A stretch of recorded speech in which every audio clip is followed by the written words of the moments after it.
The story opens with the desolate scene of a fierce battle that has just taken place. On the top of a distant rocky mountain, a figure sits calmly, while below, everything is in chaos, the dead lying scattered like straw, the ground riddled with holes. The young man tightly embraces the body of a young woman in his arms. No one can discern his expression, but within his heart, there is immense suffering. "Moen, I'm sorry, it's my fault." He grits his teeth to suppress the rage surging within him. But it seems the people below are not yet willing to let him go. A sanctimonious person calls out, "The strongest demon lord of the demon clan, truly living up to your reputation. It took 5 of us joining forces to capture you." Another person wearing a skull mask disagrees, laughing loudly, "Ha ha, the strongest demon lord? In the end, you're just a creature that's either human nor demon." The others also begin to taunt and curse him. "Wu Yong, don't blame us, blame Moen for being blind, choosing you over me. You bastard, this day next year will be the anniversary of your death." Having finished speaking, the 5 of them form a formation, declaring boldly, "Why waste words on someone about to die? Kill him." At this moment, the demon lord's eyes turn blood red, his pupils filled with murderous intent as he speaks each word. "You shouldn't have killed her. You all must die." As he roars, a terrifying power suddenly bursts forth in all directions. The horrifying aura envelopes the loudmouths above, causing them to realize with sudden panic, "We're done for." This half-breed has activated the demonic realm's grand formation. He wants to die with us. Retreat! Before they could retreat, a dark aura explodes skyward, forming a gruesome red pillar. Those standing nearby cannot escape the fate of being obliterated by the blast. They are sent to meet their ancestors before they can even react. But the demon lord remains seated, holding the pale Moen in his arms, thinking resentfully, "Just because I'm a half-demon? Even though I became the strongest demon lord through my own strength, it's still not enough. Because they don't want a mixed-blood demon lord ruling over the pure-blooded demon clan, they colluded with the 4 other clans to ambush me." He looks up at the sky in anguish and complains, "What the hell is the significance of bloodline and origin? Today, being forced into this predicament by those bastards, ultimately it's because I'm too weak. What does it matter if I'm human, demon, or ghost? It turns out that for 1,000 years, I've been blinded by prejudice. Only by breaking free from the shackles of race can I reach the realm of the great Tao.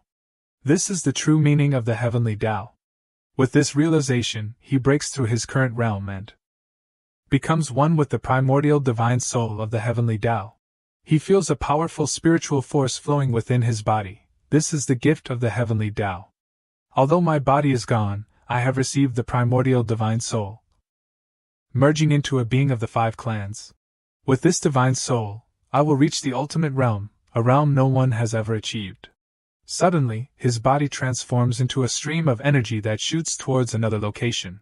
A dark shadow opens its wide mouth, revealing a set of white teeth, and receives it. Very quickly, the energy is consumed.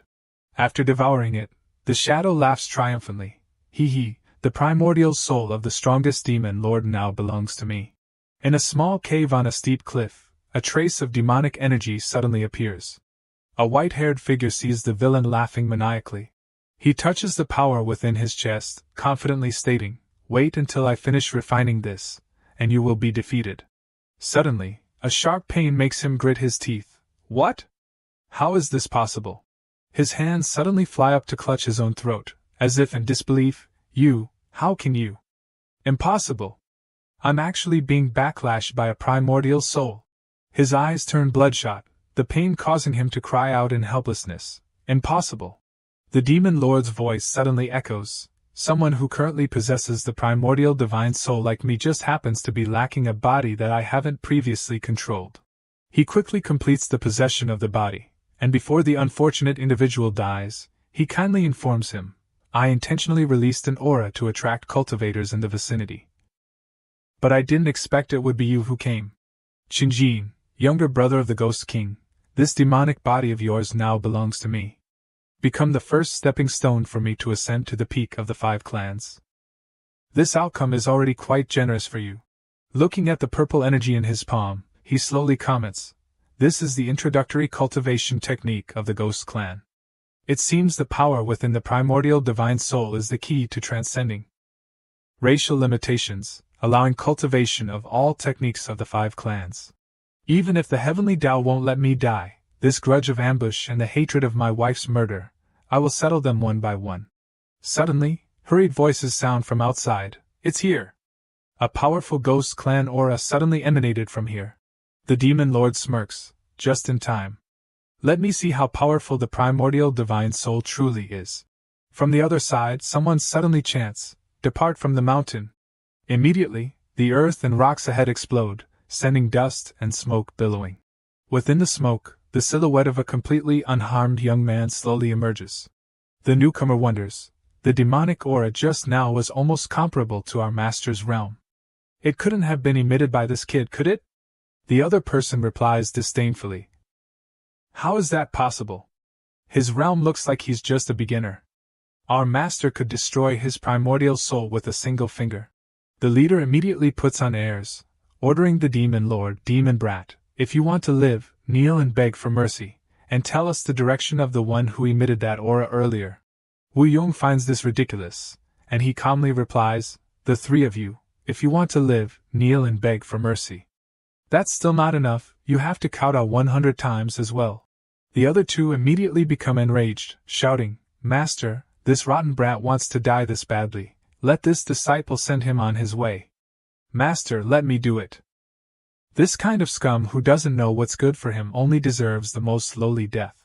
Their master laughs triumphantly, seemingly not taking the person before him seriously. "Both of you go together. This kind of ignorant fools should be taught what it means to live in misery and die." In despair, the way of the human clan. The 2 disciples follow the order, rushing forward to impress their master. "As you command, master." One of them shouts, "Brat, my whip is coated with the venom of 1,000 spiders." With that, he swings the whip forcefully. But the demon lord simply grabs the tip of the whip with a light grip, mocking, "Humph, petty tricks." Then, he squeezes lightly, and the whip crumbles like fine powder, falling to the ground. It's a waste to discard these poisoned weapons. He channels his inner energy, manipulating the sharp fragments to fly back towards his enemy. The enemy only has time to shriek, "How is this possible?" before being pierced through by his own weapon. The other disciple, seeing this, cries out in alarm, "Junior brother!"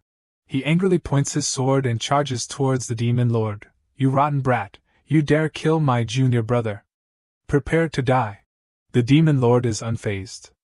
He simply points a finger and casts a spell. With a flash, a surge of golden power suddenly slashes across. With a single wave of his hand, the demon lord takes the attacker's life. The cowardly master is now trembling with fear, stammering, You. The demon lord doesn't even bother looking at him. He teleports behind him, speaking like an azure from hell. "If you insist on not begging for mercy, then I can only grant your wish." With that, the master is pierced through the chest by a single attack from the demon lord. As the enemy's tall figure falls, he declares, "My path of revenge will begin with the human clan." He raises his hand and casts a spell to conceal his true appearance. This high-level illusion technique prevents those with lower cultivation levels from discerning his true face. He suddenly senses something approaching. Why is that strange kid's aura here? Without another word, the demon lord follows the trail and departs. At the foot of the rocky mountain, a defiant voice rings out, "How dare you attack me? That filthy organization, do they wish to be flattened by the 3 great families?" The speaker is Chinemo, young master of the Chin family, one of the 3 great families of the human clan, and a nascent soul cultivator. The villains laugh loudly. "The 3 great families? Ha ha ha!" The woman sneers. Young Master Chin is probably unaware of the backer behind this transaction. "It's one of your 3 great families." Chinemo exclaims in surprise, "What did you say? Is it the Yi family or the Su family who wants me dead?" The woman curls her lips in response. "Dead men tell no tales." She then swings a chain, commanding the beasts to attack and kill him. Just at this moment, the demon lord appears from above. With a single, powerful landing, he sends the beasts flying in all directions. The woman becomes wary. "Who's there?" The demon lord coolly replies, "A passerby who sees injustice, or in other words, a meddler." The woman, naturally annoyed at the interruption, snaps, "Who is this irrelevant person, daring to interfere in the affairs of the Zhua organization? See these dogs in my hands? Any one of them can kill a person. The demon lord feels no threat, chuckling softly. I've long heard of the human clan's Manhwa organization, with their secret techniques to control the other 4 clans. Meeting you today confirms your despicableness. Killing you would dirty my hands. Infuriated by these words, the woman radiates killing intent. A mere junior dares to speak so arrogantly. I could have let you die intact, but now, ha ha. Beasts, tear apart this prey. At her command, the controlled individuals rush towards the demon lord. The demon lord simply raises a hand and commands them to stop. They are immediately slammed to the ground by a powerful force.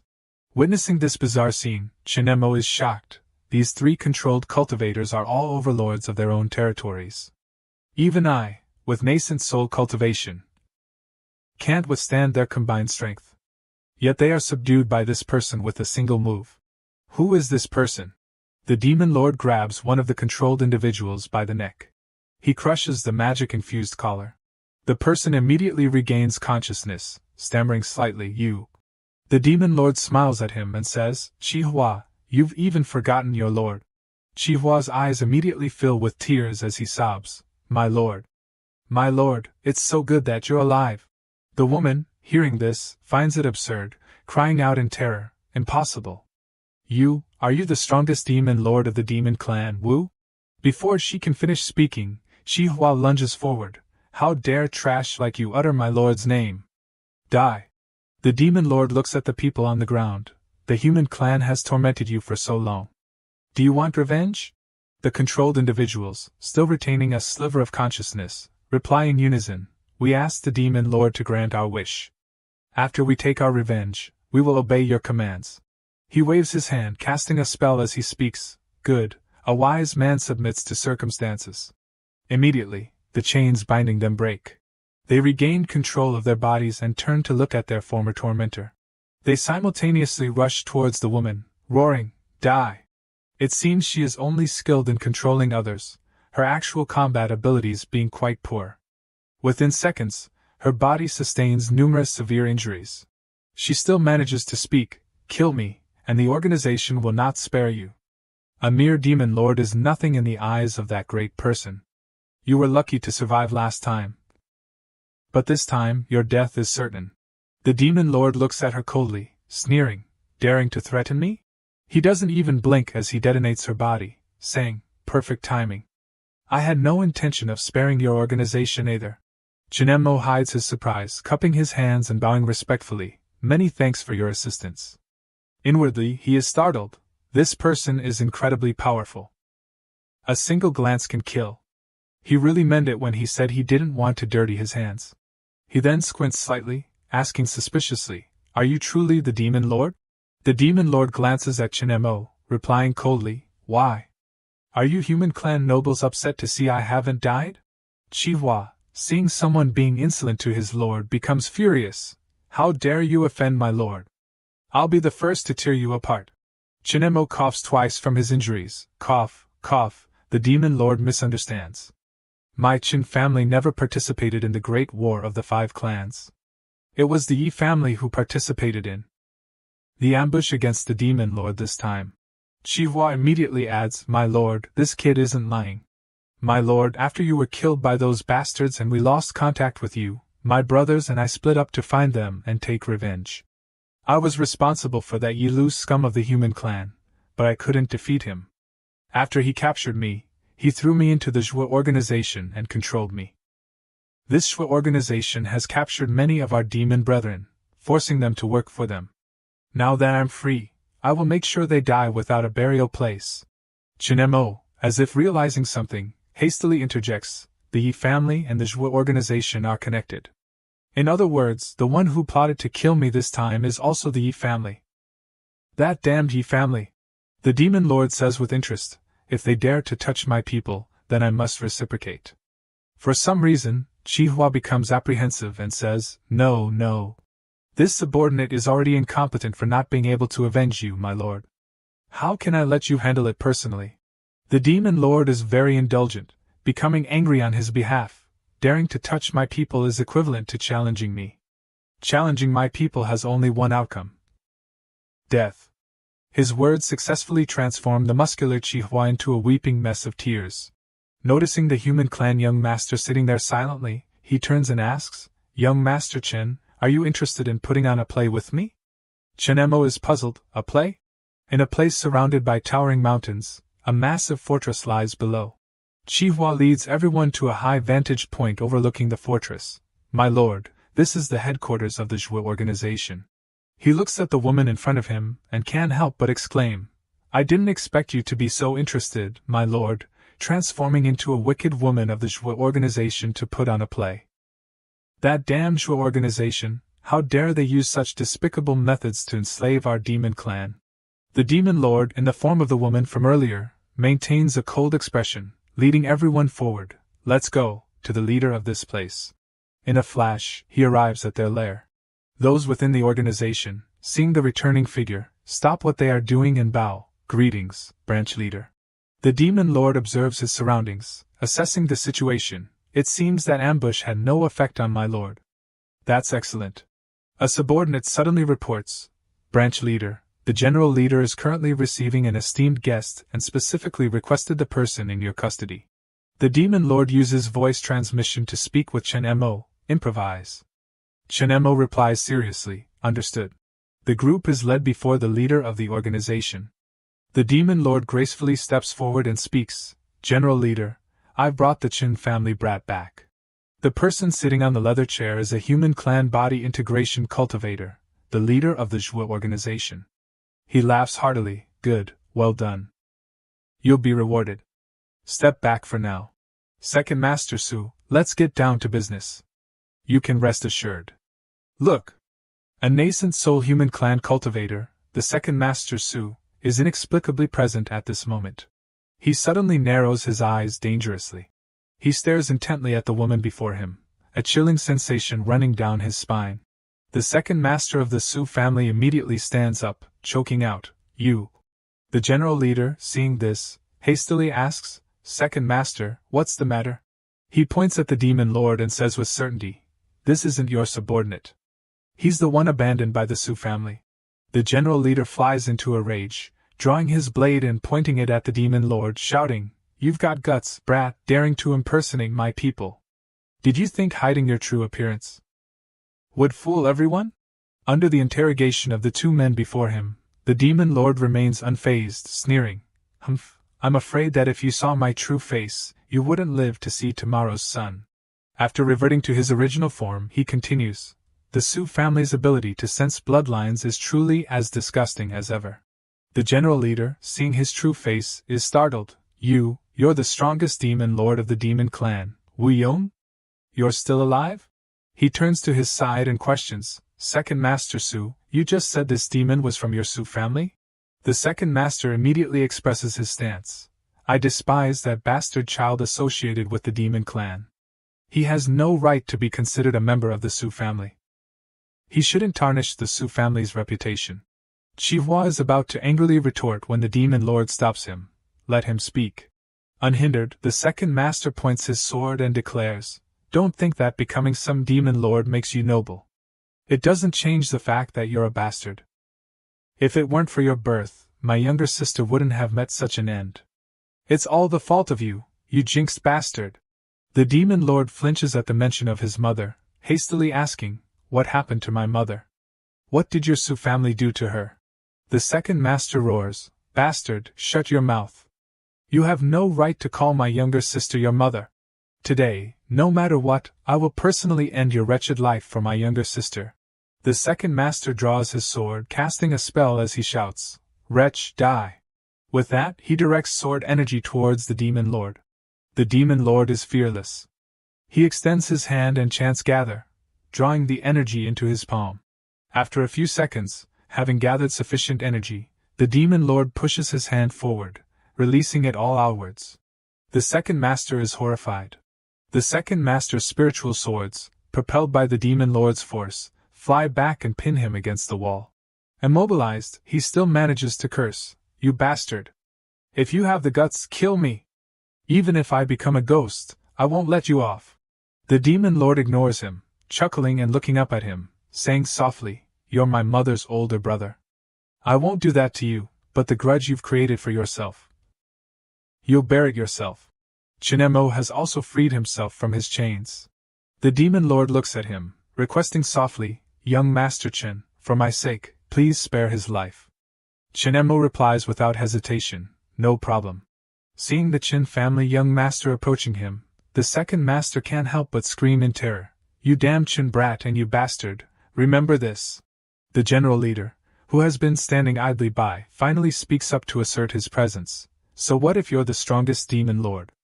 You barging into my territory is no different from surrendering yourself to death." "Ha ha ha!" Chihua, without waiting for his lord to respond, angrily retorts, "Insolent!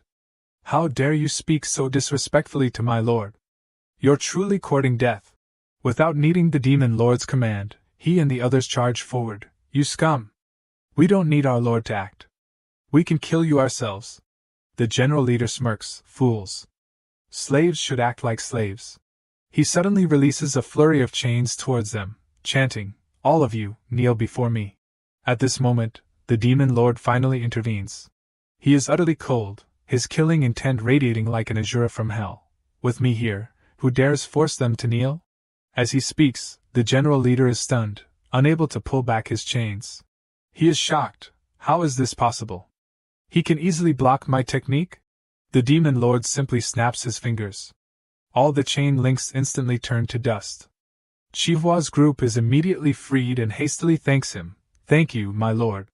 The general leader's face turns purple with rage, his pride severely wounded by this counterattack in front of everyone. His voice hisses through gritted teeth. "What, my lord?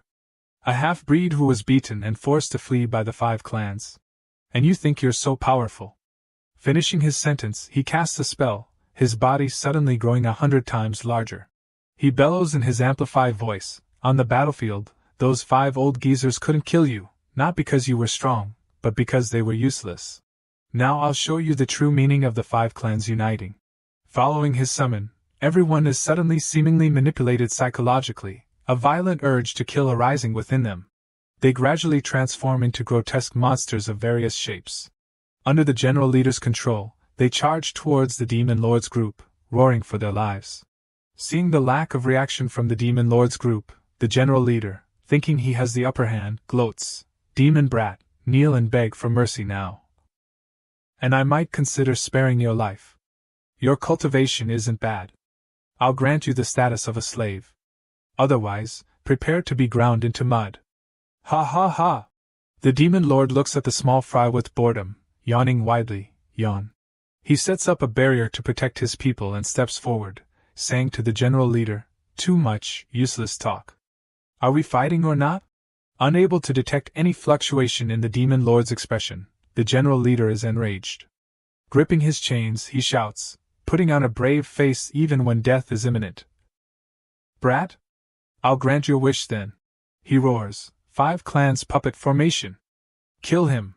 The formation is immediately established following the general leader's roar.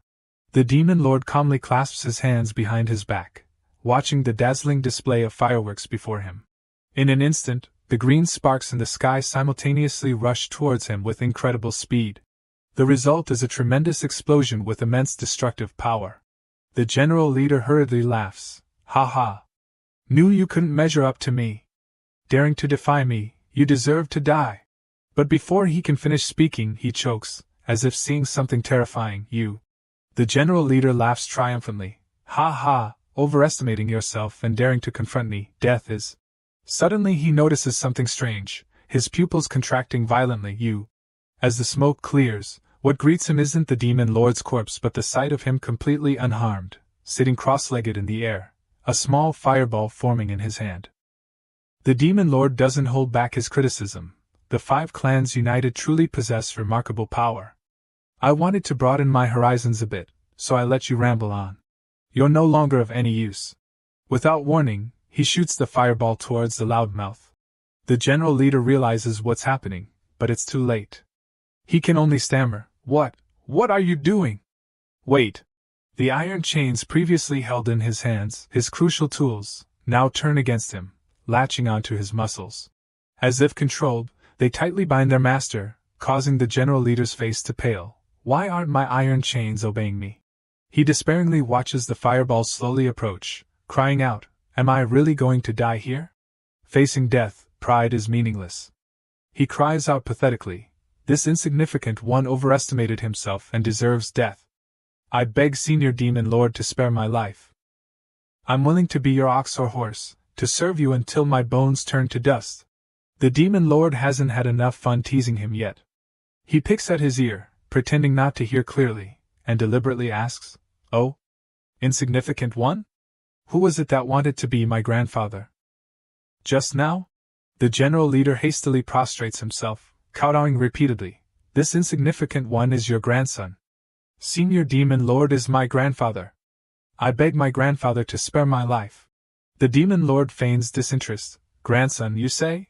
He snaps his fingers, obliterating the general leader's body. I don't want a rotten grandson like you. Paying him no further attention, he walks forward, a red eye in the center of his forehead glowing brightly as he casts a spell. Immediately, a strange light appears, enveloping everyone below. They seemed to sense something and looked up. A moment later, everyone's vacant eyes returned to normal, and their faces were filled with confusion. The Demon Lord looked down from above and announced to the crowd, The control spell cast upon you has been broken by me. You are free. Then he gently landed on the ground. The people, realizing what had happened, were extremely grateful. They cupped their hands towards him and said with a smile, Thank you, Senior, for your help. I will never forget this great kindness. Your grace is like giving us a new life. From now on, if you have any orders, this junior is willing to go through fire and water, and will never refuse. If this junior is not mistaken, Senior is the Demon Lord Wuyong of the Demon Clan. Your lordship, it's really you. That's great. You weren't killed by those Noicat traitors. They approached him and asked eagerly, Your lordship, now we will attack them and make that impostor cat have no place to be buried. Wuyong calmly replied, No rush.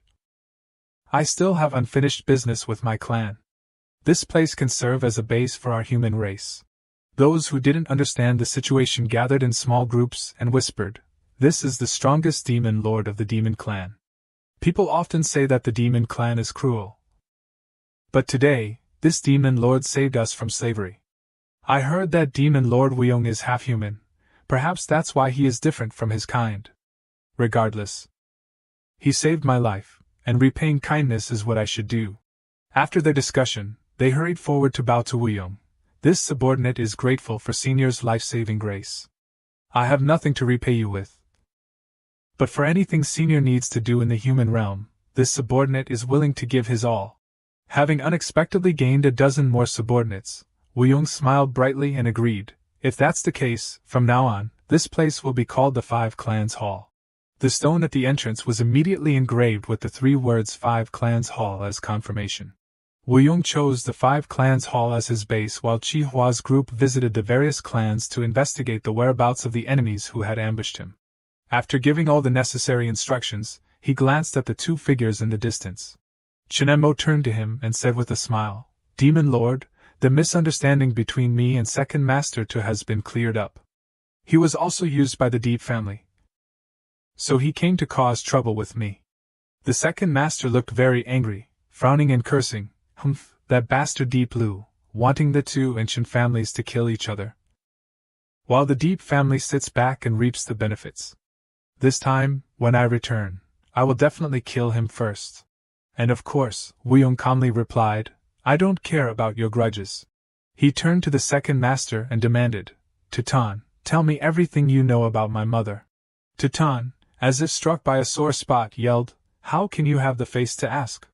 Back then, when you and your damned father left, my younger sister was imprisoned in the Forbidden Grounds and suffered so much. Why didn't you come to save her? After the 5 Clans War, my elder brother and I returned triumphantly, but my younger sister disappeared. Her soul lamp flickered, and her chance of survival was slim. This is all because of you and your father. From that long speech, Wuyong grasped the key point and quickly asked, My mother went missing in the Tu family's Forbidden Grounds. Take me there. The door that had long separated the gloomy Forbidden Grounds was opened. Wuyong quietly entered from outside. From afar, he could clearly see his mother's soul lamp on the platform in the distance. Wuyong frowned. It's Mother's soul lamp. Her soul's condition isn't good. Suddenly, Titan rushed in from behind, reproaching him with a disbelieving tone. You brat, what are you doing? You even dared to kill the elder guarding the gate. This is a serious matter. Big brother is coming. Before he could finish speaking, a strong gust of wind burst through the door, and a figure suddenly appeared. The dignified figure smirked and declared, anyone who trespasses into the two families' forbidden grounds, dies. It turned out to be none other than the third master of the human clan, the head of the two family, Tuvan, and also a human integration stage cultivator. Seeing the tense atmosphere, Titan intervened to defend his nephew. Big brother, he is my younger sister's son. Perhaps he has a way to find her. So I. Before he could finish, Tuvan punched him. He spoke condescendingly, shut up. Our two family has no demon clan bastards. Second brother, today you have committed a grave sin. After I deal with this demon, I will address your crime. He then turned to Wuyong and said in a raised voice, Scourge. You threatened my second brother and killed the gatekeeper elder. Today I, Tuvan, will make sure you are torn to shreds. Wuyong didn't take this old man seriously at all. He coldly mocked, besides my mother, the rest of the two family are just useless barking dogs. Suddenly, Titan, lying at his feet, realized something. Wuyong suddenly kicked Titan out of the forbidden grounds, not forgetting to curse, too much of a hindrance. Titan, kicked out, could do nothing but exclaim, damn it! He flew quite a distance before landing in the arms of Mother Earth with a thud, causing him to groan, ugh! At the same time, a terrifying explosion echoed from within the forbidden grounds, as if the battle between the two had begun. Titan finally regained his composure to think, this brat kicked me out. Could it be that he was afraid of implicating me? Inside, a summoned water dragon was menacingly heading towards Wuyong to attack. Tuvan cast an attack spell and said, damn demon, you should go to hell. The water dragon performed the two families' heavenly water one-color technique, holding a jade as it charged towards Wuyong. Wuyong was unfazed. He stood in front of his mother's soul lamp and sighed as if regretful. The two families' techniques are truly wasted in your hands. Then he drew an S-shaped line. The torrents of water, with their immense pressure, rushed towards him, yet were easily blocked. After completing his defense, he began to chant an attack spell, to family technique. 9 Heavens Silver River. As he recited, surging currents of water rose, forming a gigantic water dragon that charged straight at Tuvan. He was caught off guard and took the full brunt of the attack. Before the first attack ended, Wuyong snapped his fingers, casting another spell. The swirling water currents stacked upon each other, creating a terrifying pressure that slammed directly onto Tuvan.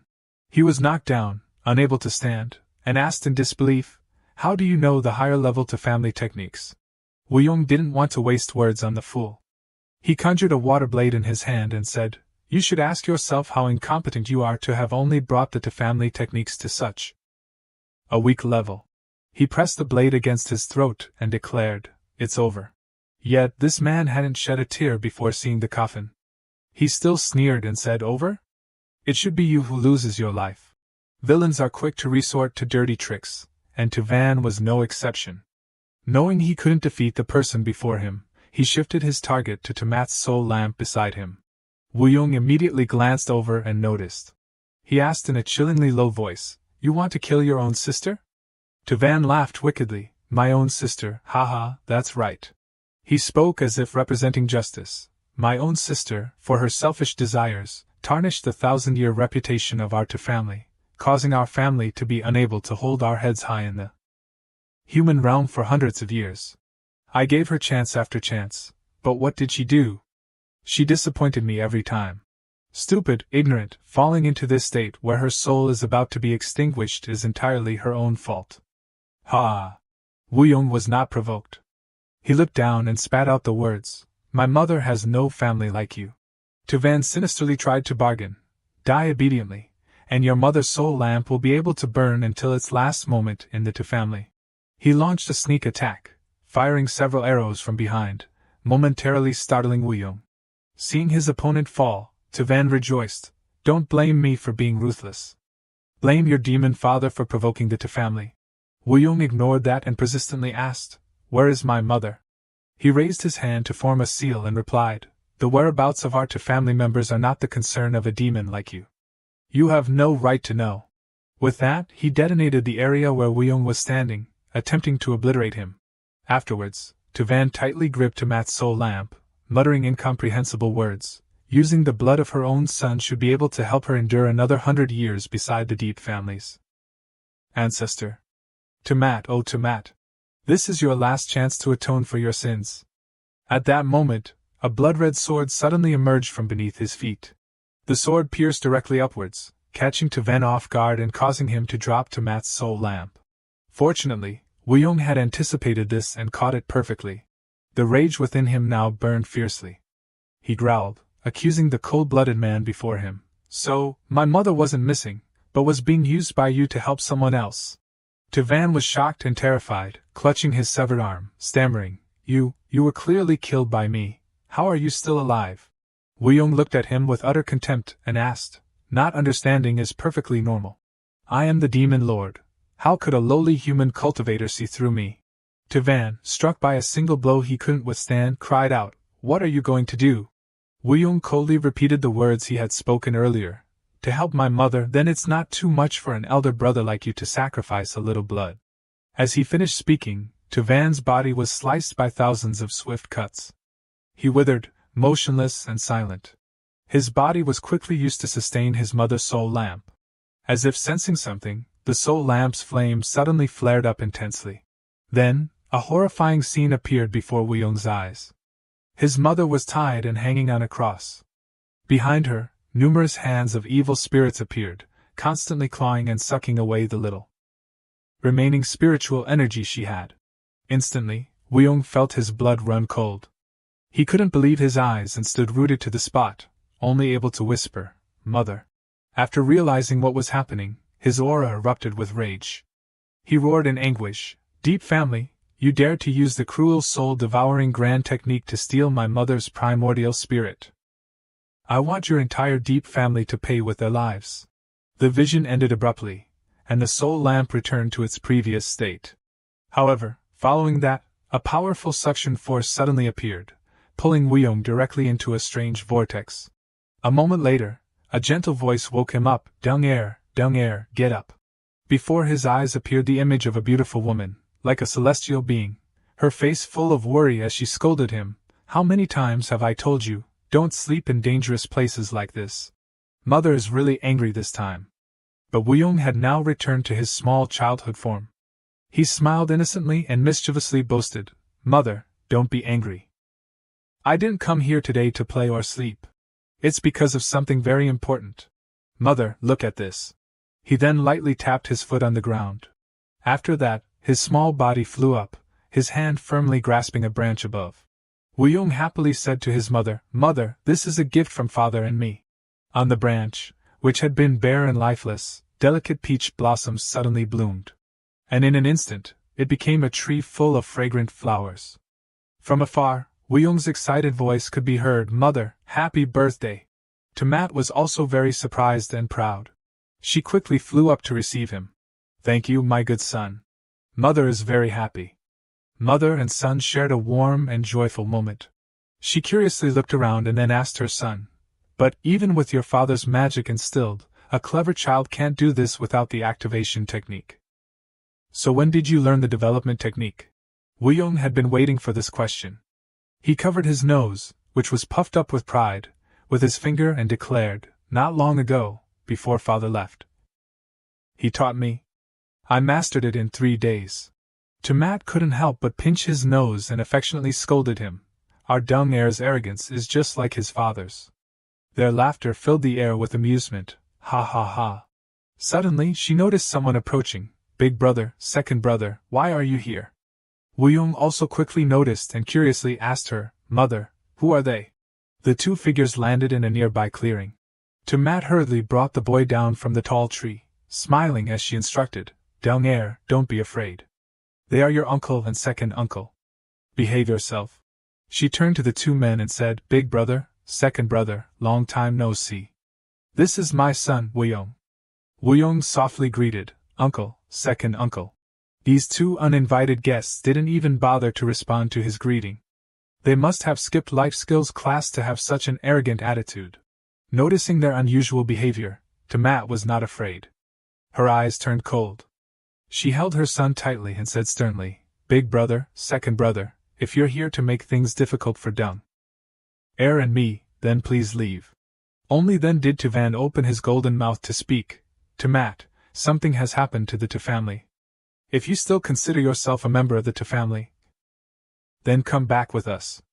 Tutan also anxiously added, "Little sister, you misunderstand, we—" Hearing this exchange, Wuyong understood the awkward relationship between them. He thought to himself, "Uncle, second uncle, my foot! I don't care. My mother won't go back with you." He softly called mother. Tamat was deep in thought. If it wasn't important, big brother and second brother wouldn't come here personally. She inquired, "What happened at home?" The two men then explained, "Recently, the Beast clan and the Demon clan suddenly started attacking our territories. We suspect the Deep and Shin families are behind it." "Because—" Tutan was speaking when Tuvan interrupted. "This is urgent, there's no time for explanations. For now, come back with us first. After we resolve everything, you can decide whether to stay or leave." Tamat looked at her son in her arms and thought, if the Chin and Deep families are truly targeting the Tu family, without me there to defend it, the Tu family will be swallowed whole by them. I can't ignore this. But this trip will definitely be a long battle. I can't put Dung Er in danger. She gently said to her son, "Dung Er, mother has important business to attend to back at the Tu family. Can you go to your father?" The boy excitedly asked, "Mother, if you're going to fight the bad guys, Dung Er can also help you by calling father to come along." She landed on the ground. As she cast a teleportation spell, she instructed her son, "Dung Er, listen to me. After you see father, give him the message I've left in your hand. Also, you must promise mother that if I don't come looking for you, you absolutely must not come to the human realm to find me. Remember." Little Wuyong, with tears in his eyes, said, "Mother, I don't." Tamat firmly pushed him into the portal and reminded him, "Dung Er, remember what I said." The boy cried out desperately, "Mother!" The memory ended there. Wuyong woke up, holding his head in a daze. Why did I suddenly remember something that happened so long ago? Could it be the message she wanted to tell me? What is this place? Mother, you told me not to come to the human realm to find you, unless it was to protect me from harm. Now, who in the entire human realm can stop me? I will definitely find you. Mother, please don't let anything happen to you." The soul lamp suddenly left his hand, moving forward on its own. Wuyong immediately followed, full of suspicion. "Is this leading me somewhere?" He followed the soul lamp up the steps ahead. "This place is a human altar. It looks like the sacred grounds of some sect. Have I left the Tu family's forbidden grounds?" He noticed a figure amidst the altar, surrounded by a barrier created by large pillars. "There's someone!" Wuyong exclaimed in disbelief. "Mok Van! How is that possible? She's still alive?" As he walked closer to the woman, he suddenly noticed something in front of him. Wuyong crashed headfirst into the barrier. The demon lord's handsome face probably cried out in pain. He frantically pounded on the barrier, shouting, "Mok Van!" Inside the barrier, the woman on the altar suddenly opened her eyes in confusion. "I think I heard a familiar voice." She quickly looked around. "Who's calling me?" Strangely, she couldn't see Wuyong standing right in front of her. He continued shouting in confusion, "Mok Van, is it really you? Why are you in the human realm?" Before they could find each other, a bolt of heavenly lightning struck down from above, momentarily blurring everything. During that time, large figures gradually appeared. Seeing the woman he loved enduring the lightning tribulation, Wuyong anxiously called out her name, "Mok Van." He shouted at the figures that had just appeared above, "What have you done to her?" In his rage, he unleashed a powerful demonic aura, attempting to destroy the place. The figures above clicked their tongues in annoyance. Where did this ignorant brat come from, daring to barge into this place? He's truly, the five of them said in unison with irritation, looking for death. Meanwhile, at the human realm's sacred ground, Tan Tan Mountain, on the saintess's altar, the woman Wuyong cared about was in a state of confusion. What just happened? Who was calling me? This person was the 12th saintess of the human clan, Mok Van. Another person rushed in to check on her. "Saintess, what happened? Why The saintess stood in the middle of the altar, and everything around her seemed to shake violently. The other woman quickly noticed the pillars surrounding the altar, saintess, the heavenly protection pillars. Manhwa, standing in the middle of the altar, quickly cast talismans to form a seal. A sense of panic rose within her. The inscriptions on the heavenly protection pillars sealed the spiritual energy of the entire Tauntaun Mountain. Once they disappear, the spiritual energy will leak out, and Tauntaun Mountain will cease to exist. What's going on? The talismans, imbued with her spiritual energy, quickly flew to the heavenly protection pillars and kept them stable. The other woman rejoiced as if she had just escaped death, as expected of the saintess. If not for you, the spiritual energy of our sacred ground. Before she could finish, Manhwa realized something was wrong. The talismans that should have been firmly attached to the heavenly protection pillars were quickly coming undone. The situation was once again in peril. The others, witnessing this terrifying scene, couldn't contain their fear, trembling and stammering, "How is this possible?" In contrast to them, Manhwa, although still concerned, remained calmer. She clasped her hands, casting a spell that formed a bright orb before her chest. The orb turned out to be a method of rapid transmission. Her voice was immediately broadcast throughout Tauntaun Mountain. "All disciples, listen to my command. Meditate in place. Release your spiritual energy. Violators will be expelled from the mountain." Everyone in the sect quickly received the message. They all followed the saintess's instructions, sitting down and channeling their spiritual energy to combat the critical situation. Streaks of spiritual energy gradually appeared, scattered in the air. Manhwa, sensing the time was right, cast a spell to gather all the spiritual energy, calling out, "Guardians!" Spiritual energy from all directions flowed into her hands, then blazed intensely. The designated attendants also exerted all their strength, gritting their teeth to assist their saintess. However, the heavenly protection pillars showed no signs of improvement. Manhwa questioned everything. Even the combined power of the entire Tauntaun Mountain can't completely stop the disappearance of the inscriptions on the pillars. Where is this destructive power coming from? Could today's events be related to the voice that called out to me? That was below. Up above, Wuyong had taken quite a beating. The figures looked down at him and said loudly, "To think a half-human, half-demon brat like you could withstand the pressure of the five of us without turning to ashes. At a glance, he's only reached the demon lord realm in the demon clan. Logically speaking, he shouldn't be able to withstand it." Ignoring the chattering figures above, Wuyong continued to ponder. These six beings aren't deities, but the residual tribulation power left behind after ascension. Mother's soul lamp led me here, probably wanting me to claim this power for myself. Suddenly, the figures attacked. However, he's just a demon hybrid. One foot is enough to crush him. Yet, when his enormous foot stomped down, Wuyong was nowhere to be seen. He exclaimed in surprise, "What?" By the time he reacted, he had been frozen solid, encased in ice. Wuyong, now standing beside him, simply tapped the ice a few times. Instantly the ice shattered, sending pieces of the figure's body scattering across the ground. "Ice horse, shatter and gather," he said as he reached out to collect the blue energy, sighing, "This is your strongest skill." Not bad." After a moment, the energy transformed into a tranquil jade in his hand. A corner of it crumbled, signifying his absorption of this formidable power. With the first one acquired, Wuyong confidently addressed the remaining figures. "If you insist on quickly transferring all your remaining post-ascension cultivation to me, then I can't refuse." Wuyong spoke upwards, "Everyone. With the attitude of 'I've arrived, and your time is up,' he arrogantly said, "Please." The figures, insulted, were furious. They roared, "Ah, you hateful brat! Burn to ashes!" The figure with fire abilities immediately swept a wave of flames towards Wuyong.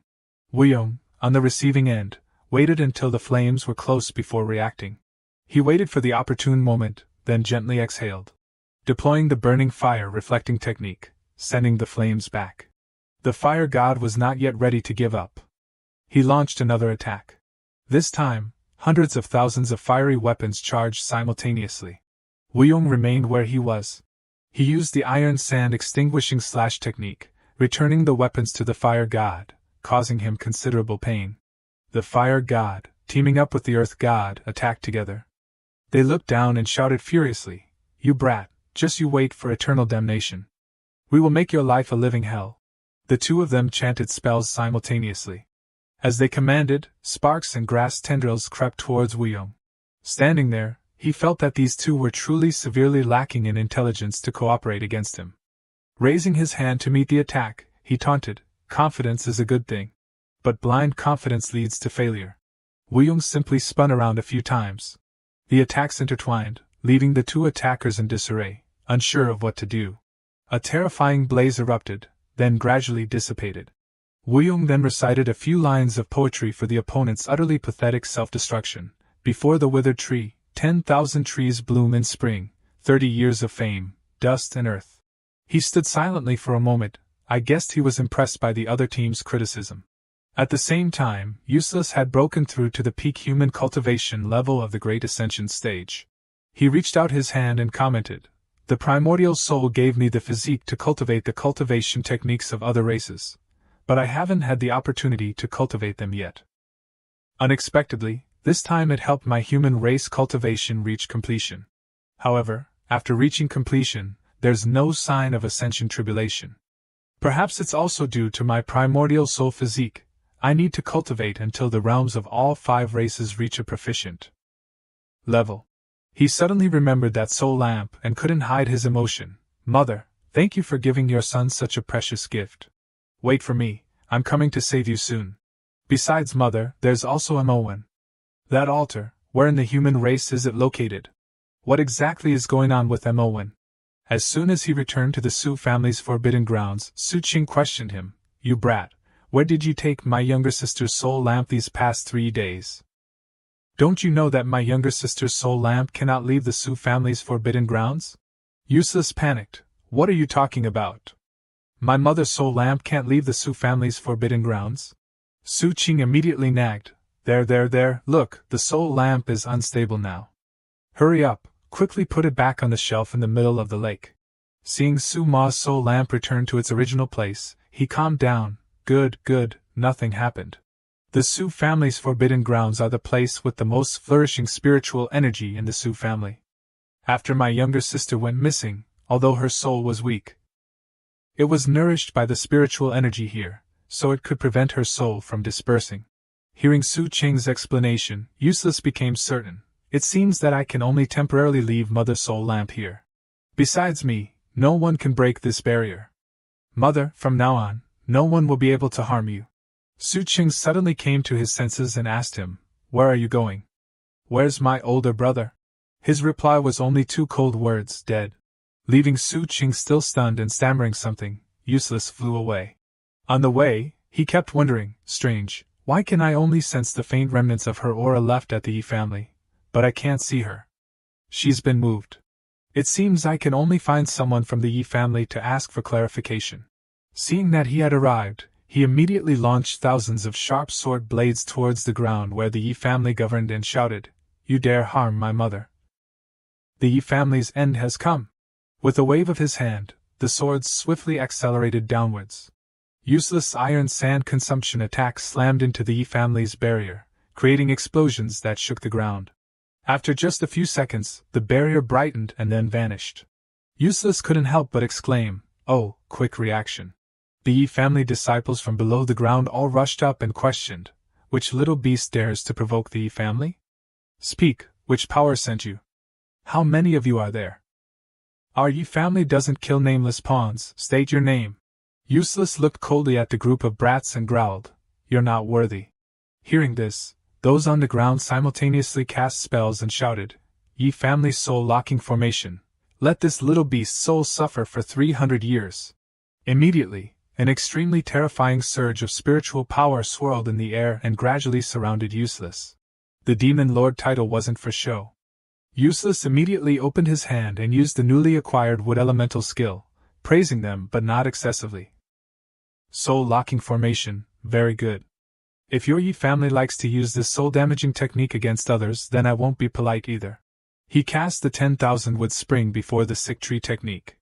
Dense and sturdy branches erupted from his body, twisting and writhing like giant pythons, shattering the Yi family's formation. The experienced elder below seemed to be witnessing this for the first time and couldn't help but be terrified. He stammered, How is this possible? My magic treasure! Still enraged, Useless continued to control the roots, turning the previously loud-mouthed individuals into fertilizer, each one pierced through the stomach. They began to scream hopelessly, "Don't! What kind of monster is this?" Suddenly, a large flame erupted from the ground, rushing straight towards him. Useless nimbly cast Iron Horse enters dreams in ice, summoning a ferocious ice horse. He had sent those unfortunate people to play in the ice house. At that moment, someone suddenly appeared and shouted, "Flying dragon in the sky!" His fire dragon and Useless ice horse immediately clashed. The collision of the two powerful forces created an extremely large explosion in the air above the Yi family. You demon, you're still not dead." The speaker was Yi Lu, the eldest son of the Yi family head, one of the Tam great human families, and one of the people on the battlefield who secretly attacked. The combined form of Useless. Seeing his old enemy appear, Useless just sneered and provoked him. "Very surprised? You shouldn't be. After all, even someone like you wouldn't dare fight head-on. Only daring to collude with those useless people to ambush me from behind. Still living well?" Yi Lu was enraged by these words and immediately summoned fire energy in his palm, saying, "Brat, no matter what methods you use, victory makes one a king, defeat makes one a bandit. I can kill you once, I can kill you twice. You were severely injured by the ultimate techniques of the five of us back then. In such a short time, you probably haven't fully recovered, have you? This time, I'll directly extract your soul and let the Yi family's soul-devouring technique consume you." Looking at the dancing flames before his eyes, Useless also became serious. "You play with fire, right? Then let me show you what mastery means." He softly chanted a spell, Fixed Formation. A series of sparks suddenly appeared, suspended in midair. It took only a few seconds for them to all move around him. A dragon immediately appeared, its oppressive presence filling the sky with the burning sky rattan face technique. It only waited for Useless to shout, "Go!" The dragon's flames flew like lightning towards the still-stunned Yi Lu. Only then did he panic and stammer, "No, impossible, why isn't the fire obeying me? You, how could you recover so quickly after being so severely injured, and become so strong?" Useless felt a little tired of talking and replied, "Why should I tell a dying man?" The flames quickly burned Yi Lu's left arm, causing him to scream in pain, "Ah, my arm!" The fearless fool of the five was called Yi Lu. Even injured like this, he still managed to curse Useless, "You beast." Useless found the barking quite annoying. He coldly threatened him, "You make another sound, and I'll cripple your other arm." Seeing that his opponent had obediently shut up, he continued to ask, "Where has your Yi family hidden my mother?"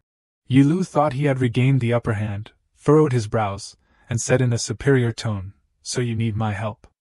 Do you think I'll tell you?" Useless didn't waste words on the fool. He summoned fire into his palm, looking at him as if he were looking at a corpse, and said, "Then forget it." Instantly Yi Lu was struck with a painful blow as Useless' spirit sword pierced him from above. He cried out, "Ah, I'll talk. Suma was taken by the family head to Mount Qingxingshan for the final preparations of the Jia ritual, 3 days from now. Seeing Useless continue to question, "Anything else?" Yi Lu, fearing death, knelt down, "I've said everything, please spare me." Useless asked one more question, "Last question, I have no grudges with your clan, why did you want to collude with the demon race traitors to kill me?" Suddenly Yi Lu's face drained of all color, and he stammered in utter terror, No, I don't know, I can't say." Before his fear could subside, an explosion erupted from his dantian, taking his life. The explosion shook the entire Yi family, surprising everyone.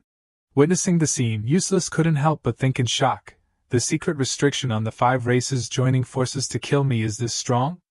Just mentioning it caused his soul, origin, and body to self-destruct. A communication stone appeared. Chihua appeared from the communication stone with an anxious expression, reporting, "Your lordship, it's bad. Our people have seen the human race saintess, who looks exactly like Demon Lord Moen. She has been captured by the human emperor and taken to the imperial palace.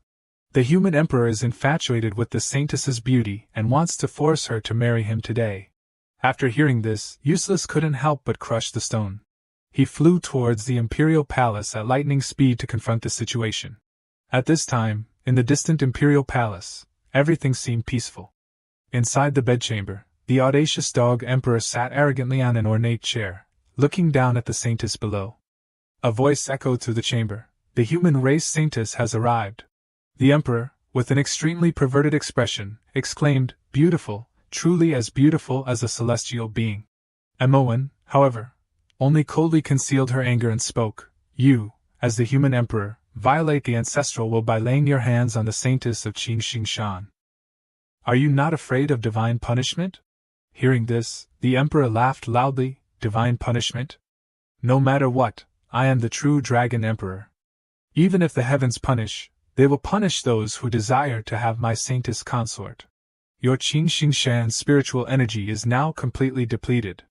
A saintess like you can't even resist the specially made soul shackles of our imperial family, let alone divine punishment. Just be obedient and become my consort. Facing the filthy hand placed on her chin, Manhwa still gave a cold smile. You're truly ridiculous. You think that because everyone at Qingxingshan is severely injured from guarding the heavenly protection pillar, you can do whatever you want? He replied, what do you mean? The inscriptions on the heavenly protection pillar have disappeared. It's just an ordinary pillar now. Can it still condense spiritual energy? Manhwa looked at the emperor before her as if he were a fool. The imperial family is truly utterly foolish to let you succeed the throne. The most important thing about Qingxingshan is not the heavenly protection pillar, but the saintess. As long as the saintess lives, the inscriptions will restore themselves, and the spiritual energy will naturally return. The saintess didn't die, she only reincarnated. And you will pay a heavy price for what you do today. It seemed someone's pride had been hurt. The dog emperor immediately slapped Manhwa and cursed, bitch, you refuse a toast only to drink a forfeit. Manhwa felt the sting and gritted her teeth, thinking, I'm almost able to unlock the soul's shackles. Even if I don't have enough true energy now, at worst, I'll perish together with this dog emperor. The emperor grabbed the chains on her body. He pulled her forcefully towards him and said, a woman like you, who doesn't know what's good for her, doesn't need an auspicious time for the ceremony. I'll take you now. Suddenly, a deafening sound rang out in the bedchamber, startling both of them. The dog emperor turned around in alarm and shouted, who's there? His answer was a bolt of righteous lightning that descended from the sky, striking the bedchamber directly. The figure within the lightning successfully snatched the woman from his grasp. Useless appeared like a god beside Manhwa, gently asking her, Manhwa? Manhwa just stared at him blankly, murmuring, your voice, you're the one who appeared in my dreams. The emperor, forced to witness this romantic scene, struggled and yelled, who are you, brat? Let go of my consort, and I might let you keep your corpse intact. Congratulations to the emperor for returning to the logout screen, because now Useless' eyes were filled with killing intent. He growled, you dare to have designs on my wife? I will destroy your soul. Hearing this, Manhwa thought, wife? Did he mistake me for someone else? The emperor was still unaware of the danger. He thought he was hearing a joke and burst out laughing. So it's a man. The saintess of Qingxingshan, the human race saintess, is your wife? Ha ha ha, this is the biggest joke in the world. Useless turned to look at the woman beside him, thinking, the saintess of Qingxingshan. The Manhwa before his eyes truly didn't have a trace of demonic energy. She was human, exactly like the person he saw in the illusion of his mother's soul lamp. Suddenly, Manhwa sensed something and shouted at him, be careful. Useless activated his national husband mode and softly reassured her, don't worry, it's fine. A shield immediately appeared, enveloping the two of them, perfectly blocking all the sneak attacks of the dog emperor. Useless looked at the small fries before him and sneered, the Imperial Guards only have this much ability? It's best not to embarrass yourselves further. He snapped his fingers, causing the shield to emit several streaks of spiritual energy. They rushed towards the group in the distance, the electrical surges sending them straight back to their previous lives. The emperor finally knew fear. He grimly asked, to have such cultivation, who are you? Useless didn't bother with much talk, the dead don't need to know who I am. After saying that, a stream of spiritual energy gathered at his fingertip. It shot straight towards the emperor. The emperor, it turned out, was all bark and no bite. He stood frozen, not daring to move, watching his impending doom approach. Suddenly, a yin-yang circle appeared, blocking Useless' attack. His spirit sword was deflected by the formation, sparing the Emperor's life. Following this, more and more yin-yang formation circles appeared, surrounding Useless and MO1. They seemed to be able to redirect attacks, so Useless' spirit sword now surrounded them. MO1 seemed to suddenly awaken and exclaimed, "It's bad, the Imperial family's best skill is the soul-locking 8 trigrams formation." Useless quickly observed and analyzed. This formation is a bit strange. A man suddenly appeared, clapping his hands in praise. As expected of the Saintess of Qingxingshan, you even know the Imperial family's strongest trump card. Useless paid no attention and grabbed MO1's hand. He gently placed her hand on his chest, his other arm wrapping around her slender waist. Faced with this sudden intimate contact, MO1 could only gasp but couldn't speak. The dog Emperor seemed furious now. He gritted his teeth and ordered, "Stop talking nonsense, separate them from me. Only I can touch my consort." The national teacher replied, "Your command is my will," and quickly stepped forward. The ring on his hand flickered with a faint purple light. In the next second, despite still being held by Useless, MO1 was instantly transported to the national teacher's side. Feeling the loss in his hand, Useless became enraged. He tried punching the yin-yang circle, but, no matter how powerful his punch was, it couldn't penetrate. Useless was slightly surprised. This formation can actually suppress all the human race cultivation within me. I can't even break a small barrier. At this time, the national teacher calmly advised, "Don't waste your energy." Trapped by the soul-locking 8 trigrams formation, even a great ascension stage cultivator would find it difficult to escape. He smiled smugly and said, "Brat, accept your fate." The dog Emperor, finally holding the chain in his hand, was overjoyed. He cursed, "Little thief, you don't know your place, daring to fight with me for a woman. You truly don't know how to spell death." MO1, standing beside him, was pulled closer and angrily shouted, "Dog Emperor, let me go." He didn't bother to listen to her anymore. His hand reached up to grip her chin tightly, his voice rough and vulgar, "Beauty, you can curse me all you want. I really enjoy this defiant side of you." MO1 struggled, ignoring the Emperor laughing like an orangutan beside her. She thought, "That person transferred a mysterious power into my hand, helping me escape the control of the soul's shackles. Who is he? He could still help me within the soul-locking 8 trigrams formation." When her eyes turned back, she met Useless' gaze silently watching her from behind. The Emperor pulled her away and said to the national teacher, "I want to consummate my marriage with my consort. Take care of this brat cleanly for me." The national teacher replied with interest, "Your command is my will." After saying that, he clasped his hands and cast a spell, murmuring, "The soul-locking 8 trigrams formation hasn't been used in over 1,000 years. Being able to die here is your honor." Seeing Useless firmly bound by his chains in the center of the room, he said softly, "Don't worry, brat. Soul-locking 8 trigrams, descend tribulation." As soon as he finished speaking, a surge of spiritual energy was channeled into the chains. Useless in the center immediately felt as if he were being torn into 100 pieces as he received the force from the chains on his body. The national teacher remained innocently insane, laughing harmlessly and saying, "For 1,000 years, you're the first person who could break into the Imperial Palace and cause such chaos. Unexpectedly, you couldn't even withstand a single blow from the soul-locking 8 trigrams formation. How boring." As soon as he finished speaking, a voice suddenly rang out from behind him, "You're not wrong, I indeed couldn't withstand a single blow." His face paled in fear. He spun around and exclaimed, "What?" Before his eyes now was nothing but a mass of blood-red demonic energy. The chains, one by one, snapped under the force of that thing. The surrounding yin-yang formations couldn't escape the fate of shattering. Simultaneously, the national teacher standing nearby suffered the backlash from the formation, painfully vomiting blood. "No, impossible! The cultivation on your body was clearly completely suppressed by me." Useless, like an azure from hell, approached him, looking down from above, his voice low as he denied the national teacher's thoughts. "You're wrong. Your formation only suppressed the human part of my cultivation." As he was lifted into the air by his neck, the national teacher realized in horror, You also have the cultivation techniques of other races. How is that possible? How can one person cultivate 2 types of cultivation techniques?" Useless growled, correcting him, "Still wrong, not just two types. In another scene, in a bedchamber in a corner of the imperial palace, the emperor, with a lustful expression, threw MO1 onto the bed, chuckling, "Consort, I'm coming to love you now." Suddenly, the soul shackles grew hot.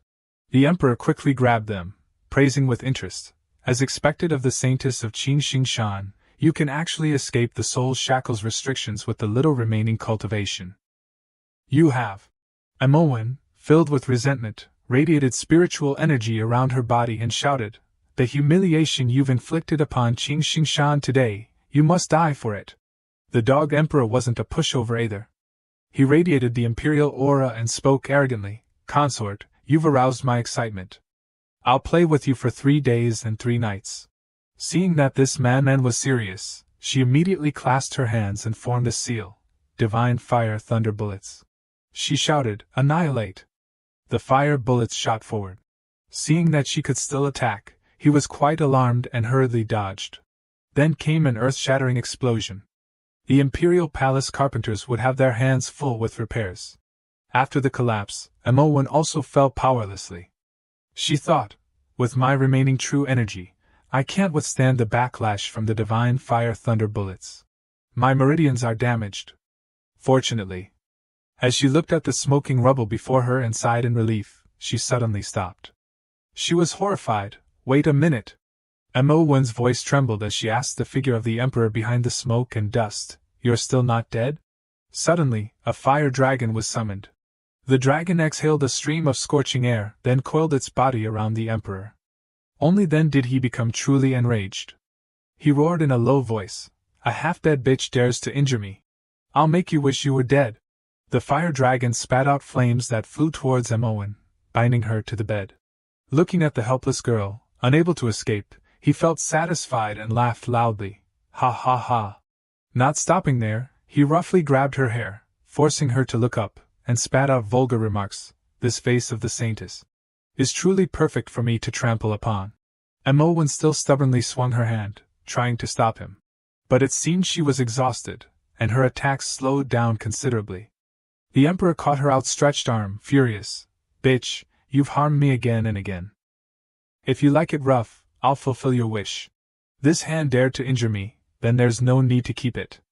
With that, he decisively increased his force, breaking her arm. Then, he roughly threw her onto the king-size bed. Knowing she couldn't escape, MO1 still smiled brightly, mocking him. To be made so miserable by a crippled cultivator, the emperor is truly laughable. Hearing this, he reached out and choked her. Completely consumed by lust, he lost all reason and grinned, "Bitch, you still dare to insult me? Then let me let you die happily. You won't. Even if you want to die, you have to let me play you to death first." MO1 was completely despairing. She closed her eyes and thought, "I didn't expect this life to end so quickly. My past life memories haven't even recovered yet, but oh well." Suddenly, the gem on her arm glowed brightly as she shouted, "Qin Xing Dissolution Grand Technique." Seeing the miraculous change in the woman's body, the emperor was startled. He hurriedly retreated, exclaiming, "The bitch can actually self-destruct." Just then, a figure rushed in with an urgent voice, "No!" Useless, having escaped the national teacher, rushed over and embraced MO1, silently shouting, "Stop!" He quickly channeled spiritual energy into her arm where the self-destructing gem was. Realizing who had come, MO1 couldn't help but choke up. "You." Useless reassured her, "I'm sorry, I came late and made you suffer." After a while of channeling spiritual energy, Useless continued to envelop her in icy energy. MO1's entire body was enveloped in a thick layer of ice. She struggled to speak to him. Finally, "You," cough. Seeing that she couldn't even finish a sentence, Useless said with heartache, "You're very weak now, don't talk or think about anything. Just rest. Wait until I've dealt with these complicated matters, then we'll talk." MO1 had no other choice but to reply, "Okay." The emperor was extremely surprised to see him appear. He roared furiously, "You scoundrel, how are you here? What do you want to do, my imperial preceptor?" Vo Dung waved his hand, neutralizing his attack. Moments later, he asked coldly, "How do you want to die?" After that, he radiated immense spiritual power from his back, causing the emperor, who couldn't understand what was happening, to stammer, "This is Blazing flames with immense destructive power flew towards him in a surprise attack. Everyone has their limits, so the Emperor immediately summoned a fire dragon, which spewed out thousands upon thousands of sparks. As he formed hand seals, he cursed. "That bitch, I spared her life to play with her later, but you, I will grind you to dust. Kill him for me." The fire dragon's flames were truly formidable. In a short time, they engulfed the entire structure of the house. Suddenly, strange tentacles emerged from the flames. Like sturdy thorny vines, they reached out and bound the fire dragon, conveniently muzzling it as well. Seeing this, the dog emperor was dumbfounded, his face a picture of utter stupidity. Looking at the fire dragon now tightly bound by his vines, Vodung sneered, "Only this much ability?" Standing protectively in front of Manhwa, he said coolly, "Without this dragon, what else can you do? Destroy your protective aura first." As soon as he finished speaking, the thorny vines tightened. The fire dragon suddenly thrashed about as if in great pain. Cracks gradually appeared on its body. Very quickly, the fire dragon dissipated into smoke, accompanied by the terrified scream of the dog emperor. He coughed up blood and cried out in shock, "My dragon chi!" Before he could recover from his panic, Vodung appeared before him like a ghost, making him jump. "Ah, you!" He grabbed the emperor's wrist tightly. In his fury, the strength in his grip increased. Through gritted teeth, he said, "The pain my wife suffered, I will make you pay back tenfold." With that, he crushed the emperor's wrist, causing him to scream in agony. Suddenly, the emperor's aura shifted. He gritted his teeth, "You beast! How dare you injure me like this? I will cast you down to the 18th level of hell, never to rise again." As soon as he finished speaking, he unleashed his spiritual power.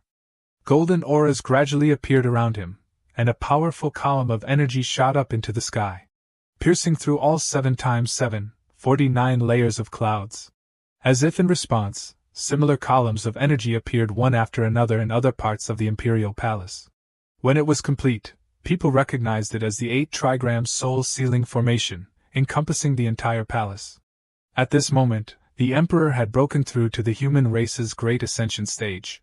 Despite being the first to notice, she panicked slightly. The dog emperor actually hid his great ascension cultivation.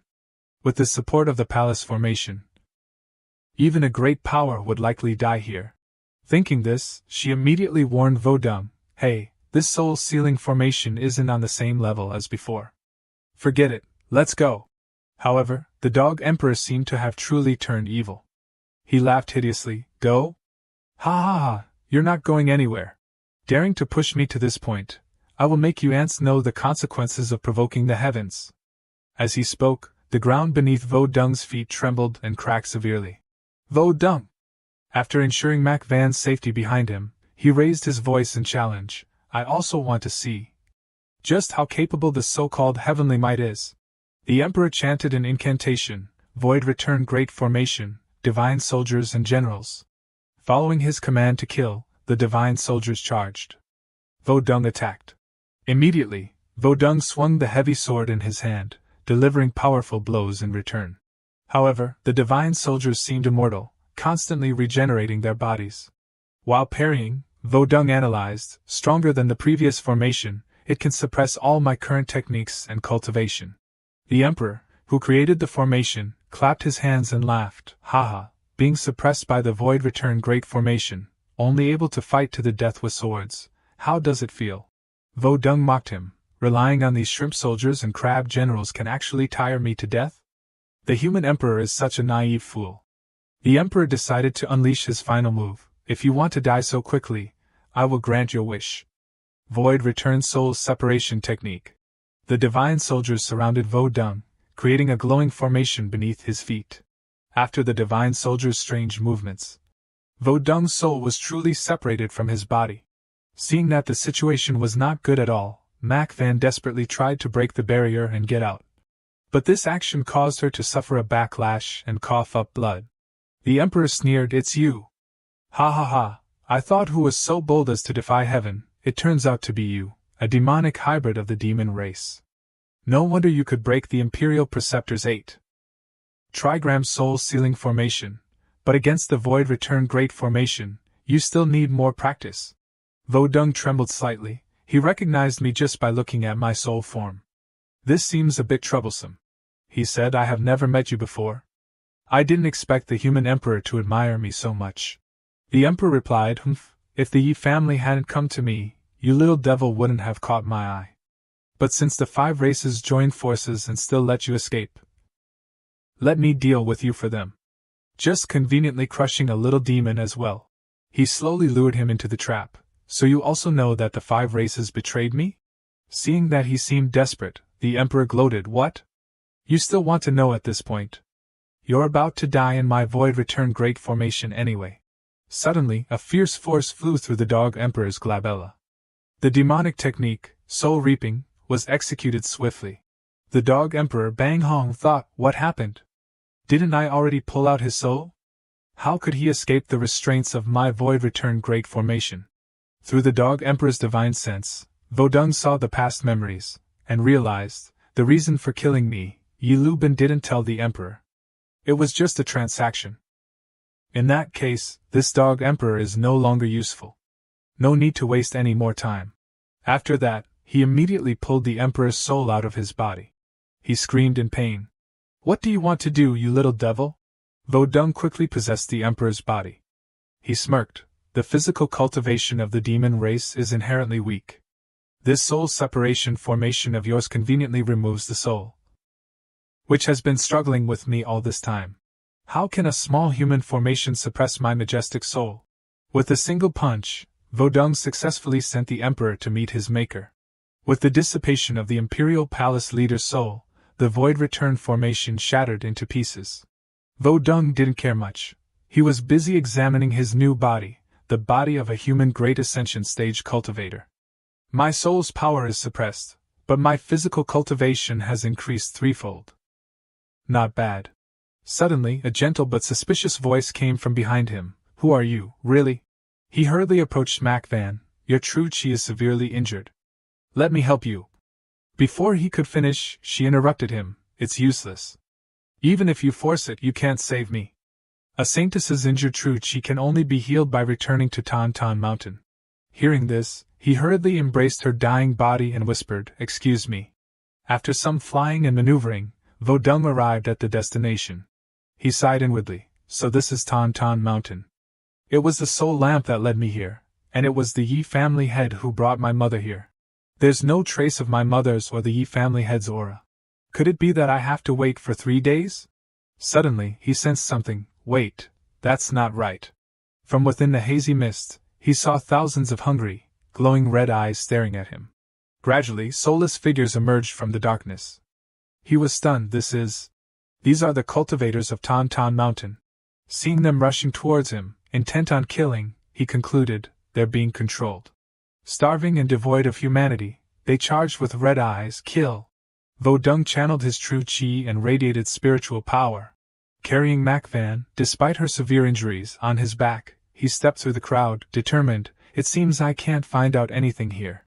So he had to fight back, flinging the crowd away. Vodung's simple but powerful moves quickly cleared a path to the altar. He briefly turned his head to check on Manhwa. She wasn't wrong about the severity of her injuries. With my previous cultivation, it's impossible to heal her. But now that we're at Tan Tan Mountain, her body can automatically absorb spiritual chi to recover. Manhwa is likely human. How can she be revived here? Moreover, how can a demon become human? I'll ask her when she wakes up. He carried her up to the altar. Looking at the desolate, empty altar, he observed silently, I didn't sense any aura when I first set foot here. It turns out it's hidden within the altar. At this moment, Manhwa suddenly spoke. An outsider has intruded upon the altar. Vodung asked her, Are you awake? Or are you planning to play along? She softly agreed. All right. She said to him, Please remove the restraints on them. He reminded her, Are you sure? You're in this condition. She frowned slightly and pleaded with him, Please. Thus, the hero couldn't resist the beauty's plea, and Vodung immediately complied. The crowd still rushed forward, intent on killing. Manhwa calmly formed hand seals. After a few seconds, she projected a formation onto them and shouted, Break! A wave of purifying energy shot out, causing the crowd to tremble violently. Despite being severely injured, the saintess lived up to her name, as she was still capable of using her meager spiritual energy to purify the entire vast altar. The redness in their eyes disappeared. They looked at each other in confusion. What happened? Why are we here? I remember we were fighting with the human emperor. It's the Saintess. Perhaps due to the backlash, Manhwa coughed up blood in pain. She then collapsed forward, unable to support herself. But what awaited her was not pain, but the familiar warm embrace of that man. He said, I told you. Why are you wasting your spiritual energy? It's too much of a strain. Although his words were scolding, Vodung honestly transmitted his spiritual energy to help her hold on. Manhwa unconsciously leaned against him. This scene, in the eyes of the people of Tan Mountain, was a different matter altogether. They roared indignantly, audacious fiend! Release the Saintess immediately! How dare you defile the Saintess? Let her go, or face the consequences. Facing their barking, Vodung simply asked coldly, where were you all when your Saintess was injured? The brainless crowd ignored his question and interrogated him. Where did this man come from, daring to ascend the sacred mountain? The Saintess's injuries must be your doing. Right. Release the Saintess or else. A strong murderous intent flashed in his eyes, immediately immobilizing the crowd. They didn't understand what was happening. What's going on? His eyes are terrifying. Just a glance feels like a blade at my throat. Vodung thought, the spiritual energy here is so dense. It's best to let her absorb it and recover. Thinking this, he scooped her up, much to her and the crowd's surprise. The crowd, truly blind as bats, decided to charge, audacious fiend. He reached his limit and cursed softly, annoying. He unleashed his inner strength, blasting away the clinging pests. Knowing the girl in his arms was about to complain, he preemptively cut her off. Don't say anything. Recover first. Manhwa replied, all right. She formed a small sphere of energy in her dantian with her hands. Sitting in the middle of the altar, the surrounding spiritual energy quickly gathered and flowed into her body. Vodung watched over her thoughtfully. The Yi family head is truly capable of doing such things. Let's see what other tricks you have up your sleeve. While the two were peacefully sitting on the altar, the crowd below had gathered into a huddle again. Don't you see? The spiritual energy on the mountain isn't attacking this person. Only the Saintess can absorb spiritual energy, but even with the Saintess's protection, one should still be attacked by the spiritual energy. Who is this person? Coincidentally, Vodung had a question of his own. But why does this place feel so familiar? Could it be the remnants of my cultivation after ascending, absorbed by my mother's soul lamp? And left here? Suddenly, Manhwa's breathing became erratic. Vodung noticed and asked, what's wrong? Manhwa slowly opened her eyes, looked at him, and voiced her doubts. Who are you, really? Why did you appear in my mindscape before, and today, here, able to withstand the attack of the mountains? Spiritual energy? He felt wronged and hurriedly explained, it's me, Vodung. You are my wife. We spent 500 years together in the demon realm. Not long after, I was betrayed by other races and you died saving me. She fell into deep thought as she listened to him. The Saintess's body is the vessel for the inherited cultivation techniques and memories of Tan Mountain. After the Saintess's primordial spirit merges with the body, she then spoke. The first awakening will either be the Saintess's cultivation and memories, or past life memories. My primordial spirit has only recently inherited this body. My past life memories haven't fully recovered yet. I'm not sure if I'm your wife or not. Vodung felt like he had grasped a lifeline, primordial spirit. So, Manhwa, you're not truly dead. Seeing him approaching like a hungry wolf, Manhwa couldn't help but be startled. Let go. Before she could finish, a bolt of lightning suddenly struck them. Manhwa fainted from the blow. Vodung's face paled with worry. He clearly sensed something terrible had just happened. The people guarding outside the altar were also startled. Saintess. What happened to the Saintess? As if to answer them, a figure in the sky laughed loudly. Ha ha ha. The cultivation of the Tan Mountain Saintess is mine. They immediately gritted their teeth. Who is it? A swaying tassel appeared in the wind. An 8-person palanquin appeared. Behind the curtain was a person named Deep Han. She murmured dreamily, this remaining inherited cultivation after ascension, it's truly wonderful.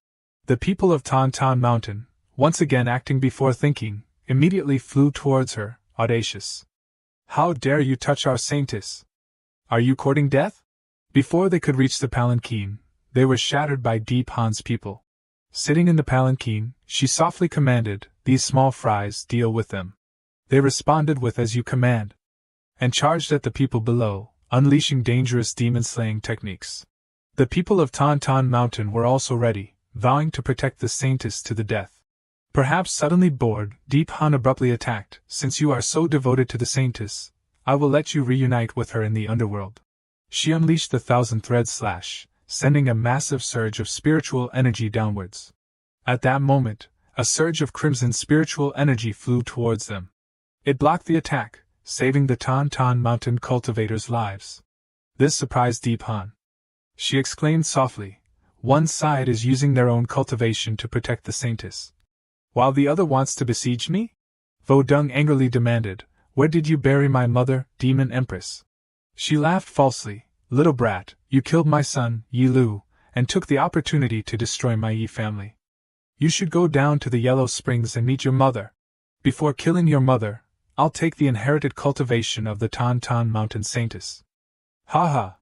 After that, she unhesitatingly absorbed the spiritual energy bit by bit. Feeling the power, she laughed joyfully, "Ha ha!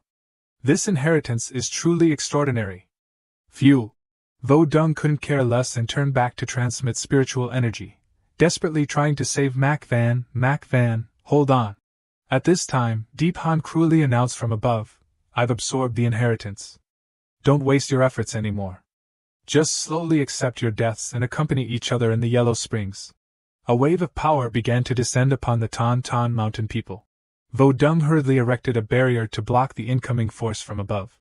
His body was nearing its limit, but he still managed to create a blood sword from his own blood, slowly saying to Mac Van, "I will avenge you." Deep Han was quite puzzled, finding his actions baffling. This little brat is wasting so much energy to save the saintess. Does he want to die? He flew upwards, his voice filled with rage. "Demon woman, take this." The sword thrust forward. Deep Han didn't take it seriously and scoffed, "Child's play." Yet the sword pierced through her protective barrier. And so, Vodung successfully broke through her barrier. Deep Han wasn't worried in the slightest. "You only broke my protective barrier. This sword is far from being able to injure me. Break for me." As she commanded, the blood sword slowly shattered. She laughed loudly, "Ha ha! The sword shatters in my hand." Suddenly she stopped, looking at her bleeding palm in surprise. "What?" Vodung finally spoke, "I forgot to tell you, my demonic sword doesn't like to kill people, but it loves to torment others." Deep Han was still in a daze. "Why can't I stop the bleeding? This demon must be playing tricks. Once I cripple his hands, it will recover." Vodung saw through her intentions and warned, "Cut off my hands? Useless. The blood in your body won't stop. My sword can't be stopped." Deep Han naturally didn't believe him. "You think I believe that?" He provoked her further, "Just try it. The faster you lose blood, the faster you die. I'm not joking with you." Deep Han was furious but couldn't do anything. She laughed menacingly, "Ha ha! Well done, demon! Truly ruthless. Then let's see if you dare to lay a hand on your own mother." Vodung's pupils suddenly constricted violently, because the person before him was his long-lost mother, who was now gently holding a dagger and calling him, "My son." Vodung was clearly affected. His trembling sword hand betrayed his emotions. Deep Han continued her act, "My son, this body is now your mother's. Do you still want that disgusting demonic sword to continue sucking blood until it drains your mother dry?" Vodung didn't say a word, raising his sword to cast the spell. Deep Han, seeing this, gloated, "Truly my obedient and filial son." He couldn't bear it any longer and shouted, "What do you want in exchange for my mother's safety?" She had been waiting for this, replying, "Throw your sword over here." Without hesitation, he threw the sword over. Receiving the blood sword, she was overjoyed. "This sword can be beneficial to me. Wouldn't that be like adding wings to a tiger?" She laughed loudly again, "Truly the good son I raised." But as soon as she picked up the sword, it instantly transformed into a snake with glowing eyes, lunging to bite her. Deep Han angrily roared, "Ah! You! This demon dared to trick me!" Her soul was pulled out of Tamat's body by the snake spirit in an instant. She began to struggle. "I'm finished. That demonic sword just absorbed too much blood from this body. The two of them are working together to expel my primordial spirit. This demon is more cunning than I thought. It wasn't easy to seize Tiamat's body. I can't fail now. Thinking this, she put the dagger in her hand against Tiamat's neck to threaten Vodung, demon. If you don't stop, I will perish together with your mother's body. Ha ha! What can you do against me now? Suddenly, Vodung approached Deep Han. Before she could finish her sentence, he commanded the snake spirit to completely pull her soul out of his mother's body, surprising her. What? She screamed, Demon! Do you want to kill your mother? Useless stood in front of his mother, not even looking at her as he spoke. You think you've absorbed the saintess's inherited cultivation? Hearing this, Yixian seemed incredulous, her voice rising. I clearly drained the saintess's cultivation. Why, how can she still? He then had to explain to this fool. It's very simple, the so-called saintess's cultivation that you absorbed. As he spoke, the saintess slowly rose from the rubble. Waiting for this moment, Useless continued, was actually this deity's power. Yixian screamed, more bitter than chili peppers, you devil. You pretended to be weak from the very beginning just so I would absorb your cultivation, draw my blood, and then easily separate your mother's body from my primordial spirit. Useless replied cheerfully, that's right, it's a pity you realized it too late. Finishing his words, he waved his hand, performing the spirit separation technique. Boom! A thunderous explosion occurred in the air. Su Mo finally returned to the arms of her dependable son. Useless hurriedly checked her pulse. The possession time wasn't long. Mother's consciousness is currently just in a temporary slumber. Fortunately, we made it in time. Manwha also appeared at this time, asking, how is it? Did you save your mother? He handed his mother over to her. Please take care of her for me. On the other side, the snake spirit was tightly coiling around Yixian. Useless stepped forward and tightly gripped her slender neck. Then he commanded, Snake, eat her legs first. The snake spirit obeyed, slithering down and tearing apart her two legs. The sudden pain caused her to scream uncontrollably. Not yet satisfied, he ordered it to eat her hands. After that, he threw her hard onto the ground. While she was still in a daze from her failure, asking herself, how could this be? Useless used the soul-searching technique to extract her soul. He thought, as expected, the Yi family's collusion with the beast and demon races to attack the Su family that year was initially to lure my mother back and then seize the opportunity to possess her. Wait a minute. Yixian's body twisted violently, her expression filled with panic. The later memories seemed to be related to my father and me. This strange phenomenon made Useless exclaim, what? This ability that causes the original body to dissipate like this. It's like something is preventing Yi Lu from revealing the secret. Who is stopping me from finding the truth? It seems I'll have to wait until Mother wakes up to learn everything. He suddenly turned around. A strange halo appeared where his mother and Manwha were standing. A sudden heavenly tribulation descended, catching Useless off guard. Mother! Manwha said to him softly, this is the heavenly lightning tribulation for ascension. Could it be that your mother is at the peak of the great ascension stage and has to undergo the tribulation to ascend? He replied to her, although my mother's cultivation is complete, her consciousness hasn't returned yet. Her body was possessed by the demon empress, and now she's too weak to withstand these 9 heavenly lightning strikes. She said worriedly, if that's the case, your mother's soul will be scattered. Useless said firmly, I won't let that happen. Please help me retrieve the Holy Mountain's spiritual chi for protection. I will withstand these 9 tribulation lightning strikes. Very quickly, the lightning tribulation in the sky took shape. Bolts of lightning rushed downwards, piercing through the layers of defensive spiritual chi of the Holy Mountain and advancing towards Su Mo. Manwha stood in front, trying to gather the spiritual chi of the Holy Mountain to resist. She gently formed a hand seal and shouted, Seal! A surge of spiritual power radiated out, enveloping all 3 of them. But the heavenly tribulation was powerful. It relentlessly wore down the shield above the Holy Mountain. Though blood trickled from the corner of Manwha's mouth, she still persevered, even if I have to exhaust all my cultivation. At this moment, the heavenly tribulation broke through the shield. She remained stubborn. I must buy him some time. She deployed the life protection formation to confront the powerful lightning tribulation above. But it seemed the power of the unawakened saintess was limited. Manwha suffered backlash, her entire body instantly racked with pain. At the same time, her formation shattered. She still disregarded her own life. The lightning tribulation will descend soon. I must quickly complete the grand formation. Just then, a hand rested on her shoulders. That's enough. Useless primordial spirit appeared beside her. He reminded her, don't waste your vital energy anymore, you'll die. Manwha was truly startled by him. You're using your primordial spirit to withstand the lightning tribulation? Are you crazy? You're the one who will have their souls scattered. He gently held her hand and reassured her, don't worry, my primordial spirit can borrow the power of heaven and earth, it won't be harmed. While you were helping me withstand the 7 heavenly tribulations, I've already stabilized her primordial spirit. She'll wake up soon. Thank you. My mother is still not favored by the heavens. The 8th and 9th strikes are coming at the same time. As soon as he finished speaking, 2 terrifying dragons appeared coiled in the sky above the tribulation. Useless paid them little attention, slowly gathering his spiritual power, his primordial spirit of the beginning. Then, borrowing the power of heaven and earth, he created a formation. Heaven and earth returned to the beginning. Thus, he single-handedly borrowed the power of an entire region to resist the 2 formidable lightning tribulations in the sky. After a period of stalemate, the lightning tribulation finally descended. Useless immediately rushed up to withstand it. He created a large surge of spiritual power, enveloping his entire body.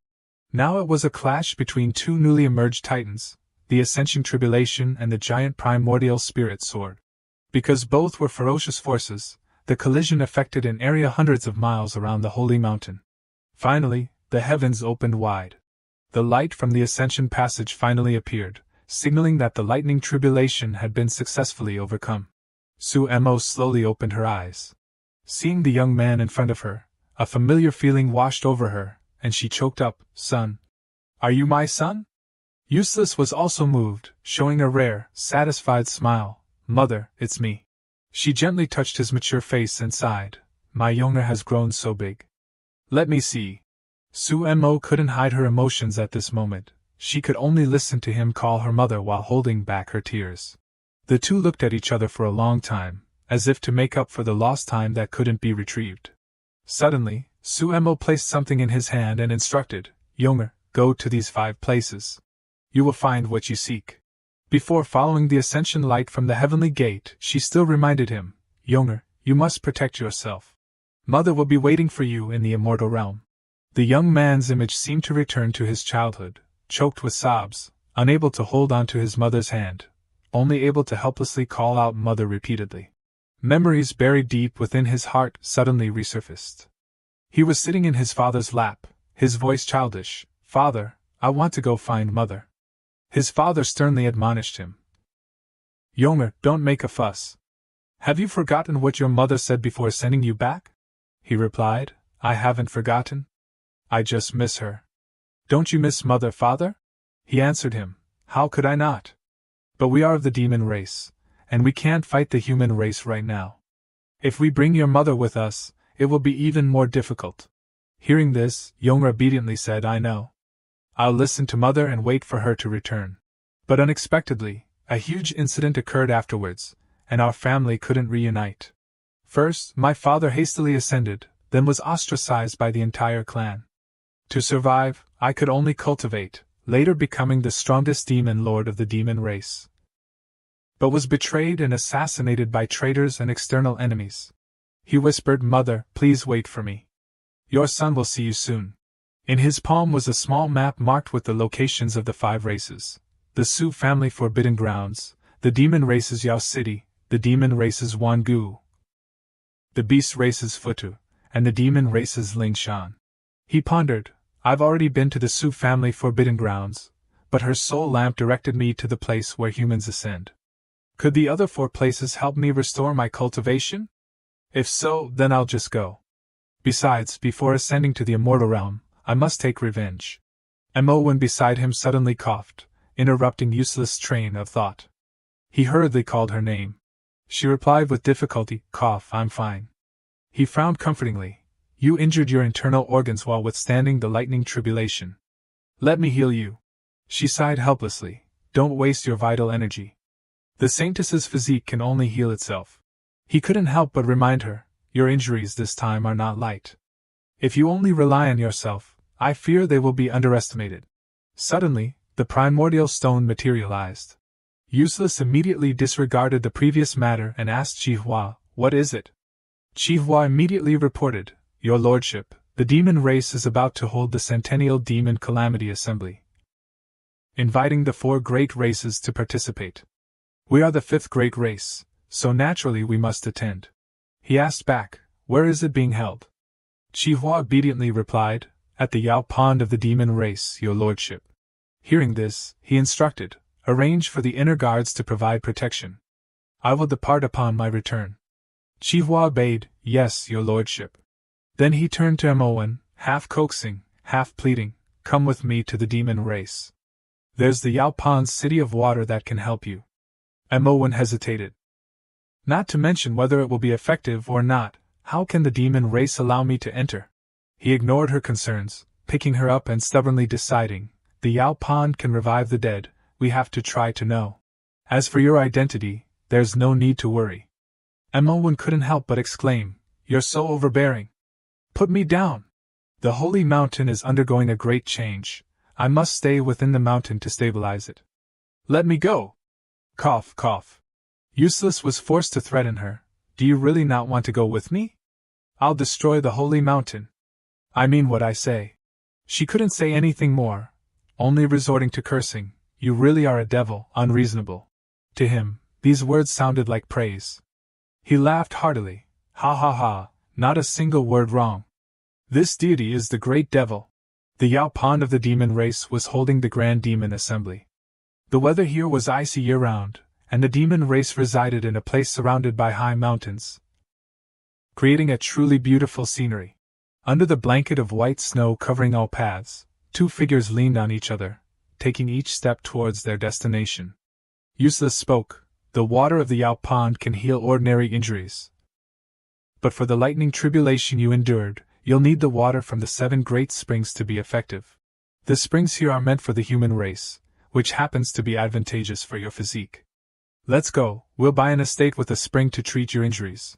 They quickly chose one, and Useless said, this estate has rich spiritual energy. Let's choose this one. They went inside together and met the manager. Are you the steward here? We want to buy this estate. The old man brushed them off, replying, get out quickly. Where did these stray cats and dogs come from, demanding to buy something? Your meager cultivation isn't even enough to carry my shoes. Useless thought to himself, because I had to suppress my cultivation to conceal my identity. I didn't expect to be looked down upon like this. Suddenly, another person appeared, and the manager's attitude did a complete 180, greeting the newcomer with a smile. Oh, my lord, you've arrived. I've already prepared this estate for you. Please come this way, my lord. He then turned back and glared at Useless and Moen. Why haven't you 2 left yet? Let me tell you, this estate already belongs to Lord Demon Marshal. He stood aggressively in front of the lord and said, this isn't a place for lowly humans like you. Get out of here. Suddenly, a pained cry rang out. The person who had just slapped him questioned aggressively, you blind fool, daring to raise your voice in front of his lordship. Do you want to die? Then the person knelt and saluted, your lordship, your subordinate arrived late. The manager's eyes nearly bulged out in shock. Lord Demon Marshal is actually bowing to this person. Useless pretended to hesitate. You arrived just in time. However, this manager, the Demon Marshal, sensing the anger in Useless' words, stepped forward and kicked the manager again, scolding him fiercely. This blind fool dared to offend his lordship. Your subordinate will deal with him right here. The manager was also quick-witted, hastily kneeling down and kowtowing to apologize. My lord, spare my life. It was this dog's eyes that couldn't recognize a great person. Didn't recognize Mount Tai. My lord, please spare this lowly one's life. Moen interjected, forget it, this kind of person is just spouting nonsense. There's no need to be harsh. Useless turned to her and replied gently, my wife is indeed magnanimous. Then let him go. He hurriedly replied, thank you, my lord. Thank you, my lord. The demon marshal gave him a warning glance. About today, Some things shouldn't be said, so don't say them. Understand? He hastily replied, this lowly one understands. Inwardly, he was sweating bullets. I wonder why this great lord likes to conceal his identity like this. Sigh, I must be more careful in the future. Useless said to the demon marshal, there are still 2 days until the Grand Demon Assembly. Go and investigate whether those 4 people have arrived. The demon marshal immediately obeyed. After he left, Useless turned to Emowen. The Yao Pond of the demon race breaks its seal every day, only for 2 time periods, a total of 4 hours. Your injuries shouldn't be prolonged. You must enter the pond for treatment quickly, my lady.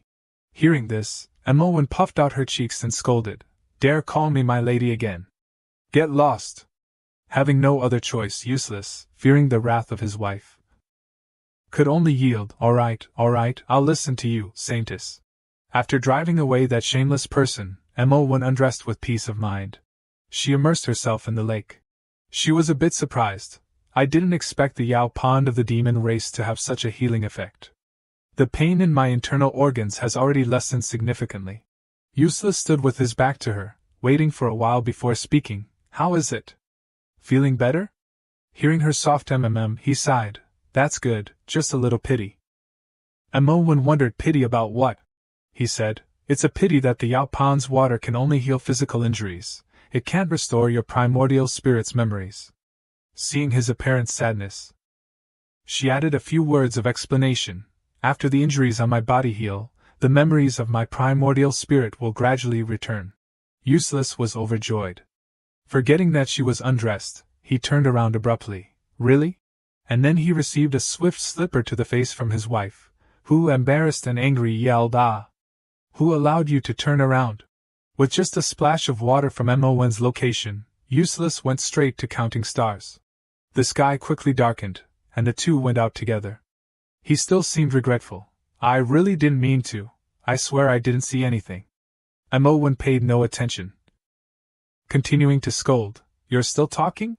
Suddenly, he reached out and grasped her hand firmly. His voice softened somewhat. I was wrong. Don't be angry anymore. 100 years ago, you wanted to attend the Grand Demon Assembly to see the sight of the Yao Pond's water forming into snow lotuses.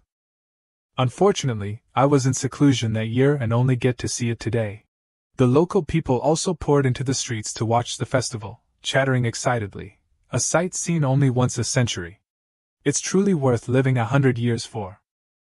Just being able to admire this with one's soulmate. It promises 100 years of mutual love. The two stood together under the brilliant lights of the festival, their hearts feeling a warm current flowing through them, thinking wistfully, if I were truly his wife. This guy wouldn't be so bad, huh? Useless was also preoccupied with various worries. Mother said there was a strange phenomenon in the Yao Pond of the demon race. Should I wait until 2 days after the Grand Demon Assembly for it to appear? Among the 7 great springs, I only saw 5. Perhaps the secret is related to the 2 dragon and phoenix races. Emowen, look quickly! When he called her, everyone was also exclaiming, It's starting! It's starting! In the distance, amidst the Yao Pond, pristine white ice flows gradually rose up, freezing together. They connected, winding throughout the Yao Pond. And from those ice flows, sparkling, pure snow lotuses bloomed, truly dazzling. Useless and Emowen exclaimed, How could this be? Oh, it's so beautiful! Realizing she had interrupted him, she quickly asked, What's wrong? He replied, No matter how beautiful the scenery in the world is, it's not as beautiful as your smile. Caught off guard by the sudden flirtation, she didn't know how to react, so she could only turn and leave, scolding, smooth talker. Suddenly someone appeared. Little lady, why are you leaving in such a hurry? No beautiful scenery can compare to a beautiful woman. How about letting this king keep you company for a while? Useless, seeing this idiot flirting with his wife, was furious. He thought to himself, another one who wants to die. Emowen looked at the perverts and considered, my injuries are better, but it would be difficult to deal with all of them at once. It's best to escape. Meanwhile, the shameless group continued to tease, Little lady, come and play. I guarantee you'll like this king. Before he could gloat further, a shoe accurately planted a kiss on his arrogant snout. Useless walked forward in mock surprise. the strong smell of tea emanating from him as he spoke. "Oh dear, look at my shoe! It's so dirty! I stepped on something." "Serves you right for being trampled underfoot," the humiliated ninth dragon prince furiously roared. "Humph! You stinking brat, where did you come from, daring to step on the head of your grandpa Dragon King? Someone, come and skin this brat alive for me." As soon as he finished speaking, his men fell like wheat, causing the Dragon King to panic. Useless treated him like air, gently pulling MO1 along as he said, "The path is clear, let's go, my lady." Being ignored, the ninth dragon prince exploded instantly. He growled, "Want to leave? Are you delusional? Whoever this king wants, even the heavenly king himself can't stop me." With that, he extended his claw towards MO1. "Little lady, come here quickly." This dog-provoking action naturally infuriated Useless, who calmly cast the iron horse freezing over, entering a dream technique. Seeing that MO1 still wanted to speak, he stepped forward to fight and reassured her, "Don't move, you'll dirty your hands." The ninth dragon prince, his tail grabbed, was mortified. He panicked, thinking, how can the third sister's true fire of our dragon race be frozen by a mere human? Moreover, why can't I move? How strong is this human's power? He yelled, "Brat, release this king quickly or else." Useless tightened his grip, annoyed, "Shut up and die." With a wave of his hand, the ice on the dragon's body quickly spread along the ninth dragon prince's body, transforming him, still clueless, into a block of eternal ice. Leaving the ice block there, he led MO1 away. "My lady, what do you think of your husband's ice sculpting skills?" Hearing her disdainful ugly as hell, he simply replied gently, "Then I'll practice more." He paid no attention to the two people behind them gossiping. They're about to be in big trouble. These two humans are quite capable, taking down the dragon prince in just a few moves. Who doesn't know how powerful the dragon race is? Causing trouble on the demon race's territory, even if they're powerful humans. They're in for a big problem. MO1 couldn't help but worry. "We're in the demon race's territory, isn't this a bit too much?" He replied confidently, "It's fine. If I give them an inch, they'll take a mile. But you should remember, don't even mention a group of dragons, even the entire demon race, I wouldn't care." At this time, the demon marshal appeared to report, "Your lordship, I finally found you." He immediately asked, "Is something urgent?" He received some piping hot information. "Your subordinate has investigated. The 4 people your lordship is looking for haven't arrived. Moreover, strangely, the number of demons who came to this assembly isn't even half the usual amount." Just then, a group of people rushed in frantically. "Your lordship, it's bad. The Dragon Emperor and the Dragon race have brought their entire clan to surround our estate. They say they want revenge for you freezing the Dragon Prince." MO1 had to advise, "This place isn't suitable for staying. Let's return to the human race." But Useless didn't seem to think so. "No, your injuries need 3 more days of soaking to recover. Leaving now would be a waste of effort." Hearing her say her injuries weren't important, he immediately denied it. "Your injuries are the most important thing." A subordinate reported, "Your lordship, how about your subordinate gathers the beast men to help you resist the dragon race?" "That's right, your lordship, your subordinate will contact our comrades right away." Useless stopped them. "No, you all stay hidden. Wait for my signal before acting. Now go!" They said in unison, "We obey, your lordship." "Be careful." MO1 was curious. "What are you planning to do?" He slyly asked, "Do you trust me?" She retorted exasperatedly, "You know the answer, why ask?" So, he pressed his advantage, not bothering to explain, simply telling her, "If you trust me, then come with me to meet those dragons." The two walked out side by side. Before they had taken more than a few steps, the impatient crowd outside shouted, "Dragon Emperor, those are the 2 humans." The Dragon Emperor put on an air of arrogance, pointing directly at the 2 newcomers. "You are the clan leader of the 5 human races and the saintess of the human race, correct?" Useless confirmed, "That's right." "May I ask why your dragon race has come here in such a mighty force to find us?" The Dragon Emperor was not polite. "Why? Humph, you dared to touch the dragon royalty, and you still try to deny it?" Useless smirked as if realizing something. "Oh, you're talking about that lecherous fellow? I didn't expect your dragon race to have such a degenerate. Or is your entire dragon race like that?" Instantly, his words sparked fury within the Dragon Emperor. Both sides immediately clashed. Watching him roar, "Who gave you the guts to do this, useless?" Finding it amusing, Useless mocked, flying into a rage out of embarrassment? Seeing that a fight was about to break out, Manhwa reminded Useless, "If you want to fight, count me in." He cautiously told her, "Don't be hasty. There's a greater power approaching. Let's first see if the other party is friend or foe before we act." The dragons couldn't bear it any longer and charged, "You insignificant humans! Today, no matter how noble your status within the human race, since you've killed someone from our dragon race, you must pay the price. Dragon brethren, listen to my command. Kill them. We obey, Dragon Emperor. Kill!" Suddenly, a bolt of lightning struck from the sky at this critical moment, causing the surrounding air to stagnate for a moment. Along with it, a delicate voice rang out, "Who dares kill him?" After the lightning dissipated, the Phoenix Empress, Feng Ting, descended majestically. The Dragon Emperor looked at her, his voice deep. "Feng Ting, what do you mean by this?" She simply replied, "Dragon Emperor, grant me a favor, will you?" He was unconvinced. What? Just a lowly human can have such great face. Suddenly, she intimately took Useless' hand, lying without blinking. "He is the fiancé of this Feng Ting. Is this face big enough?" Everyone started clamoring. "What? Did I hear that wrong? The Phoenix Empress is marrying a human? Is she crazy? Don't the stupid Phoenix race prioritize pure bloodlines above all else?" But Feng Ting kept swinging his arm, refusing to let go. Despite their bewilderment, Feng Ting winked coquettishly. "You understand." Having no other choice, Useless transmitted his thoughts to Manhwa. "This Phoenix woman is very suspicious. Let's calmly see what other tricks she has up her sleeve." The 9th Dragon Prince angrily spoke. "Fine, then this Emperor will give you, Feng Ting, some face. However, there's a give and take. The leadership of this assembly," Feng Ting finished his sentence, "will naturally be held by your dragon race." Hearing the immense benefit, the Dragon Emperor stroked his beard and laughed heartily. "Ha ha ha. Refreshing." Then he turned and withdrew his troops gracefully. "Let's go." The soldiers, who had barely had a chance to warm up, could only retreat in confusion.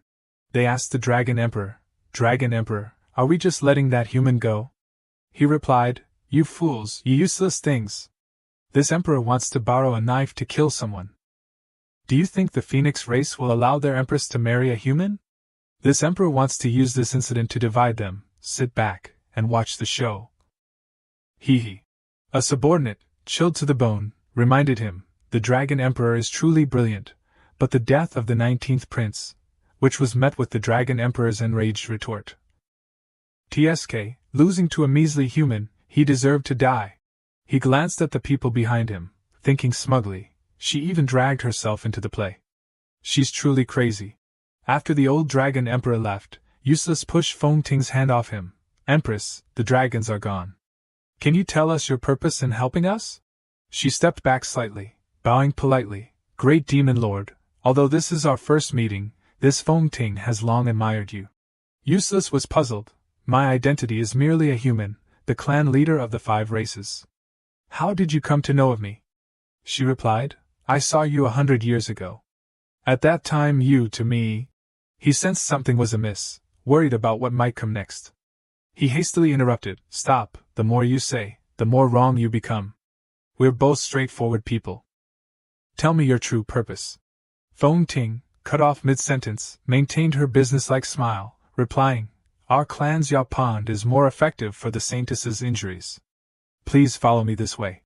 Manhwa frowned. Indeed, the chi of the Yao Pond here feels somewhat off. It must have been tampered with by those dragons. Useless found it rather interesting. And he said, "The Phoenix Empress seems to have something she wants to ask of us. Let's go and see." They followed the Phoenix Empress to the inner Yao Pond. This time, Useless sat a distance from the pond, not forgetting to turn his back as he spoke. "Manhwa, is the Yao Pond here effective?" Manhwa was undressing by the pond. She quickly removed all her clothes. Then she lay down on a rock by the shore, closing her eyes in enjoyment, and replied, "After a few times, my injuries have greatly eased." Hearing this, he was also a bit more relieved. However, someone couldn't help but yell, You human brat, dare steal my Feng Ting? He rushed towards Useless, shouting, You're dead. But Wudong blocked the sharp sword with just 2 fingers. Mowen heard a doubtful voice. What's wrong?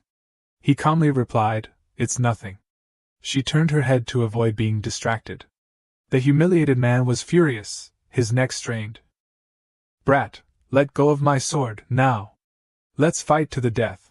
He chuckled and asked, With this piece of scrap metal?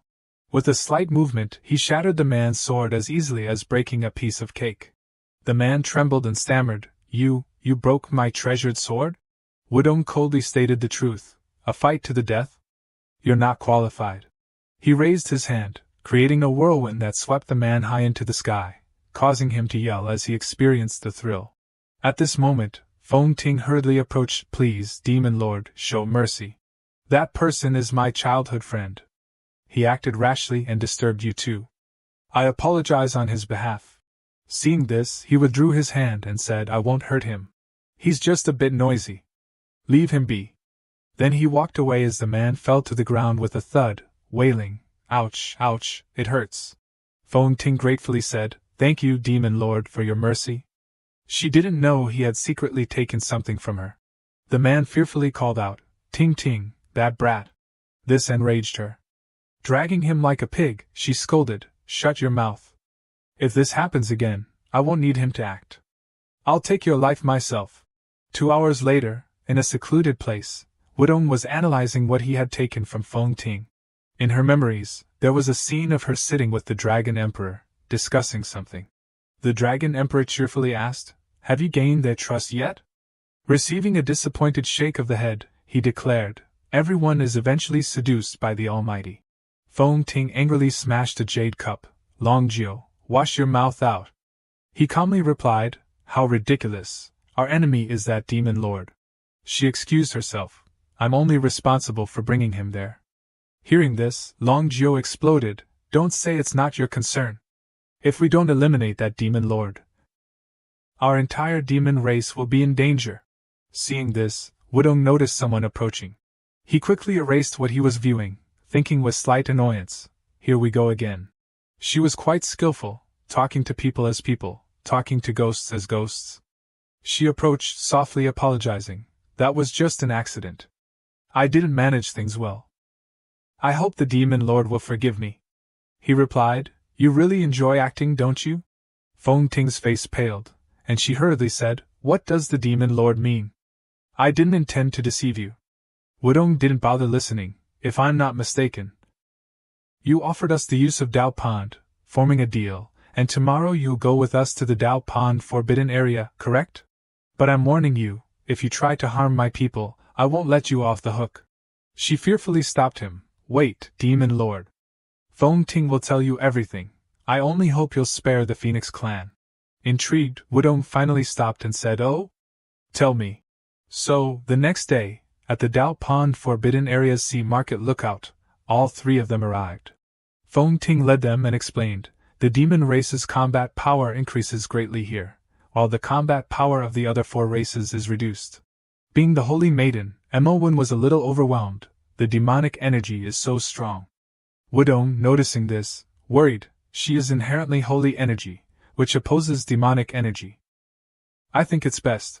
She quickly interrupted. Didn't we agree to advance and retreat together? Cowed by his wife, Wudong quietly said, But still. Then, seeing the people running towards them, he decided, Very well, we'll finish this quickly. The Dragon Emperor scurried over, then pretended to stroke his white beard. Feng Ting, you truly haven't disappointed us. Demon Lord Wudong, this day next year will be the anniversary of your death. Wudong cheerfully replied, I merely pursue the great path of longevity. Anniversaries of death are better left to you. Then, looking meaningfully towards Feng Ting, he asked with relish, What do you say, Feng Ting? Shall we begin? Feng Ting yelled, Attack! Behind her, a chorus of voices roared, Understood, Your Highness. Kill! Her clansmen rushed forward, relentlessly attacking. The Dragon Emperor realized too late, and he raged, Feng Ting, you dared to collude with the human clan, betraying the entire demon race? Feng Ting revealed her true form and retorted unflinchingly, It's not that I betrayed the demon race, but that you are untrustworthy. The Dragon Emperor had no more words. Humph, very well. From now on, there will be no Phoenix clan, only our Dragon clan reigning supreme. Ha ha ha, Feng Ting, embrace your death. Water surged from all directions like a flash flood. His blood technique swept through, slaughtering the Phoenix clan members. Feng Ting laughed triumphantly. From now on, your Dragon clan belongs to our Phoenix clan. This 9 gates poison barrier is our Phoenix clan's forbidden technique, specifically designed to counter the Ghost clan. Long Jiao ordered, humph, to the victor goes the spoils. Kill them all. But at that moment, someone unleashed a technique. The holy light Great Dharma barrier appeared, shattering the forbidden technique. The Dragon Emperor was shocked. What? It broke the Ghost clan's secret technique just like that. Wudong pointed towards Mowen behind him, proudly introducing his wife. It's just child's play. How could it trouble our human clan's holy maiden?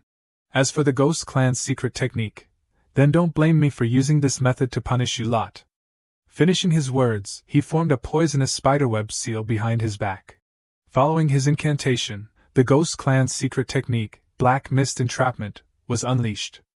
The spiderweb stretched out, enveloping the opposing group. The soldiers on the other side frantically tried to escape the poisonous net, but they didn't know what to do. The Dragon Emperor's eyes widened in fear, and he screamed in terror, "You, a human-demon hybrid, how do you know the Ghost clan's secret technique? Who are you?" Wudong flicked his hand, pulling him closer. He growled, "You don't even know who I am, yet you dare to scheme against me for a little profit. Killing you today is completely justified." A beam of light flashed. The Dao Pond Forbidden Area's Sea Market Lookout had a connection directly to the sky. The loud-mouthed dragon hadn't given up. It tightly coiled around his arm. Mowen and Feng Ting rushed over. "Wudong! Demon Lord!" Feng Ting said with a worried expression, "This is bad. This is the 3 steps kill, the Snake clan's deadliest poison. Anyone who touches it will die within 3 steps. Mowen was equally panicked. "Let me use holy light energy to detoxify you." Wudong refused. "No, this poison will backfire on you. This assassination trick again? Don't you have anything else besides these petty tricks?" After the smoke cleared, the Snake clan's holy maiden, Wu Xianyu, appeared, sneering, "Hee, even if it's an old trick, it works," Long Jiao solemnly declared. "The Snake clan's holy maiden herself has acted. If we could kill you once, we can kill you countless times. Die." With that, both sides clashed. 2 spiritual beasts revealed their enormous true forms, battling in the air. It was a magnificent sight for any witness. Feng Ling made arrangements. "I will hold them off. You two quickly find a way to detoxify the poison." Wudong now felt a distinct change in his arm, and he frowned slightly. Mowen noticed this and said, "It's not good, the poison is spreading." She formed a hand seal and chanted the frost seal spell. As she was about to heal him, he suddenly stopped her. "Wait." She was about to scold him. "You." But this infuriating man said, "My lady's frost seal is truly powerful." My arm almost froze. Mowen was speechless. This is not the time for jokes. Wudong extended his hand. "I'm serious. Look." The poison on his arm miraculously disappeared. Wu Xianyu felt a deep pain within her body without understanding why. "Ah, my primordial spirit! How can you, a demon, break my 3 steps kill?" he replied. 2 equivalent skills neutralize each other's effects. He withdrew his blood sword. Then, striking a cool pose, he said, "In that case, I might as well kill myself." The Dragon Emperor seemed incredulous. "What about your accomplices? Why haven't they appeared yet?" Wu Xianyu still didn't believe she would lose. She quickly regained her confidence. "Demon, last time we were careless and let you escape, but not today. I will quickly cast the Demon Clan's secret technique, Heaven Extinguishes Earth Demon." All the demons there suddenly changed. Even the Dragon Emperor wasn't immune to this secret formation. He angrily cursed, "You treacherous woman! You dare to scheme against my Dragon Clan?" Feng Ting couldn't help but curse as well. "Wu Xianyu, are you crazy? Daring to sacrifice the lives of so many demons for this formation?" Wudong gritted his teeth and cast the demon dispelling spiritual energy immortal technique. "It's just a demon tower. Watch me destroy it." His arrow, imbued with power, flew straight towards the demon energy tower high above. The demons suddenly awoke from their trance. What just happened? Wu Xianyu was persistent. Don't think this is all. I still have a trump card. Then, as the demon energy tower was activated, the 3 steps destruction advanced stage released a concentrated poison. Suddenly, MON cast the demon clan's secret technique, Thunder King Barrier, shattering her plan. This left her in disbelief. What? Wudong had reached her. He tightly gripped her throat and threatened, I'll ask you one question. What's your purpose in joining forces to kill me? She struggled to answer. Because, you are the 5 clans' Star of Slaughter, you will bring about the destruction of the 5 clans. He fell silent for a few seconds. What is the 5 clans' Star of Slaughter? She laughed maniacally. Ha ha, you've been tricked. At that moment, Feng Ting's urgent voice rang out, Demon Lord. Holy Maiden! He quickly turned to look and realized MON had been trapped in a teleportation formation. Wudong knew it was too late. He growled, to infiltrate the demon clan's barrier. Only a teleportation formation can do that. Was it Noicat? Wu Xianyu laughed triumphantly. You've realized it too late. Seeing her body burning in his hand, he remained calm. Oh? Is that so? She gloated, Demon, we're not as stupid as the Yi family of the human clan. We've prepared your death. Ha ha ha, just wait to be devoured by the 10,000 demons tower. Wudong stared at the demon tower, lost in thought.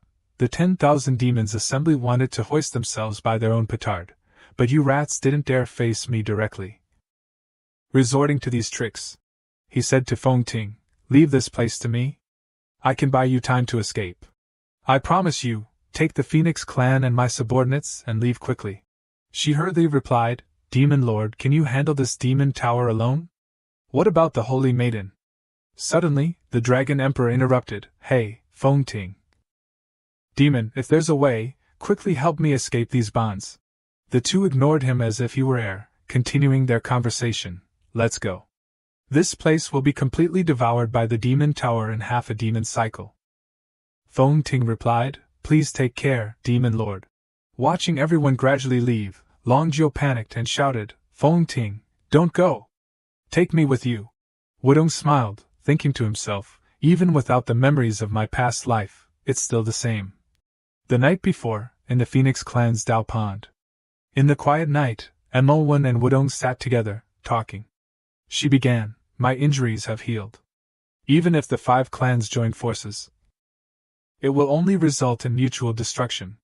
Why would a demon, for no reason, let me go? He added, MON, this is my affair. MON smiled, her eyes carrying a hint of mockery.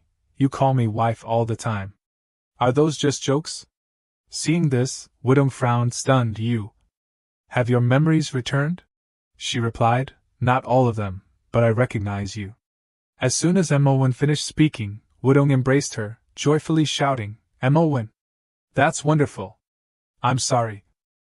I didn't protect you well back then. After a moment, she quickly pushed him away. If we are husband and wife, we live and die together. Moreover, there's the matter of the demon clan's betrayal. I must take revenge myself.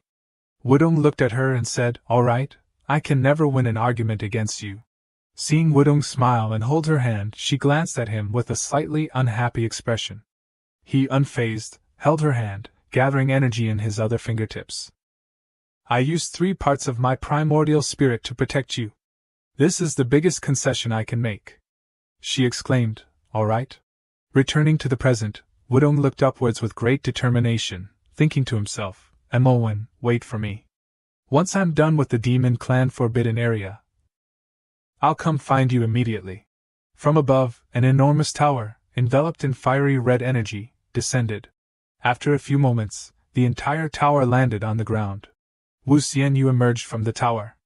She looked at him, smiling triumphantly.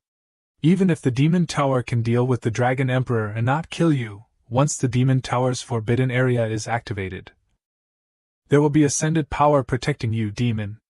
You're definitely dead. Ha ha. Wudong flew upwards. A fiery red energy sphere enveloped him, seemingly absorbing all the surrounding spiritual energy. He looked ahead, at the towers constantly flying around. He frowned, thinking to himself, is this the true forbidden area of the demon clan that she mentioned? Based on what I experienced in the Su clan's forbidden area, It can't be this peaceful. There must be a trap. As if sensing something, his eyes widened in surprise. Huh?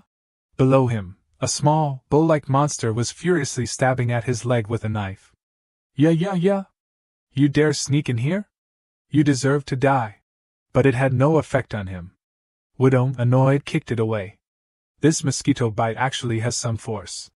Wudong frowned, glancing downwards. He raised his hand, brimming with energy, and smiled, thinking, each tower has a guardian demon beast. If I destroy all these towers, I can obtain the full power of the demon clan's forbidden area. Suddenly, from another direction, a different demon beast, wielding an axe, charged towards him, roaring furiously, "Thief! You must die!" Wudong didn't respond. He stood still, extending his hand to attack the demon beast. Killing like this is too efficient. With a simple move, the demon beast instantly turned into smoke. Then, he raised his hand again, unleashing a stronger attack, 10,000 lightning tribulations. From above, intensely violent lightning bolts struck the ground. They then attacked the towers. After striking the demon beasts within the towers, a surge of power emanated from them. It then converged towards his body. Suddenly, a dark, shadowy smoke emanated from the towers. Wudong, with a contemplative expression, thought, "Oh, it can block the power of my 10,000 lightning tribulations.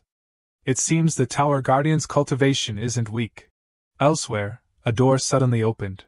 A half-human, half-snake woman appeared, looking at him and angrily shouting, "Thief! The aura on your body. What is your relationship with that scoundrel, Sumo?" Wudong leaned on his hand, looking at her and boldly asking, "Huh? Who are you calling a thief?" She replied, "The thief I'm talking about is, of course, Su." But before she could finish, she suddenly remembered something and looked at him angrily. "Huh? You dare destroy my property? You ungrateful wretch, you're the man who abandoned me. You deserve to die." With a furious expression, she attacked him with her long tail. Wudong frowned, dodging quickly. He looked at her, thinking, judging by this snake woman's appearance, she might know my parents. Mother said the truth could be found in the forbidden area. Perhaps from this woman's mouth. He raised his hand, and a gigantic hand appeared before him. Wudong looked at her with a smug expression. "My parents are renowned figures in this world. You're just a nobody, don't try to extort me." He extended his hand to control the giant hand, which quickly grabbed the snake woman's tail, causing her to panic. But in an instant, Wudong's giant hand was dispelled. She began to unleash her power, smiling triumphantly. "A nobody? Ha ha ha, if it weren't for me back then. How could your heartless father have escaped the heavenly punishment and ascended in one step?" Wudong pointed at himself, smiling and asking, "Heavenly punishment? My father is the dignified demon emperor of the demon clan. Did his ascension rely on a snake like you?" At the same time, he thought, that old man's ascension was indeed dangerous. There must be something hidden here. The snake woman crossed her arms, looking at him with an arrogant air. "Boy, heavenly punishment is not a heavenly tribulation. Besides, there's no need to waste words on you. You'll die soon enough." Suddenly, Wudong was surrounded by a dark power, and he collapsed to the ground, gasping, "Snake venom?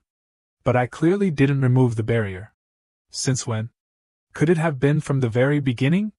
The snake woman, now in a gigantic form, looked down at him with a scornful smile. "That's right, from the moment you laid eyes on me. The snake venom has spread throughout this place." Faced with her smugness, he thought, "Does she really think I'm poison? I just happen to want to ask about the truth as well." Wudong frowned and looked up, asking, "Since I'm going to die anyway, can you tell me what the heavenly punishment is? Why was it aimed at my father?" She turned away, dismissively replying, "Why should you know this secret? You're already dead." Suddenly, Wudong calmly stood up, dusting off his clothes, and casually replied, "Then if I don't die, can you tell me?" This stopped her in her tracks, her face filled with shock. Feeling tricked, the snake woman turned around and pointed at him furiously. No one has ever survived my poison. What are you?" Suddenly, Wudong vanished before her eyes. He quickly moved behind her, saying, "Don't understand how I got here first. Answer my question first."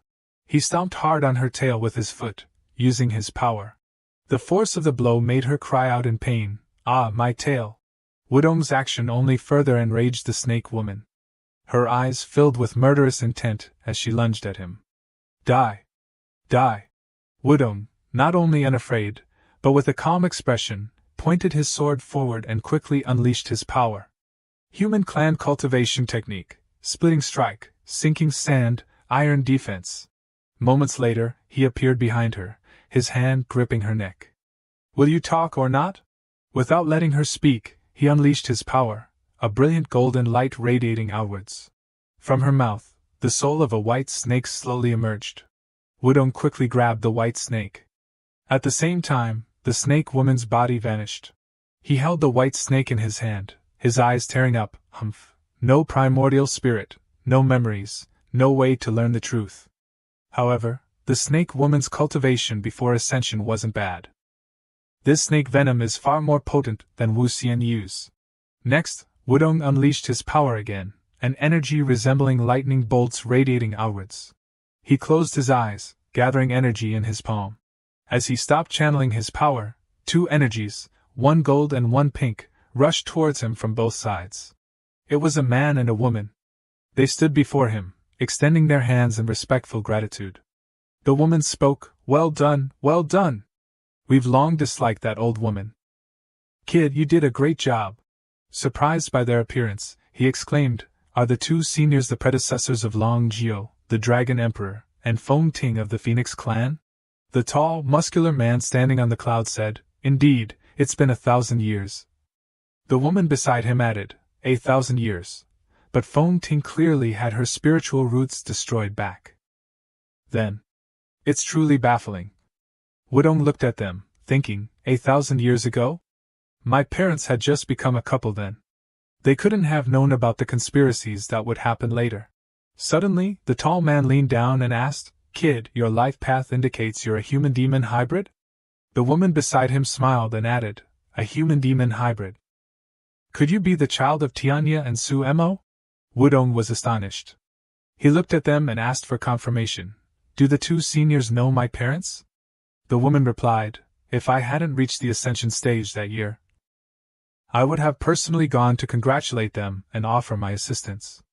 The man beside her added, "Me too. The union of different races would anger the heavens and incur heavenly punishment.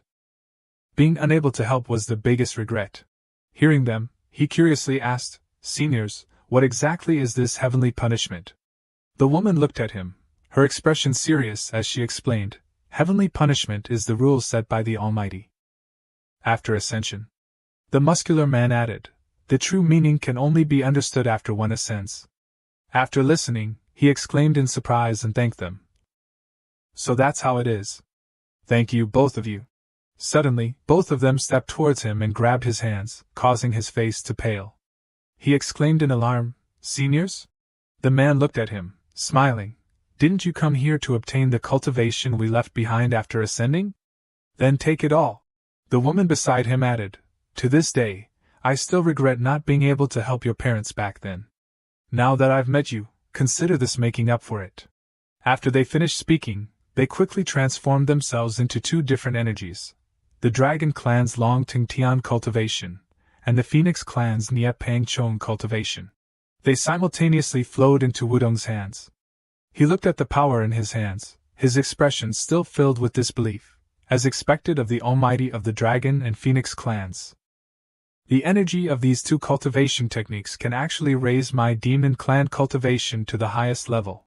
After receiving the power, he looked upwards, expressing his gratitude. "If this junior has the chance to meet the two seniors again after ascending, I will definitely repay your great kindness." From above, a fiery red energy, resembling flames, soared through the sky, forming a swirling vortex. Wudong frowned, stretching his body in preparation to dash forward. He then proceeded straight into the center of the vortex. Outside, Feng Ting and the demon marshal were looking towards the hole, anxiously awaiting him. Upon seeing him appear, they both rushed forward, shouting, "Demon Lord! Your Highness!"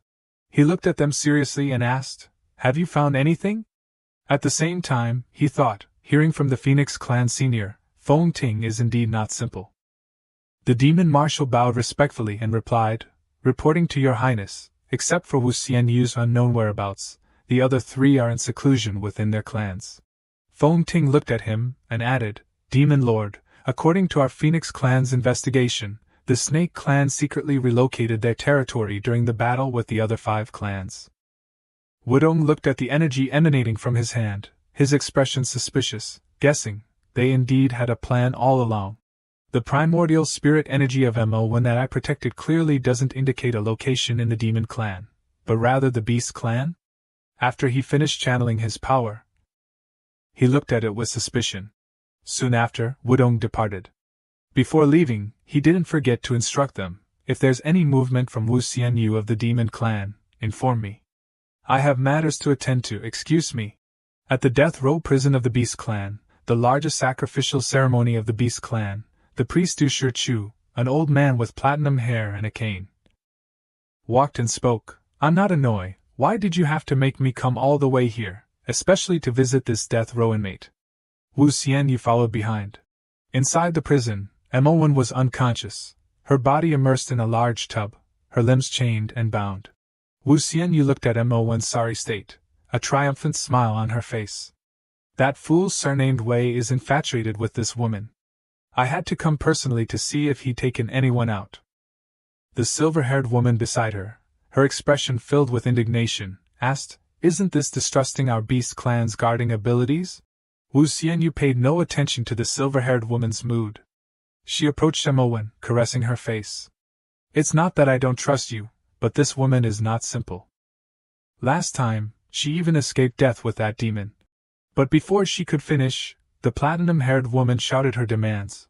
Learning from the last incident, we have to keep her alive to lure that demon and eliminate them all. Wu Xianyu rushed forward from behind, covering her ears and angrily scolding the Beast clan member. You're always showing off. Your Beast clan's constant yelling gives me a headache. The platinum-haired woman retorted, It's better than your Snake clan, constantly wriggling around, an eyesore. They both left, Wu Xianyu asking as they walked, Tell me, didn't your Beast King say anything? The woman beside her replied, You talk as if you've met our Beast King before. As they walked away, MO1's eyes slowly opened. In another space, MO1 sat calmly on a chair, her hand resting on the table, her expression contemplative. From another direction, an adorable little girl, holding a twig, approached her. Sister, show me your magic. MO1 extended her hand towards the little girl, exclaiming in surprise, You really called me sister? The little girl, holding the flower, smiled brightly and replied, This king can call you whatever this king wants. If you don't listen, this king will. Before she could finish, someone suddenly appeared, crashing into the wall behind them. Looking at the person before her, MO1 cried out in alarm, Wudong? Wudong tumbled to the ground. But he quickly got up, looking at MO1 with a worried expression. I finally found you. Are you alright? Seeing Wudong reach out to touch her, MO1 quickly recoiled, her expression annoyed. Don't touch me. You've gone too far with this joke. The little girl rushed over, standing between them, and asked crossly, This king's puppet technique is flawless. Even the high priest and the snake woman couldn't see through it. How did you break it? MO1 calmly replied, I didn't break it. I just knew that the person in front of me wasn't Wudong. As soon as she answered, the little girl suddenly knelt down, crying uncontrollably, Liar! You wouldn't tell this king the secret. Wah wah wah! Wudong prepared to approach. He looked at her and asked, Wife, why did you make a child cry? He moved forward and embraced her waist, both of them gazing at each other with deep affection. MO1 softly called his name, Dongge. He replied, It's good that you're alright. Before their display of affection, the little girl rushed over, stood between them with a face full of anger, pointed at both of them, and shouted, Hey! Do you two think this king is heir? And you, how did you silently break the barrier that this king set up? Wu Yong smiled in response, Others can't do it, but it's as easy as turning my hand for this venerable one. Regarding this point, you should be clearer than anyone. Shouldn't you, Beast King Senior? Hearing this, the little girl's eyes were not very happy. She crossed her arms and looked at them, saying, This king certainly hasn't forgotten the humiliation of losing to a brat 100 years ago. Seeing this, Wu Yong began to unleash his power, looking a little arrogant. Speaking of the humiliation of that year, let this venerable one take you on. As soon as he finished speaking, the little girl suddenly approached and hugged his leg, pleading, "Master." Seeing the little girl's actions, his eyes widened, his expression extremely stunned. "What's going on?" Manhwa, standing next to him, put her hand on her chin, her expression slightly contemplative. "Sigh, it seems like there are two souls residing in Beast King Senior's body, occasionally switching places." After hearing her words, Woo-young looked towards the little girl and asked, "Two souls? Isn't it a deliberate act to deceive people?" The little girl looked at him, smiled, and quickly replied, "If Master doesn't believe it, you can use the soul-searching technique on this disciple." "Please, Master." He touched the little girl's head and agreed, "All right." He glanced towards the girl who made the suggestion. "To avoid being tricked, Manhwa, you come and protect me." She nodded in agreement. Afterwards, Manhwa stretched out her hand and unleashed her power towards him and the little girl. A bright yellow light surrounded both of their bodies. After a while, the little girl quickly separated into two souls. On the left-hand side was a soul with an unfriendly personality. The right side was the opposite. Smiling cheerfully and calling him "Master," he looked at the little girl with extremely surprised eyes and asked, "Why do you have two souls?" At the same time, he thought to himself, "There's such a technique?" The soul on the left-hand side, upon hearing this, became extremely angry, looked at him indignantly, and shouted, "If it weren't for you, how could this king have fallen to such a state? After losing to you, this king was ambushed by a thief and nearly lost my soul. To ensure that my flesh and primordial spirit wouldn't disappear, this king performed the soul-summoning technique from another world. The two primordial souls immediately expanded powerfully. The thief who ambushed me didn't have time to escape. The thief easily broke through the rear lines of the Beast clan. Only one person is the most likely." Seeing this, the soul on the right-hand side put her hand on her chin and thought, her expression extremely contemplative. "Who else could it be? It's 100% that sanctimonious Grand Priest." The soul on the left pointed her finger, and added, "Even though I know it's her, this king still has no proof. Acting rashly would harm both sides, and it would also cause internal strife within the Beast clan, giving an opportunity to other clans." After hearing the whole story, Woo-young crossed his arms and looked at them, asking, "So you want to borrow this venerable one's hand to eliminate this traitor?" The soul on the left replied, "This king will help you switch the bait, protect the saintess from the Grand Priest, which can be considered a gesture of alliance." The soul on the right-hand side approached him and pleaded, "Master, you also have a grudge against the Grand Priest, we are on the same side." He tilted his head towards the soul on the right and asked, "Why did you think of joining forces with someone who was once your enemy like me? Also, since when did I have a disciple?" The little girl replied, "Because Master is the only expert in this world who possesses the primordial divine soul." Upon hearing this, his eyes suddenly became suspicious, and he thought to himself, "How does she know the secret of my primordial divine soul?" Suddenly, a dark energy began to spread from somewhere. One of the souls, seeing this, cried out, "Heavenly tribulation? It's over, the forbidden grounds of the Beast clan." Upon hearing this, Woo-young quickly took Manhwa's hand and suggested, "We should go out and have a look too." As if sensing something bad, Manhwa, with a worried face, looked at Woo-young. "Qingxing Mountain seems to have something going on. No, I have to go back quickly." His eyes sharpened upon hearing this, and he suggested, "I'll go with you." At the same time, he thought to himself, "Demon Lord, heavenly tribulation descending. The forbidden grounds of the demon clan have been leveled.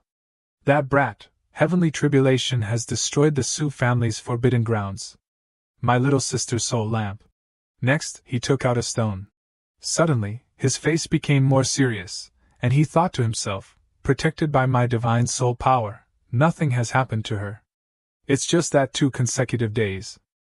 3 days of heavenly tribulation, all aimed at the forbidden grounds of the various clans. This is definitely not a coincidence." Seeing his constantly changing expression, Manhwa, who was behind him, asked, "What do you want to do, Woo-young?" Woo-young quickly turned around, took her hand, and replied, "I can only use 1/3 of my primordial spirit to protect you, so no matter where we are, we can know each other's safety and provide timely assistance." Manhwa looked down at Woo-young's hand holding hers, her face thoughtful. You said that if you received the power of the 5 clans' forbidden grounds, now that the heavenly tribulation has descended, the power of the forbidden grounds is likely to have been broken. You must quickly seize the time. I'll return to Qingxing Mountain once. If I can stabilize the situation, I'll come back to find you. Hearing this, he quickly moved closer and gently kissed Wen's forehead. All right. Be careful yourself. High in the sky at this time, 2 beams of light, one red and one white, were flying side by side. He landed on the ground and exclaimed, "Ahead is the forbidden grounds of the Beast clan. This is the heavenly tribulation." Ahead was a giant Beast clan member, holding a hammer. It was slamming it into the ground, creating a considerable tremor.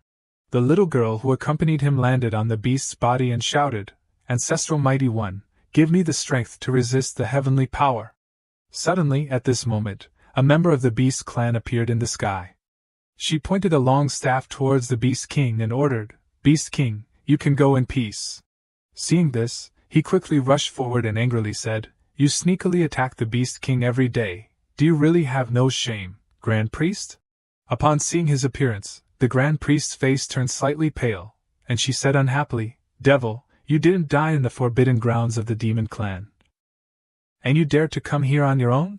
Wu Yong looked up and replied, "Ha, under the vast sky, there's nothing this venerable one doesn't dare to do." Elsewhere, Yu looked at him with a very smug expression. She used her tail to hold Wen's effigy and asked, "Oh, so do you dare to let the woman in your heart die for you?" The Grand Priest, standing next to her, added, "Devil, obediently submit to death, and we will spare your woman. Otherwise, you can only die together." Wu Yong smiled contemptuously at them and replied, "You two also consider yourselves my enemies.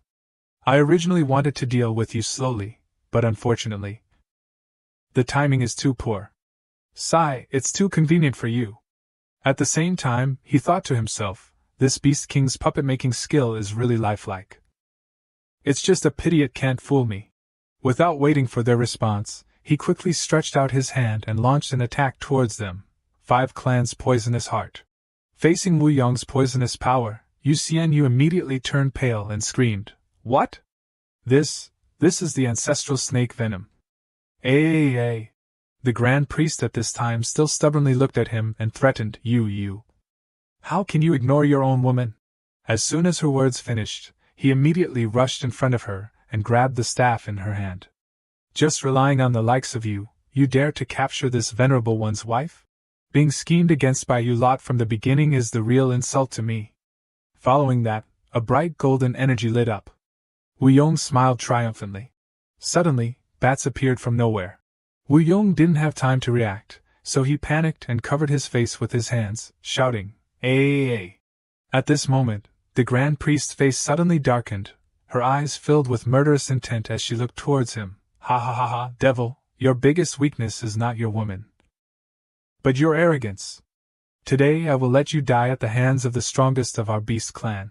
Yu looked at the bats rushing towards her. Despite already being pale, she became even paler and exclaimed, "What?" The bats transformed into a fierce flame that surrounded the Grand Priest.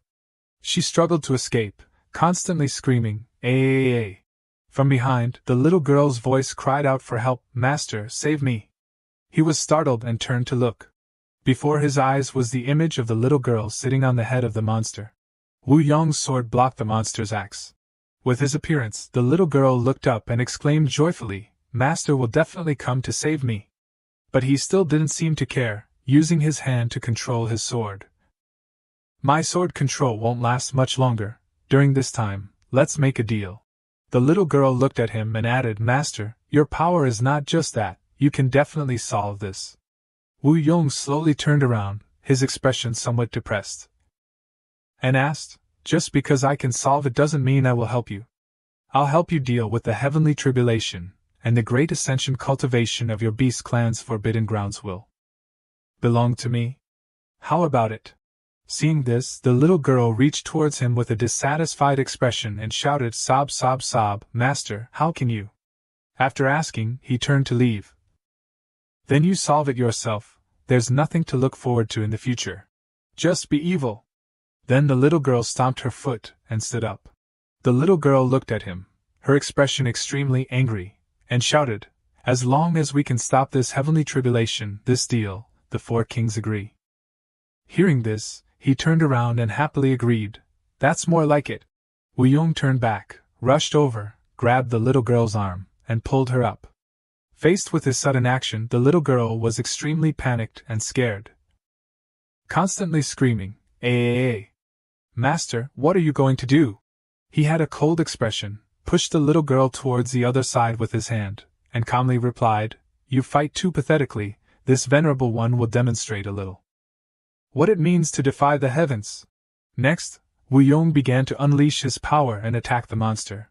Suddenly, a huge fire sword appeared from the monster's hand. The monster attacked the ground with the sword, accompanied by a loud voice exclaiming, "Demonic beasts, be extinguished!" High above, the little girl watched with a very smug expression. "Whoa, so powerful, as expected of my master. Humph, if it weren't for the four kings' primordial souls not having recovered yet. It wouldn't be your turn, little brat. This king is worried that if we repel the heavenly tribulation once, it will come again." But before she could finish her words, a giant hand appeared in the sky, piercing through the dark clouds and seemingly wanting to absorb all the surrounding spiritual energy. The little girl continued to observe. As if realizing something, she exclaimed in panic, "Ah! That's not right. Could it be that master wants to chase after it?" Woo-young continued to unleash his attacks. From the techniques he unleashed, a golden dragon appeared and charged towards the monster. At the same time, his phoenix also appeared. The Dragon Clan's Saint Manifestation and the Phoenix Clan's Saint Manifestation simultaneously charged towards the large hands piercing through the dark clouds in the sky. The power he generated crashed down to the ground, creating a considerable tremor. After a few minutes, everything finally returned to its original peaceful appearance. The dark clouds gradually dispersed, and the heavenly tribulation disappeared. At this time, the little girl began to approach him from above, her expression slightly worried, and asked, "Master, how could you kill the messenger of the heavenly tribulation?" The second soul in the little girl's body angrily shouted, "Are you crazy, you brat? When the time comes, all 5 clans will be buried with you." Woo-young turned around and calmly replied, "Don't you understand yet? The heavenly tribulation is merely the suppression imposed by the ascended powerhouses on the 5 clans' cultivation. As long as we are strong enough, they can't take anything from us." Woo-young stretched out his hand and shouted, "The great ascension cultivation of the Beast Clan, this venerable one will take it." The specter of the monster appeared. Yanshou looked at him and smiled happily, a worthy successor. He offered, "I will help you." Next, Woo-young used his own power to send the monster into a vortex, transporting it through another dimension. Next, pieces of armor suddenly appeared from his body, emitting a tremendously powerful energy.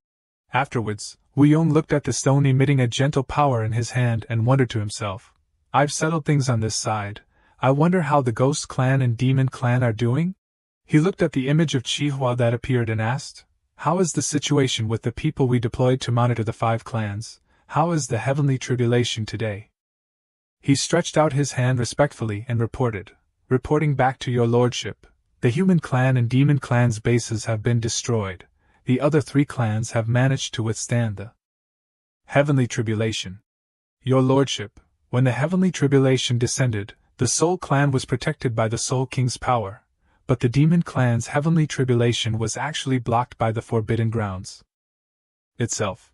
Hearing his answer, he asked in confusion, "Oh, isn't the Demon Clan led by Wei Ji? Didn't he take action?"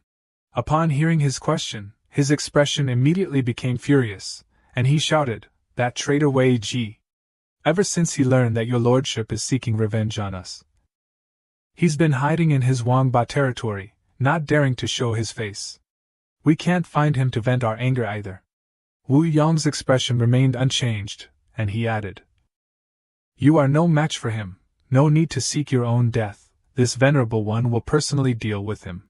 The conversation ended, he clenched his fists, his expression filled with anger, and he wondered to himself, it doesn't matter what Wei Ji is plotting, but when did the Demon Clan's Forbidden Grounds gain enough power to withstand the heavenly tribulation? Sensing the increasingly negative emotion surrounding him, the little girl timidly called out to him, "Master?" A loud explosion suddenly occurred in the forest, accompanied by flames gradually spreading around. Hearing this, the little girl quickly turned to look towards the forest and shouted, "What happened? Isn't that the Grand Priest's territory?" Without waiting for him to say anything more, the little girl quickly rushed towards the source of the explosion. "Master, I'll go take a look." Wu Yong tightly gripped the stone in his hand. Feng Ding and Su Qing appeared, filled with anger. She looked towards him and shouted, "Demon Lord, the heavenly tribulation is over," but the Serpent Clan's territory suddenly exploded for no reason. "Like this, do we need to investigate?" Su Qing, standing next to Feng Ding, added angrily, "Brat, my little sister's lamp is fine, but ye, after the heavenly tribulation suddenly. Will the Su family be all right?" His eyes narrowed, his expression filled with suspicion, and he calculated in his mind. 3 places in a row now, and they are all territories arranged for my brats. This is definitely not a coincidence. Wu Yong looked at the two of them with a very serious expression and suggested, "Phoenix Emperor, the investigation of the Serpent Clan's territory will be entrusted to you. As for the Su family, as long as my mother's soul lamp is still lit, nothing will happen to the Su family that day." Feng Ding replied seriously, "I'll contact you after the investigation." Su Qing, standing next to him, couldn't help but ask, "What are you talking so much about, brat?" Wu Yong didn't answer, his hand gripping the stone even tighter. On the little girl's side, she looked at the people in the explosion area, constantly giving orders and helping everyone evacuate. A moment later, Wu Yong also landed and looked at the little girl, asking, "What have you investigated?" The little girl replied, expressing her doubts and suspicions. "What haven't I investigated?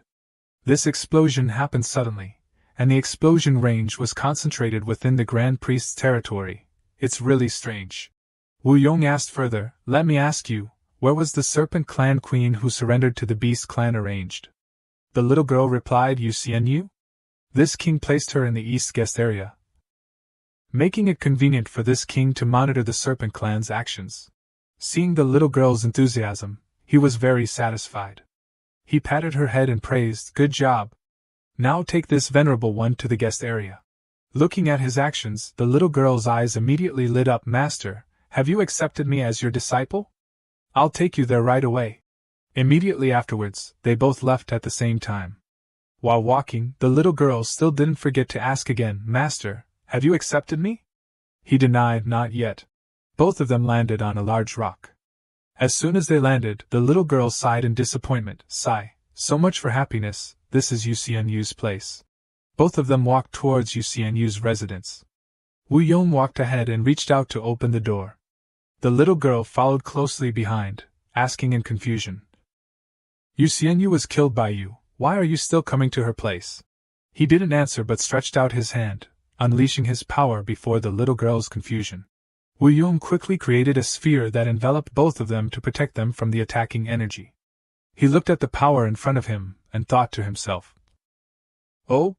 Bound by my demonic energy, yet still able to move. It seems the power doesn't belong to that woman." Realizing the situation before her, the little girl unleashed her attack, Dangerous Beast, then looked at him worriedly and asked, "Master, are you alright? I didn't expect that snake woman to be so insidious, daring to scheme against us." He tightly gripped the power, his expression completely calm as he replied, "It's fine, it's just that the power of this clear light sword came from the same source as the heavenly tribulation." After a few seconds, the power immediately dissipated. The little girl reached out, retrieved her beast, and looked at him with a smile, asking, "There shouldn't be any more traps inside, right, Master?" "What you said? About Yu and the power of the heavenly tribulation being connected?" They both walked together. Seeing the magnificent scene before her, the little girl couldn't help but exclaim in surprise, "Whoa!" She pointed at the massive rock beside her and asked curiously, "It seems like this stone can't be shrunk and put into storage spaces like Qiankun bags. When did you create this thing?"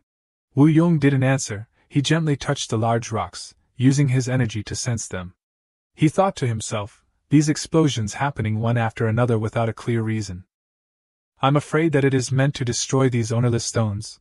This would mean these stones hold the information I seek." Then, he continued to perform the retrospection technique. Looking at Yuxianyu's appearance in his mind, he thought to himself, they just didn't expect Yuxianyu to leave the Serpent Clan's territory and bring this stone to the Beast Clan's territory. That's why they keep appearing here. Returning to the past, Yuxianyu knelt before a table, clasping her hands in sincere prayer. Senior, your junior Yuxianyu sincerely offers her birthday wishes. A shapeless dark shadow replied, Wu Yan's child must die. After the deed is done, you and those who kill him can receive the power of the 5 clans. Otherwise, your souls will be annihilated. Remember. After hearing this, Yuxianyu bowed her head respectfully and obeyed. Your junior understands. Returning to the present, Wu Yong's eyes widened in surprise as he sensed something. He thought to himself, I don't know who this shadowy figure is, but listening to him. Could he be my father's enemy? The little girl standing next to him touched the stone sphere and asked, Master, what makes that shadowy figure so boastful? Can he really give them the power of the 5 clans? Suddenly, the sphere emitted a purple light like a cosmic black hole, sucking the little girl's hand inside. Caught off guard, the little girl screamed in terror, What? Master, save me! Wu Yong's eyes narrowed. He performed his technique, the clone technique. The little girl looked at him, her expression filled with fear, and screamed, Master! His hand was sucked in by the light emanating from the stone. A moment later, he sat cross-legged, looking towards the stone sphere emitting a strange red light.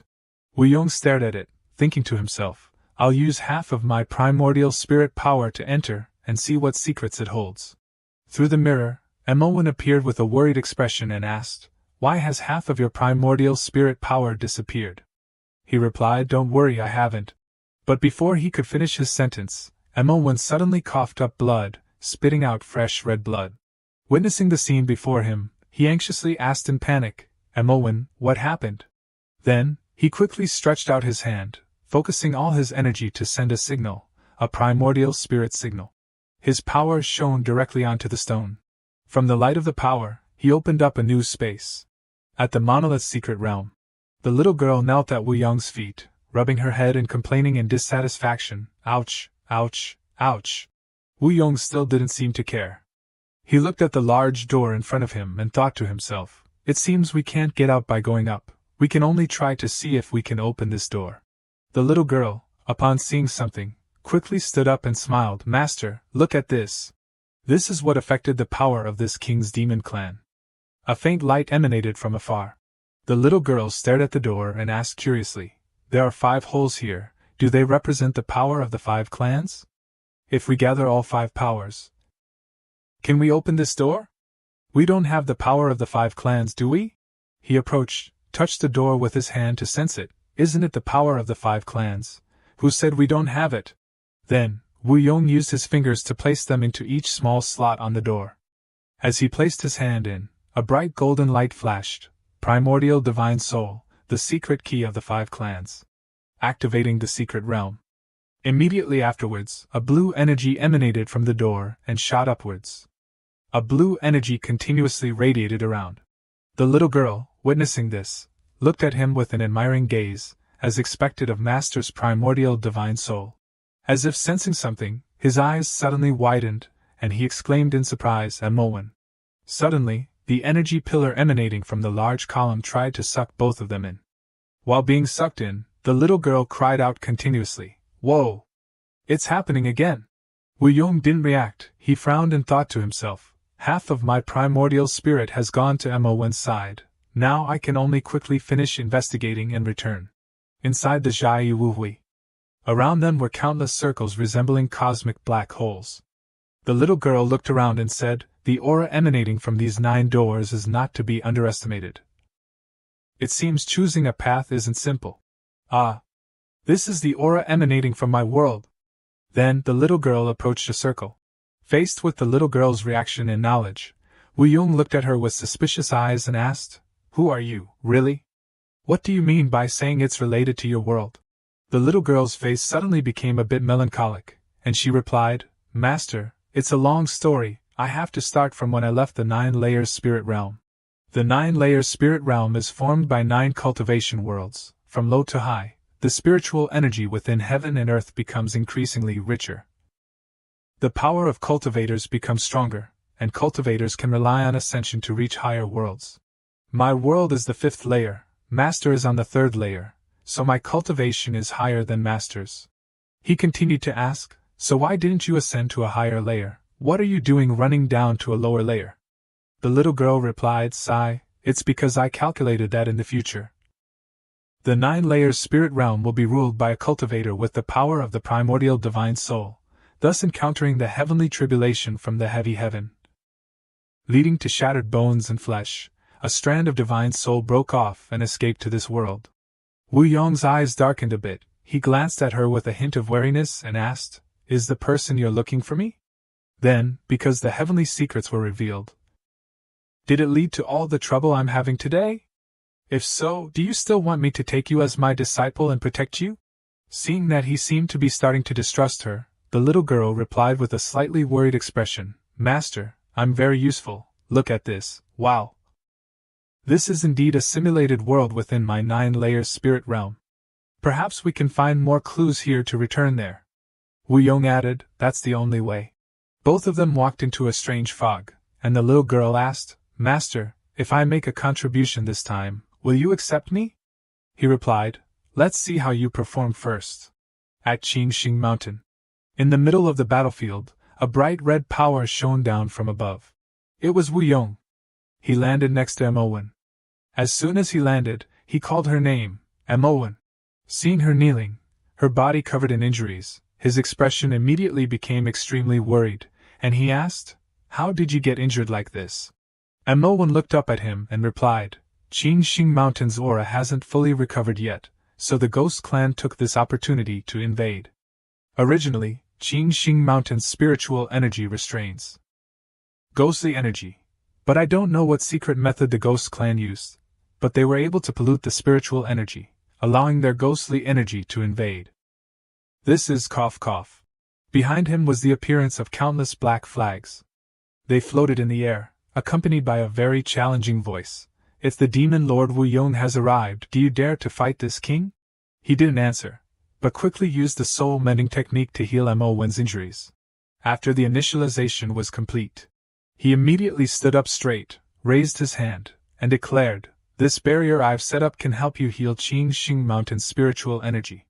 You can safely sit down and heal your internal injuries, while I go meet those Ghost Clan members who dare to hurt you. Upon hearing this, Mowen immediately became very worried. She grabbed his hand and suggested, but you only have half of your primordial soul power now, let me fight alongside you. Wu Yong looked at her and smiled reassuringly. Don't worry, I have techniques that counter the Ghost Clan, just trust your husband's strength. I'll be back soon. After that, he quickly rushed off. Meanwhile, Mowen, sitting within the barrier, didn't waste a single moment to recover her strength, thinking to herself, I must recover quickly to be able to help him. Outside, Wu Yong reached out his hand behind him, looked at the Ghost Clan members, and calmly taunted, are the Ghost Clan's methods always so sneaky and underhanded? Next, without letting them answer or react, he quickly attacked the Ghost Clan members. This venerable one reveals himself. A loud explosion rang out. The Ghost Clan member now revealed his true form. He held a knife, swung his hand and smiled smugly, no no no, and at Wu Yong, you were killed by this king once before. Yet you still dare to be so arrogant, really. What a fearless fool! The Ghost Clan member attacked Wu Yong. He stretched out his hand, frowning cautiously. A thread from his sleeve simultaneously shot out. They moved forward, coiling around each other, forming a knot. Seeing this, the Ghost Clan member laughed mockingly, ha ha ha, the strongest demon lord or whatever, you don't even understand the principle of haste makes waste. Facing his mocking laughter, he calmly replied, do you know what it means to want to draw a tiger but end up with a dog? It's a fake. Hearing his words, he became furious and shouted, what? You! Soon, his body was wrapped by his cloth. He struggled to break free. His mouth kept asking, how? Why can't my ghostly transformation demon be summoned? Ah! Wait, Demon Lord, I have information to tell you. He replied, tell me quickly. Suddenly, his eyes darkened. The Ghost Clan member said, got you. Even if I'm not the Ghost King or anything, as long as I can control the Ghost Clan's immortal binding book. Even if you are a great Luo golden immortal, you will be captured by me, ha ha ha. Bright red thorns suddenly appeared around his body, wrapping around him. His lifeless eyes couldn't comprehend what was happening before him. The thorns wrapped around his body, tightening more and more. He added smugly, I heard your cultivation is high, but I want to see if draining your cultivation will help me break through to the soul. King Realm, why is this cultivation so endless? Why can't I stop absorbing it? I don't want it anymore. But the more he absorbed his cultivation, the more uncomfortable he became. The Ghost Clan member clutched his throat in extreme pain. At this time, Wuyong slowly removed the thorns wrapped around the Ghost Clan member's body. He turned his head and smiled, his face completely calm. Playing games with you for so long. I only managed to find this small piece of information from your soul. What a waste of this venerable one's time. Then he pulled hard, causing the thorn to snap in two. Looking at the Ghost Clan member's demonic energy around him, he frowned and thought to himself, this fake is just a pawn. The orders he received were just to use MO1 to lure me to Qingxing Mountain. He appeared again, crossing his arms and looking at him, smiling with an extremely arrogant look. Demon Lord Wuyong, are you well? Wuyong floated in the air. He looked towards the Ghost Clan members, and asked, why do all the Ghost Clan kings like to hide their heads and reveal their tails? At the same time, he thought to himself, I feel like the entire Qingxing Mountain has been set up. The real Ghost King attack is definitely not here. Faced with his mocking words, the Ghost Clan member wasn't angry. He stretched out his hand and began to unleash his power, replying, Demon Lord Wuyong, a righteous person doesn't speak in riddles. I came here today only to make a deal with you. Seeing this, he also unleashed his own power. Oh? You and I have an unending feud. What kind of deal is this? Then Wuyong attacked the Ghost Clan member. His flames rushed towards the Ghost Clan's flags, burning and forming a large circle. He still remained indifferent, standing very calmly. His flames grew larger and larger, then gradually transformed into a fire tornado, wrapping around the Ghost Clan's flags and pulling them along, causing them to gradually burn to ashes. At the same time, his voice rang out, what if this deal concerns the Holy Maiden of the Holy Mountain, the one the Demon Lord loves most? Wuyong looked towards MO1 sitting inside the barrier and wondered to himself, what's going on? Why is the chi in MO1's body leaking out of control? Seeing that he wasn't paying attention, the Ghost Clan member quickly unleashed his attack, Soul Urging Formation. Next, the Ghost Clan's formation surrounded MO1's barrier, merging with Wuyong's formation. Seeing MO1 gradually recovering faster, he wondered to himself in surprise, this formation isn't meant to harm MO1, but to help her? On the Ghost Clan's side, he was merging with his clones and looked at him, saying, Qingxing Mountain is now just an empty shell, everything relies on the Holy Maiden's consumed primordial spirit to maintain. So how long can the Holy Maiden's primordial spirit last? Wuyong glanced at him, tell me about the deal. At the same time, he thought to himself, MO1's current situation is indeed problematic, let's hear what the other party's purpose is first. The Ghost Clan member looked at him and smiled, stating the terms of the deal. I can use the Ghost Clan's soul separation grand method to extract your wife's primordial spirit from the Holy Maiden's body and revive her. In return, the Demon Lord Wuyong needs to join me in eliminating our common enemy. What do you think? Wuyong propped his hand up and asked, common enemy? As soon as he mentioned the enemy, he roared in anger, that bastard Wei Ji. He tricked us into joining forces to kill someone. And then he became a great power. Now he has invaded the territory of our demon clan. Damn him! Witnessing his furious expression, he asked, oh, if that's the case, does the Ghost Clan king want to kill a small fry from the demon clan, but needs to rely on someone else's hand? At the same time, he thought to himself, someone as cunning as Qingjian, how could he be tricked by Wei Ji? It seems like this is another trap, luring the tiger out of the mountains. He replied angrily, humph, Wei Ji is different now. He has obtained the remaining cultivation from all the great powers of the demon clan. He frowned, thinking to himself, the great ascension cultivation can only be obtained within the forbidden grounds of the demon clan. Suddenly, he approached him, extended his hand, and bowed his head in greeting. Noi has now broken through to the level of a demon god. Only you and I can eliminate him. If we wait any longer, I'm afraid we won't be able to stop him. Vo Dung didn't refuse, and agreed, replying, all right, once it's done, don't forget your promise. Seeing him agree to the deal, he quickly dashed off like an arrow. This is urgent, I'll lead the way, let's go. Vo Dung approached Mac Van and instructed her, I'm going to break the deadlock. Mac Van, you act according to the circumstances, but absolutely do not put yourself in danger. She looked up and replied, be careful, husband. After he left, a swarm of 10,000 ghosts swooped down, rushing towards Mac Van's barrier. Where Vo Dung's clone was, the little girl was holding his hand, pulling him along while pointing forward. Master, this mountain is my territory, let your disciple lead the way. Suddenly, large flames appeared, surrounding the little girl's territory. Next, a dragon appeared with the form of a lion, continuously breathing fire. Seeing her territory being burned, the little girl cried out, ah, my home. Seeing the little girl's appearance, the dragon immediately charged towards her. Seeing this, Vo Dung quickly raised his sword, preparing to attack. Suddenly, the little girl rushed forward and grabbed his hand, stopping him. Master, don't attack. Wherever the dragon charged, the surrounding earth, rocks, and mountains cracked and crumbled. It stood before Vo Dung and the little girl, and large question marks appeared in its mind. The little girl, unafraid, reached out and touched the dragon's face. Ah! I thought I was really in my own world, but it turns out it's just an illusion. What a pity. He stood beside her, looking at her with an extremely puzzled expression. The little girl looked at the dragon affectionately and said, oh dear, so naughty, making such a fuss. I'll have to spend time rebuilding my house again. The dragon gradually shrunk in size. Witnessing the scene before him, Vo Dung put his hand behind his back and asked with a smile, is this the spirit beast you nurture? The little girl, while stroking her natal spirit, replied, no, master, this is my natal spirit. Vo Dung repeated her words in surprise, natal spirit? The little girl replied, a natal spirit is like a cultivator's second life.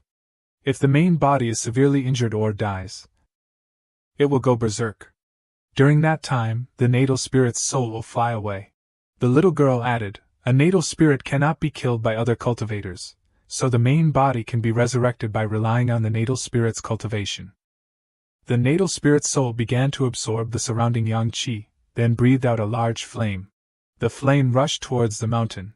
Observing the scene through the illusory image, the little girl puffed out her cheeks, feigning anger. I knew it. Now I have to help that guy clean up the mess again.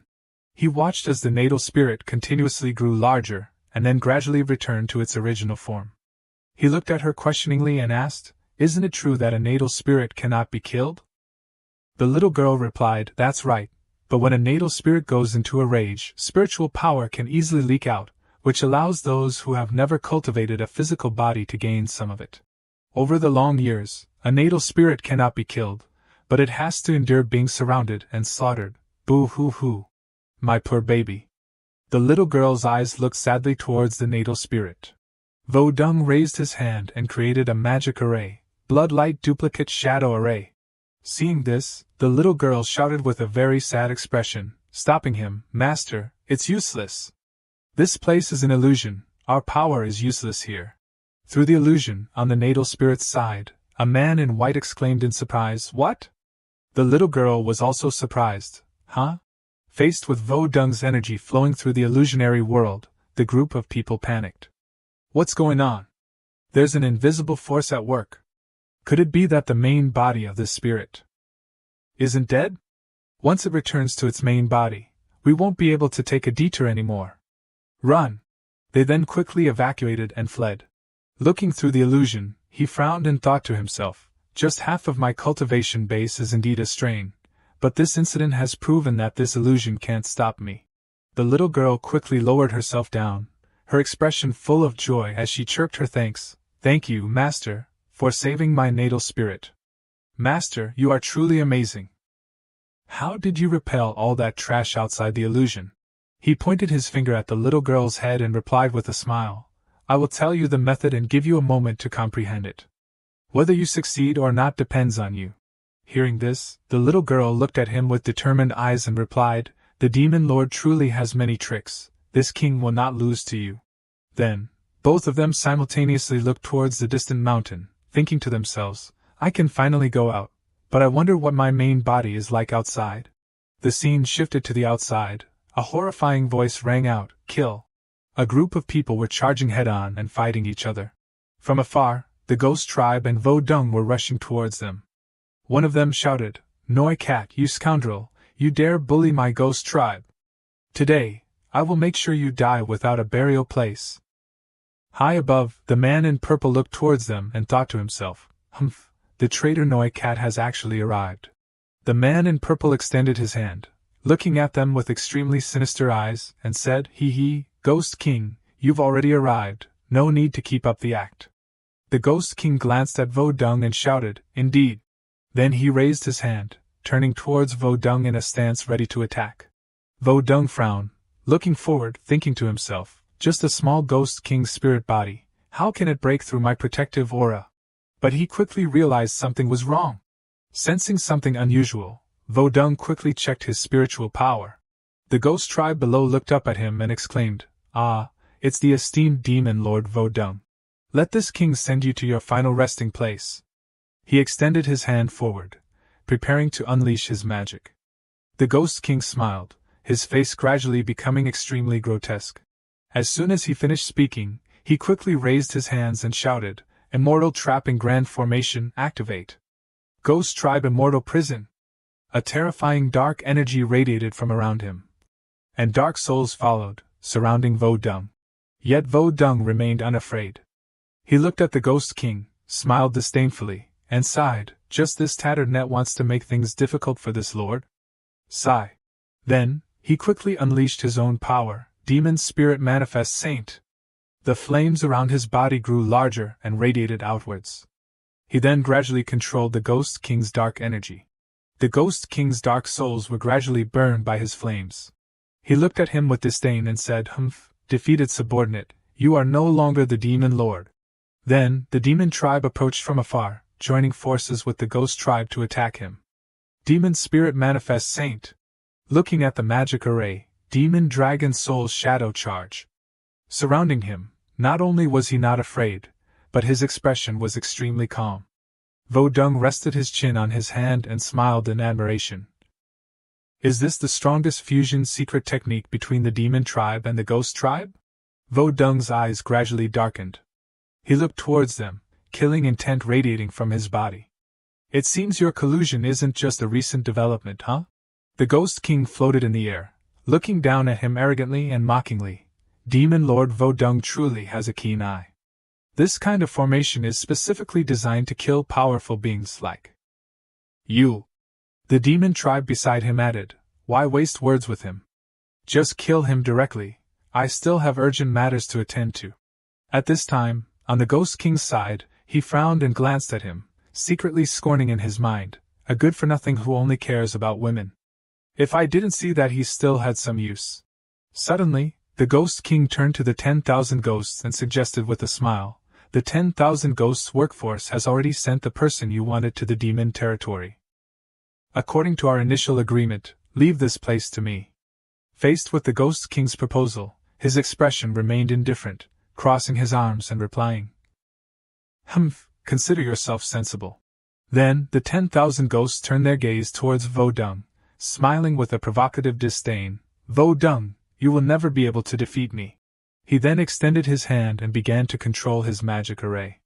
"However many times you can live, I can kill you that many times." He became increasingly complacent, laughing loudly, "Mac Van is mine now, haha."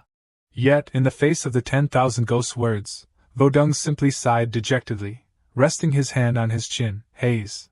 Faced with his indifference and lack of concern, the Ghost King couldn't help but ask in surprise, "Demon Lord Vo Dung still hasn't given up, unwilling to die? Even if the person you love most is taken by your rival, you don't care anymore?" Vo Dung remained the same, sitting amidst his own magic array, outside of which was the attack from the Ghost Tribe and Demon Tribe's formation. Yet he remained extremely calm and indifferent, replying, "You're about to find out the reason I'm here. Right, there's still a little something that needs fixing." Finally, after a while, he suddenly raised his hand and began to gather the surrounding spiritual energy into his palm. "That Noi Cat was never my rival, he's not worthy. He escaped from their formation, standing proudly facing the Ghost King. Seeing him safe and sound without any injuries, the Ghost King exclaimed in surprise, how could you resist our strongest devouring technique? Vo Dung didn't care much. Faster than lightning, he appeared right behind the Ghost King. His voice carried a hint of disdain as he asked, strongest?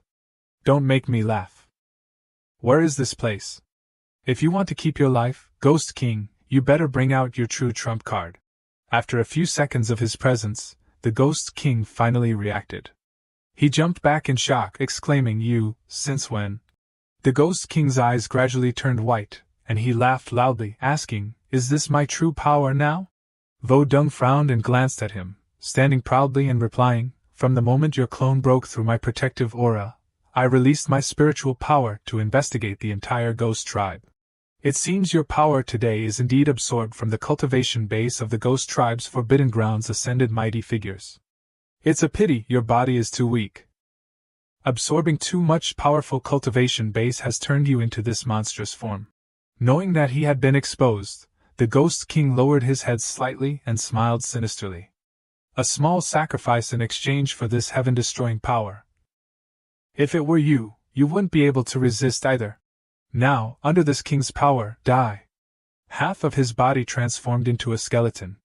At the same time, a massive skeleton appeared behind him, holding a huge scythe in its hand. Black smoke radiated from the giant skeleton, which was the soul-locking grand technique. Seeing the formation, Vo Dung's eyes couldn't help but widen in surprise, and he thought to himself, such a powerful soul-locking technique, it can actually trap me. The giant skeleton charged towards him with the scythe in hand, shouting, Demon Lord Vo Dung, become a vengeful ghost under this king's blade. In the sky, the dark clouds gradually dispersed. An extremely powerful force attacked downwards, causing the surrounding earth and rocks to shatter and fly throughout the space. Manhwa was still cultivating to recover her energy. She was surrounded like an iron ball, with dark energy swirling below. The 10,000 ghosts appeared from above and landed. He looked at her, smiling sinisterly, Manhwa, you are finally mine. Manhwa opened her eyes and looked at him with an extremely furious expression, Demon tribe traitor, you are not worthy of speaking my name. Hearing her words, he couldn't help but become angry, looking at her and shouting, shut up. I am the demon lord of the demon tribe now. The one who betrayed the demon tribe. Even the 5 tribes, is that bastard Vo Dung. I killed him on behalf of the heavens. Seeing the 10,000 ghosts trying to slander Vo Dung, her face darkened even more. How could Vo Dung betray the 5 tribes? The 10,000 ghosts shouted, that heavenly slaughter, but after saying 3 words he felt that he had said too much and quickly covered his mouth with his hand. Thinking to himself, this is bad, I almost revealed a heavenly secret and will be punished by heaven. No one can talk about Vo Dung's matter. He turned pale, but also sighed in relief for stopping himself in time. Then he quickly changed the subject, Manhwa, don't interfere in that bastard's matters. Anyway, he will definitely die this time. You know you and I.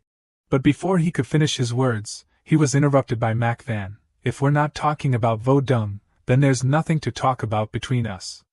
Her expression darkened, and she lowered her head, filled with fury. A blue energy radiated outwards. Along with it came a loud explosion. From the release of spiritual power, smoke billowed. The 10,000 ghosts quickly raised his hand to shield his face. Manhwa finally recovered. She floated in the air and extended her hand forward, beginning to deploy a formation. Countless large swords appeared around her. At the same time, she declared, you have harmed Vo Dung time and time again, today I will not spare you. The 10,000 ghosts' face darkened. The more he heard her mention him, the more enraged he became, shouting angrily, Vo Dung! Vo Dung! Why do you keep talking about that mongrel? Clearly we are the pure-blooded demon tribe, clearly I knew you first. How am I any worse than that bastard? His anger grew, and demonic energy surged around him. Manhwa replied, you are inferior in every way, Vo Dung. Then she unleashed her magic, Azure Saint Demon's slaying formation. Seeing the swords rushing towards him, he quickly raised his hands to prepare his defense. Fine. If I can't win your heart, then I want to win your body. But before he could start, he suddenly coughed up blood. Looking up at the magic array above with its immense spiritual power, he exclaimed in astonishment, "What? This blood-colored barrier is that Kid Vo Dung's power? Since when did you two merge your cultivation bases?" As soon as he finished speaking, a massive surge of spiritual power from the magic array struck the 10,000 ghosts' body directly. After the attack ended, black smoke emerged from the 10,000 ghosts' eyes and mouth. Mac Van observed carefully, frowning as she thought to herself, "This unusual aura, this isn't the power of the demon tribe?" Once again, Mac Van continued to attack him, shouting, "Exterminate the demon!" As soon as she finished speaking, a thick black smoke appeared behind him. His spiritual power was continuously being absorbed. The 10,000 ghosts looked at her and shouted angrily, "Despicable tricks!" Suddenly, the smoke behind him transformed into energy and secretly attacked her. Despite this, she quickly reacted, deploying magic to block the energy.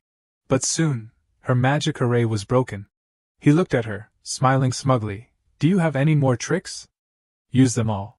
I want to see how many tricks that useless bastard left you." Without hesitation, she quickly reached out and summoned the fire sword. Emowen grabbed the sword, then cast the spell, Soul Sword Chi. Without a wasted movement, she slashed the sword into the center of the myriad ghost's body. He wasn't affected at all. The myriad ghost's body even split into two.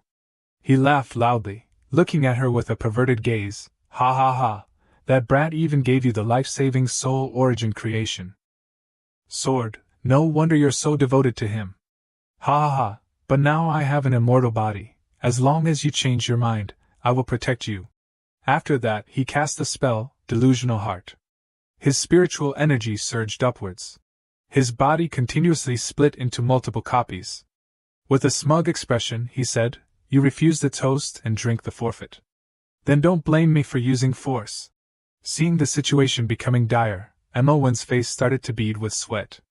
She frowned, thinking to herself, "Not good, if what he said is true, even the soul sword can't kill him. And the more people there are." She quickly reached out to summon the soul sword. But the sword didn't appear.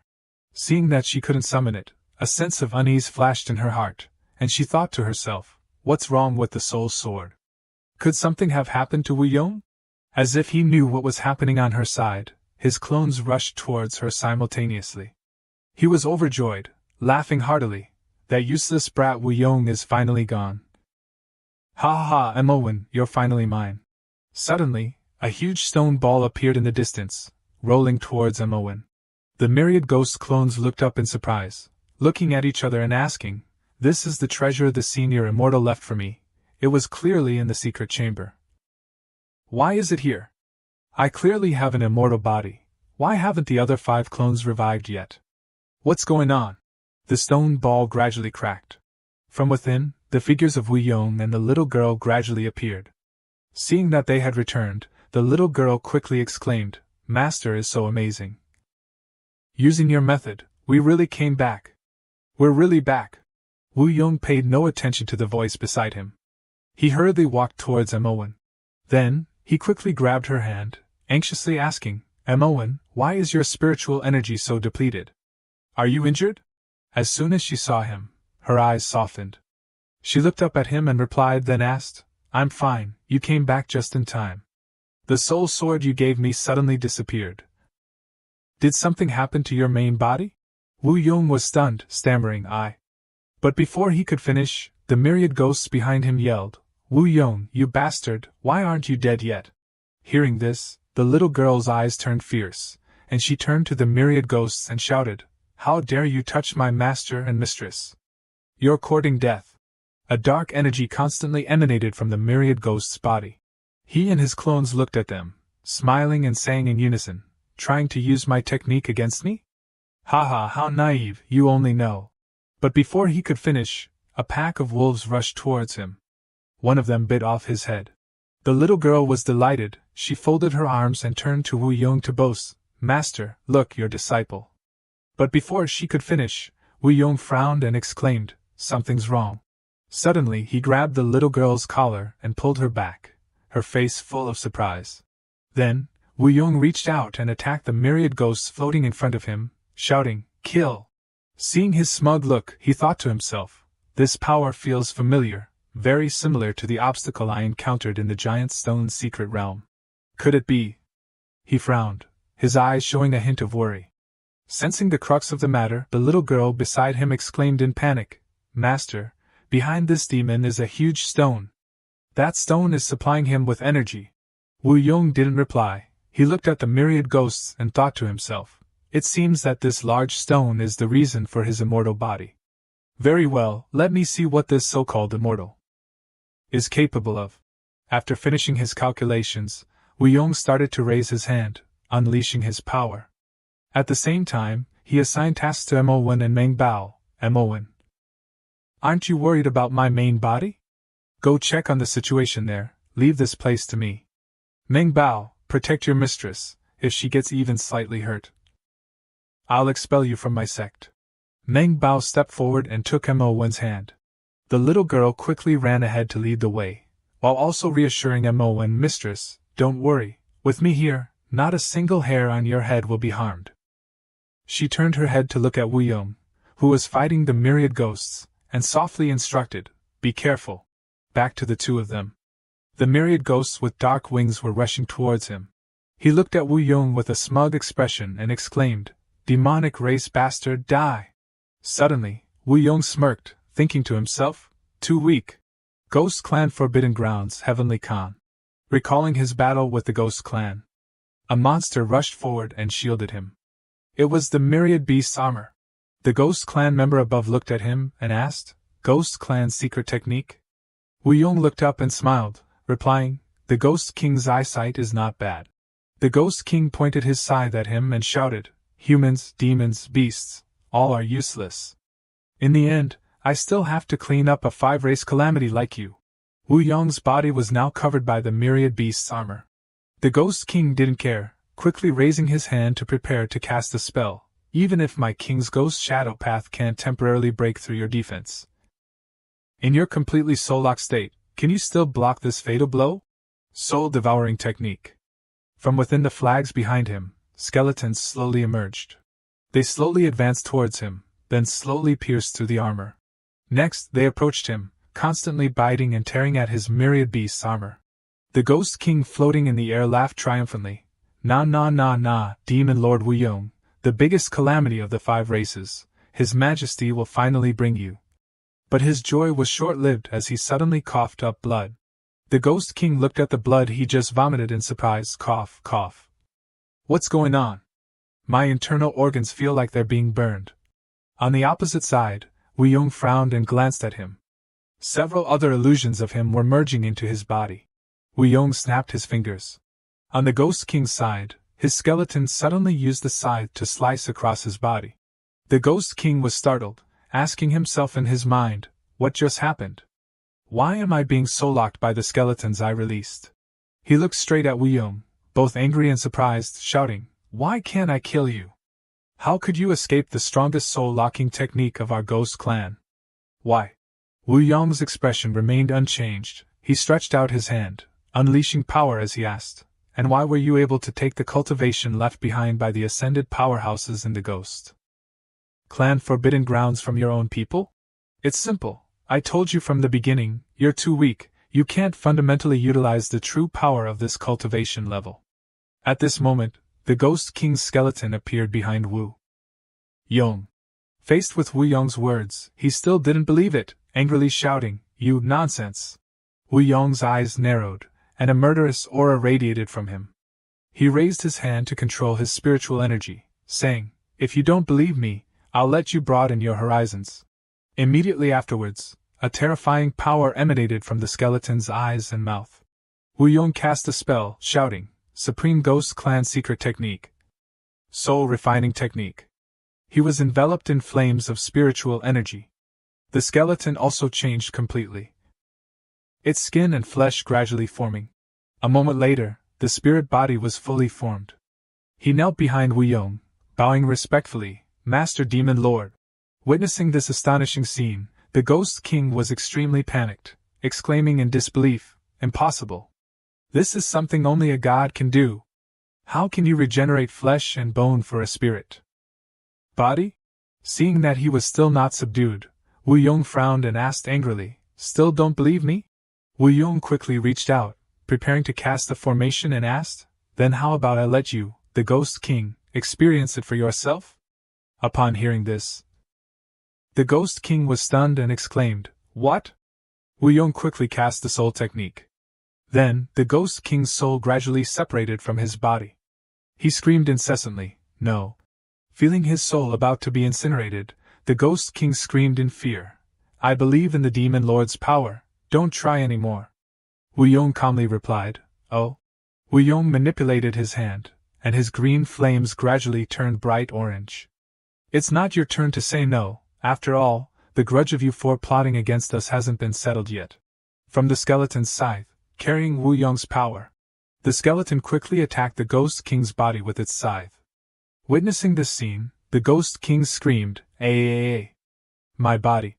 He turned his head to look at Wu Yong, his eyes burning with rage, and roared, You demon, don't be so smug, even if you kill us all, the immortals will avenge us. Wu Yong didn't reply, his face darkening, a chilling murderous aura radiating from him. The Ghost King's soul was now wrapped and squeezed by Wu Yong's power. Soon, his soul exploded. The formed skeleton stretched out its hand to shield Wu Yong and said, Protect, master, be careful. After casting the spell, Wu Yong's face also paled slightly. He frowned, thinking to himself, Just as I predicted, someone whose own strength is insufficient can't withstand the soul refining technique. Once it fails, it will backfire on the caster. Wu Yong looked at the spirit body and made a request. Your body and soul are still not completely stable. From now on you should continue cultivating in the Ghost Clan Forbidden Grounds. The spirit body frowned, extended his hand, and bowed his head in obedience. I obey, master. Wu Yong glanced behind him, thinking to himself, Emowen, they're here. It seems that my soul origin has backfired, leading to instability, making her worried. Then, he unleashed his spiritual energy, pointed at the spirit body and added, I have added the secret techniques of the 5 races to your soul origin, which can double the effectiveness of your cultivation. The spirit body bowed his head again in gratitude. Thank you, master. After listening to Wu Yong's instructions, the spirit body quickly jumped into the Ghost Clan Forbidden Grounds. Wu Yong stood watching the spirit body's movements, his expression contemplative. A moment later, Emowen and Meng Bao appeared behind him simultaneously. Wu Yong turned around in surprise and exclaimed, You're here. Emowen looked at his body and suggested, Your primordial spirit seems to be injured. Quickly find a place, I'll help you heal. Meng Bao, standing beside her, also urged, Master, quickly let Mistress help you heal, otherwise she'll worry herself to death. Hearing this, his eyes softened.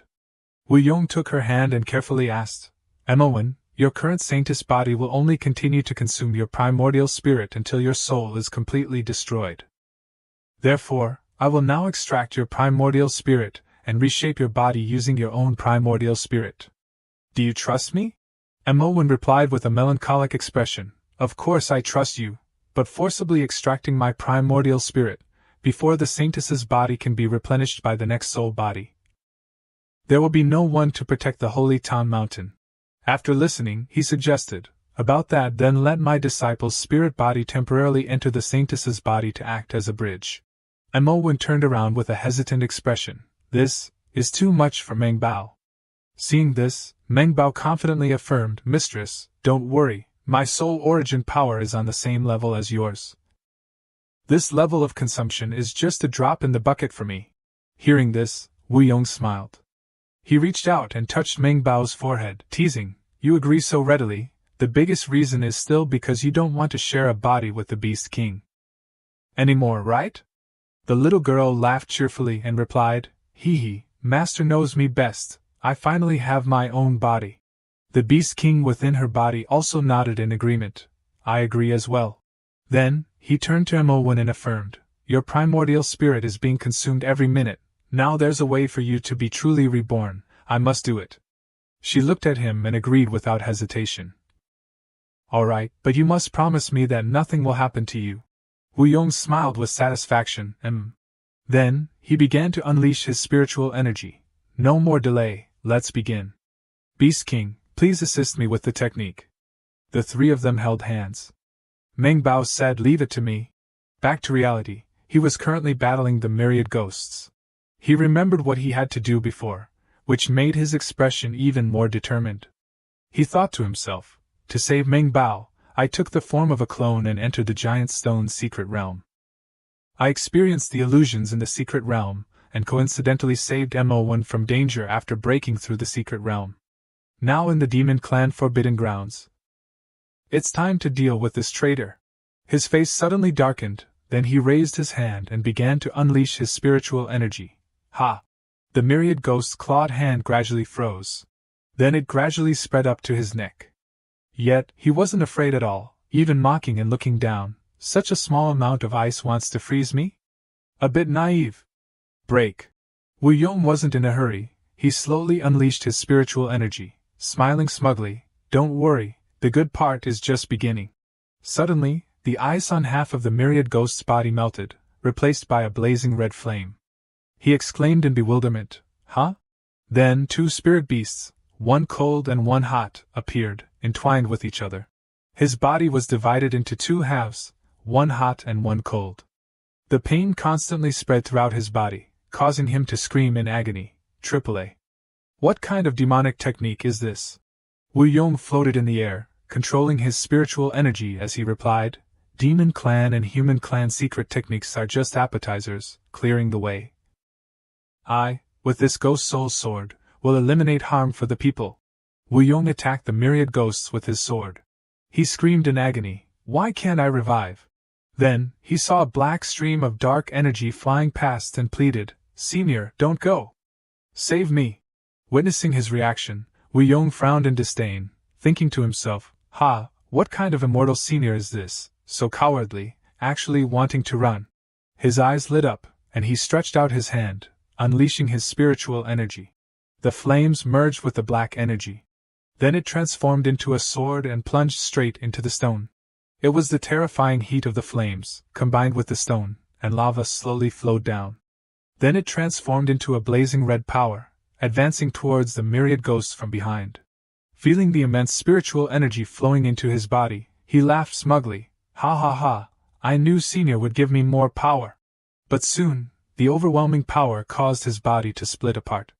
The myriad ghosts screamed in agony, my primordial spirit, I don't want to die. Then, he and the dark energy merged into one, transforming into energy orbs. They gradually split into countless different orbs. Then, all the energy orbs rushed towards Wu Yong simultaneously. He frowned and reached out to grab the orbs. Since you're so kind as to offer equipment, there's no reason for me not to accept it. Then, Wu Yong sat in a meditative posture, controlling the energy orbs flying around him.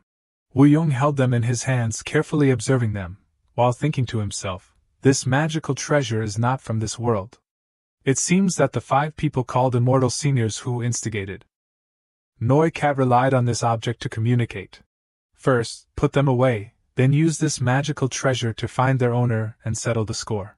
Alright, finally, only the cultivation left behind by the ascended powerhouses of the Ghost Clan Forbidden Grounds remains. Wu Yong smiled, looked forward, and said Noi Cat thought he could rule the demon clan by killing Ta. He's so foolish, he doesn't even know how to open the true demon clan Forbidden Grounds. The mark on his forehead suddenly glowed. Wu Yong closed his eyes, raised his hands in front of him, and began to unleash his spiritual energy. His power quickly radiated outwards, rushing towards a nearby stone. Soon, large, heavy cracks appeared on the huge stone. After creating a hole, his spiritual energy began to seep inside. Wu Yong quickly followed, thinking to himself, Before I was ambushed by Noi Cat's group, although I knew how to enter the demon clan Forbidden Grounds, my cultivation level at the time wasn't enough to open it. I didn't expect it to be such a desolate place after entering now. On a high platform, an old man was diligently cultivating with his head bowed. Upon seeing him, Wu Yong's eyes immediately lit up, and he thought to himself, Is this my father? But as he stepped forward, the man instantly disappeared. And just a few seconds later, he suddenly appeared in front of Wu Yong. He was the demon clan's original demon god, Wu Nai, Wu Yong's father. Suddenly, Wu Nai rushed forward and hugged Wu Yong, exclaiming joyfully, Son, you're finally here. Faced with his father's enthusiasm, he quickly pushed his father away and shouted, cough, cough, Dad, you're going to crush your son to death. Wu Nai folded his arms, glanced at his beloved son, and complained, Son, I'm telling you, why did you come so late? I'm bored to death here. Every day I just beat up my neighbors for fun. But they can't fight back, it's not fun at all. Hearing this, his face became serious, and he asked, Dad, the neighbors you mentioned, aren't they the cultivation levels left behind by the demon clan powerhouses? At the same time, he thought to himself, Indeed, there's nothing here except the manifestations of the cultivation energy left behind by my father after his ascension. Could it be? His father pointed to the side and answered, That's right, what else could there be in this forbidden ground besides that? Hearing this, he added, Well, you're the same now. Upon hearing this, Wu Nai became furious. He raised his hand and punched his son's head, shouting, You brat! You haven't learned any respect after all this time. Your father directly collected all the cultivation here and handed it over to you, just to save you some effort and prevent you from fighting over it. You won't find such a good father even if you light a lantern. Not bad, although you arrived a bit late, your cultivation level doesn't disappoint this old man. But in just a moment, he changed his tune faster than flipping a pancake. Wu Nai smiled and praised Wu Yong.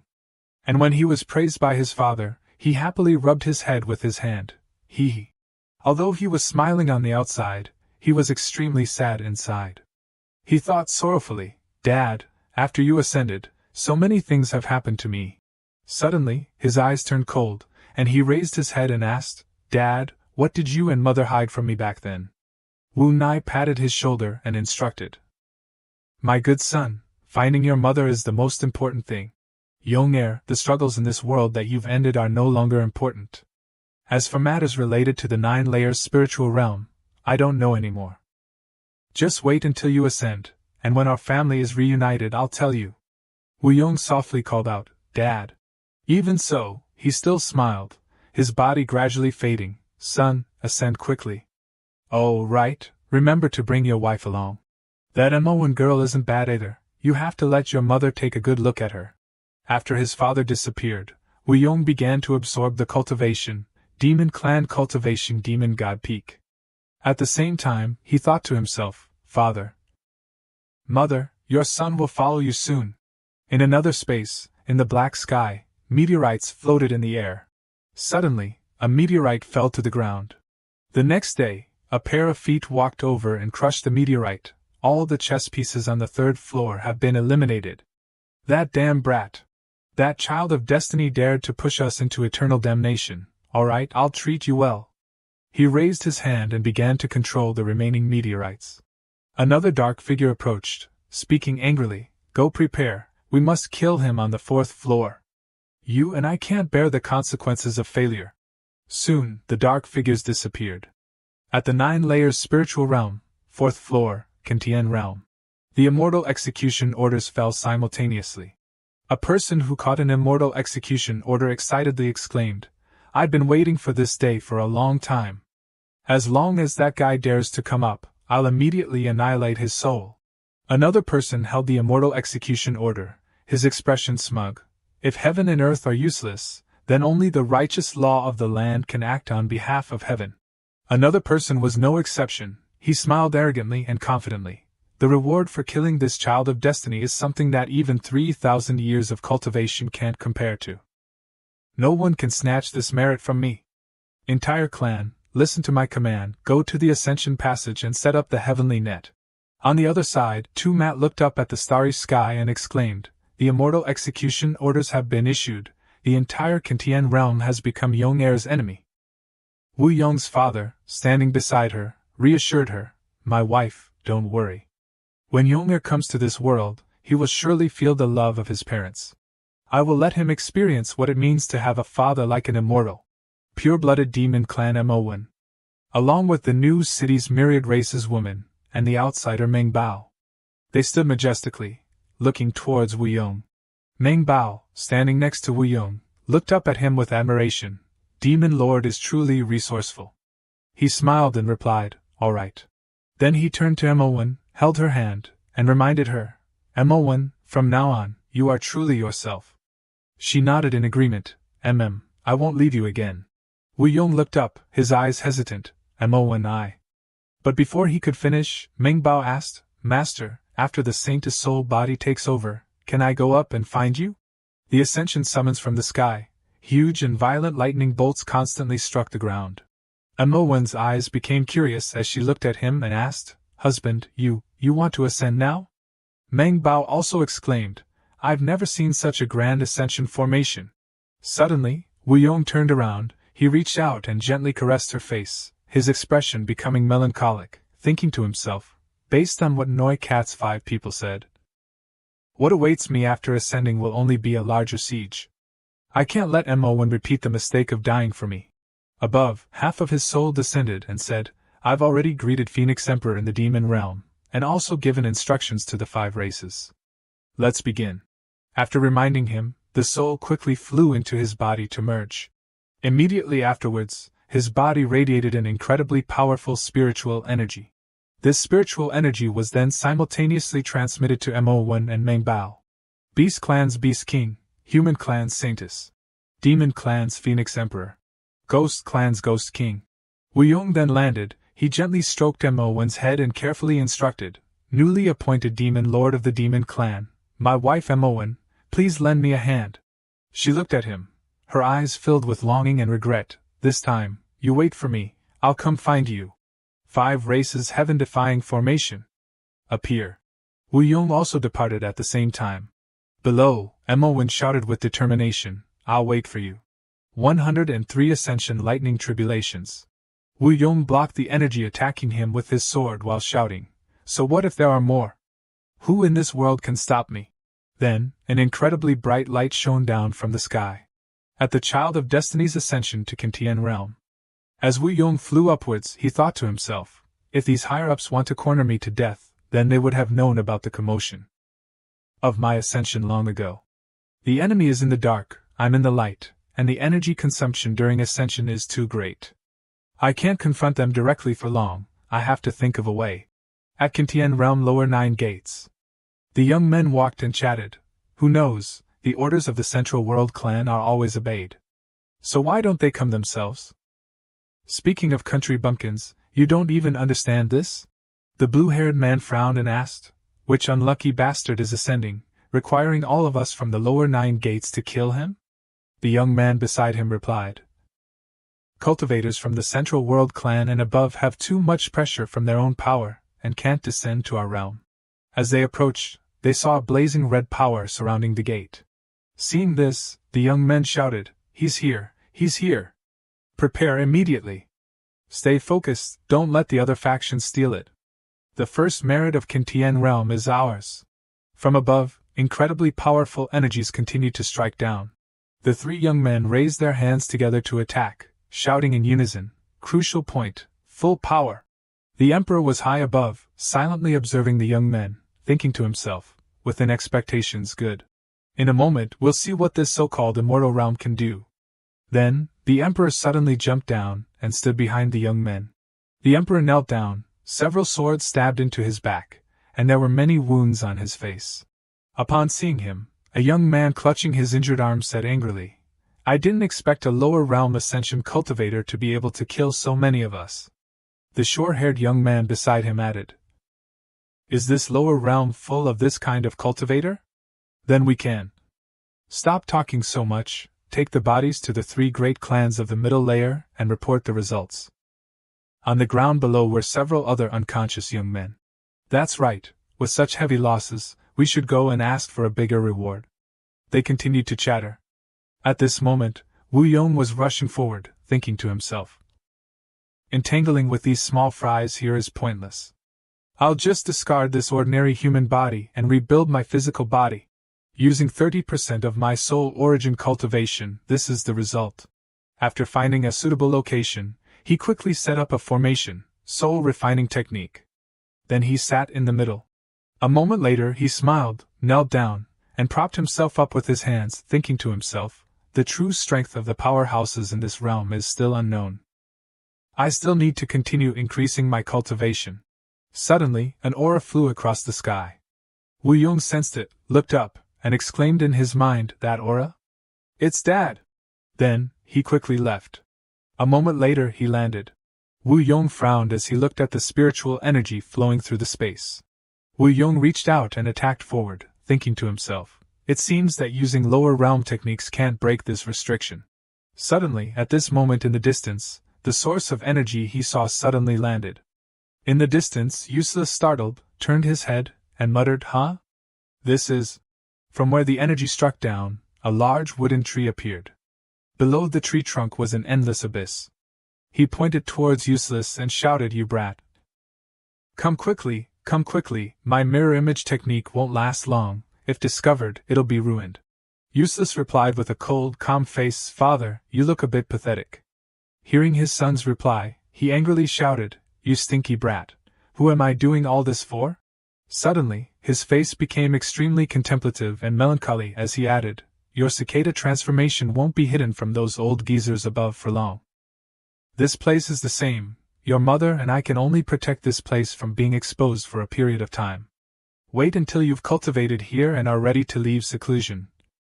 Then we, a family of 3, will show those old codgers what we're made of." Hearing this, he reached out his hand towards his father as if to stop him. "Father, you and mother must wait for me to leave seclusion. Do not do anything for me." He put his hand behind his back and tried to reply perfunctorily, All right, so be it." Useless raised his hand, intending to say more to his father, "Right, father, this island." But before he could say anything more, his father quickly vanished. Useless sighed dejectedly, thinking to himself, every time it's like this, he doesn't mention a word about important matters. At least tell me what's going on here. Elsewhere, a monstrous beast with terrifying power was rushing forward. Useless, his face covered in sweat, had an extremely tired expression. He thought to himself, "Great, every single one of these creatures has a realm comparable to the ascended powerhouses of the lower realms." Training his son through death, he raised his hand and began to unleash his spiritual power, as the monstrous beasts charged towards him. Then, he reached out to the side, smiled, and charged forward, sighing inwardly, "Truly a father's love." Useless used his power to attack the monstrous beasts. They were all enveloped by his flames, screaming in pain. 3 days and 3 nights later.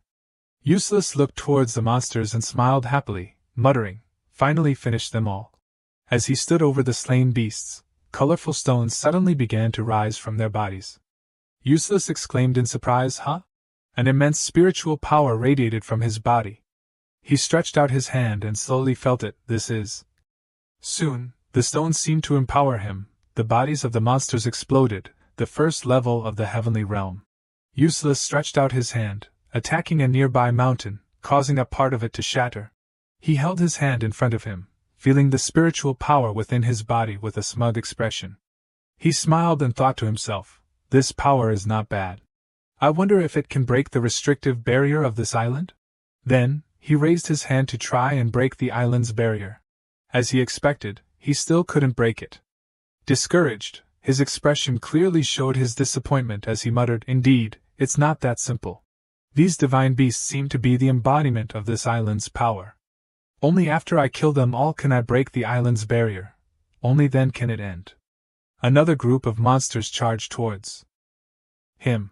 He looked at them and smiled, raising his sword with a challenging tone, "Come on." At the Yusol mountain range secret realm, a terrifying surge of spiritual power struck towards the abyss and Sumo. High in the sky, thunder and lightning struck repeatedly. The young men looked towards them and angrily shouted, "Damn it! They still have the strength. We absolutely cannot let them escape. Chase them." Wu Nai and Sumo were currently surrounded by a source of spiritual power, struggling to escape. He looked forward, frowning and saying, Truly relentless." Just a little further to the Yusol's secret realm. Suemo looked at her husband, her expression full of worry. "Once we enter the Yusol's secret realm, we won't be able to leave for 100 years. Then Yomahi cough. Before she could finish her sentence, she began to cough repeatedly. Blood suddenly flowed from her mouth. Wu Nai embraced his wife, comforting her. "My wife, don't worry, our son is very intelligent. After they've plotted and schemed, those old geezers are no match for him in terms of strategy." His expression was resolute as he affirmed this. She placed her hand on her chest. praying for peace and hoping that Yonga could safely overcome this tribulation. Hearing this, he added, "Let's go. Compared to our son, this Yusol's secret realm is also a great tribulation for us." Seeing that they had successfully escaped, the group chasing after them hesitated and asked each other, "What do we do? Do we continue the chase?" "Chase my ass." Entering the Yusol's secret realm is a near-death experience. But the ancestor said he wanted to capture them alive for interrogation. I'm afraid he'll be furious. It's all because of those useless 9 lower gates. Even dealing with a newly ascended brat, they let them escape. Forget it, let's return and report. Back to Useless, his sword was now radiating an incredibly powerful energy. Divine Beast Island Barrier Break. After countless attempts, he finally succeeded in breaking the barrier on the island. 99th level, Great Perfection, Heavenly Realm Useless. Frowning, he stood stunned, looking around. He thought to himself, this is less than half the time Father estimated. It's just that he didn't leave any method of contact. As he looked down, his eyes widened in surprise as he muttered, "What?" The ground beneath him began to crack. Soon, everything seemed to collapse. From above, an extremely powerful energy struck down. He looked towards the source of the energy. His eyes filled with surprise as he thought to himself, this golden light power is no less than my current cultivation level. Next, Useless slowly moved deeper into the heart of the power source. Suddenly, an incredibly cute snow-white bear cub appeared. This cub was the young Heavenly Realm Guardian Divine Beast King. He looked at the Heavenly Realm Guardian Divine Beast King in front of him and couldn't help but wonder, strange, the power just now was so great, but now it has regressed to a fraction of my cultivation? Suddenly, the Divine Beast King grabbed his hand and bit it. Useless didn't say a word. He frowned and grabbed the Divine Beast King by the neck. After being bitten, the same mark appeared on the Divine Beast King's forehead and Useless' hand. It was a divine blood pact. Seeing the Divine Beast King settled on his back, not only that, but also yawning sleepily, a big question mark appeared in his mind. Useless smiled helplessly and said, "Ha, what a cheeky little fellow, this is the first time I've met a spirit pet who forces a master-servant contract like this." Then he reached out and gently stroked the Divine Beast's head, thinking to himself, it seems that to unleash the full power of a divine pet, the master still needs to be strong enough like me. The Divine Beast Island trial is over. I must go find other opportunities to cultivate. His gaze quickly shifted towards the large explosion in the distance. He wondered, is there a fight going on? Just in time, this is a chance to test my current cultivation, to see what level I can reach in this heavenly realm. His gaze returned to the Divine Beast King beside him. Useless spoke, gently reminding him, I'm going to fight. Little White, it's not appropriate for others to see you, hide for now. But the Divine Beast King seemed very unhappy. Its little belly started to growl, gurgle, gurgle. Seeing the Divine Beast King's disapproving expression, Useless concealed the Divine Beast King while teasing him with a smile, haha, you don't like the name Little White? Then how about Chubby? After that, he quickly headed towards the source of the loud noise. Elsewhere, a group of people were surrounding a girl, constantly saying to her, "You stinky girl, how dare you steal from your grandpa? Sect leader, why waste words on her? Just kill her and take the token back." Seeing this, the girl frowned and then began to unleash her power. "This granny will not only take your tokens," she declared boldly, soul-snatching spiritual flame. "And I'll take all your lives too." After her attack, a few of them, caught unprepared, were hit. Seeing this, the old man at the head of the group raised his hand and unleashed his power to block her. "Attack!" He pointed at her and shouted, "Soul-seizing bell!" A giant bronze bell appeared in the sky, radiating a powerful spiritual energy, quickly knocking the girl away, causing her to fall and slide across the ground. Seeing the unfavorable situation, the girl quickly kicked off the ground and stood up. Then she turned and ran. Seeing her running, the old man laughed triumphantly, "Ha ha ha, want to run? You ignorant girl, go to your death." Next, a giant hand appeared and pushed the bell. But as soon as the giant hand touched the bell, it suddenly shattered into pieces. At this moment, a voice suddenly echoed, "Oh, this bell is quite sturdy." His own attack having been disrupted, the old man frantically looked around to find the culprit. "Who dares to ruin my good deed, get out here." Useless was hovering in the air, using his own spiritual power to stop the large bell. The girl looked at the person protecting her and said to herself, "This Taoist friend saved me. I must repay him generously." Useless tilted his head, looking at the girl behind him and thinking to himself, "This girl smells quite similar to my disciple Chu Bao. I'll save her first, and then decide." Seeing his plans thwarted, the old man angrily glared at Useless and shouted, "Brat, which sect do you belong to? Why are you interfering in this matter?" At the same time, he couldn't help but be wary, thinking to himself, "This brat's cultivation is not low, and I can't see through his level." Useless ignored his words, smiled arrogantly, approached the bell, and tapped it lightly with his hand. "Your magic treasure is quite good, if you don't want it to be destroyed. Leave here immediately." Seeing that Useless was not only unafraid but also threatened him in return, the old man became even angrier. He unleashed a formation while shouting, "You brat! You're pushing it too far." At the same time, he thought to himself, "If I don't get back what that girl stole, I'll be dead for sure when I return. I'll have to risk it all." He controlled the bell towards them and shouted, "Die!" Useless quickly rushed forward, using his spiritual power to push the bell back. "You overestimate yourself." The bell flew back towards the old man, then created a huge explosion. After the attack, the old man was hit, immediately spitting out blood. As soon as he stood up, the girl seized the opportunity to attack, piercing through him. Then there was a loud explosion, and his entire body immediately burst into flames. Useless watched her, his eyes wary, silently assessing her. "This girl's methods are truly ruthless. I shouldn't underestimate her." She stood in front of him, put her hands together, and smiled gratefully. "Many thanks to Taoist friend for saving me." He replied, "No need for formalities, just give me the item you stole as repayment." As soon as he mentioned her stolen item, her eyes changed dramatically. "This?" Then she put her hand behind her back, secretly unleashing her power, thinking to herself, "So this person also wants the map. It seems the only way is."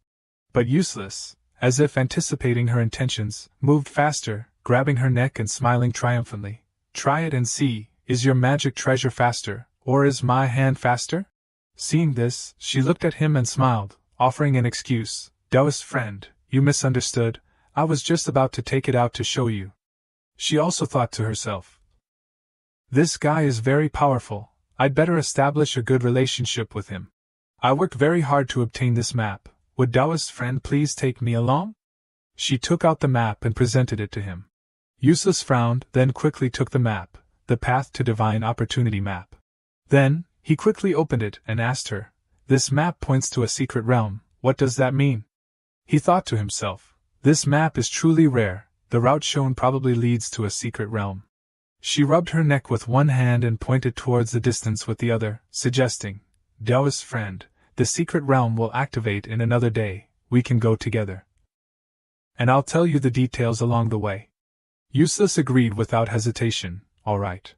After that, they left together, and as they walked, she explained, "This secret realm is called the Ask Heaven realm. It opens once every 500 years, and each time it opens, it lasts for 1 year.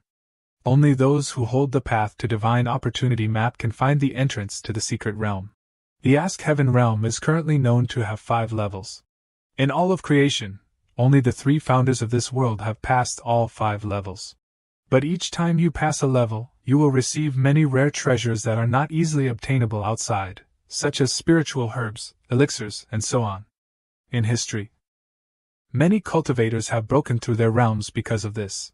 It is said that the 3 founders of the past also achieved their current accomplishments thanks to passing the 5th level.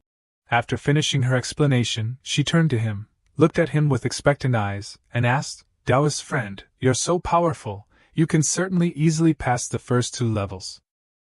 Can you lead me?" Useless asked, "If I help you, what will be the reward?" At the same time, he thought to himself, "If it's really like what she said, I can go in and look for opportunities.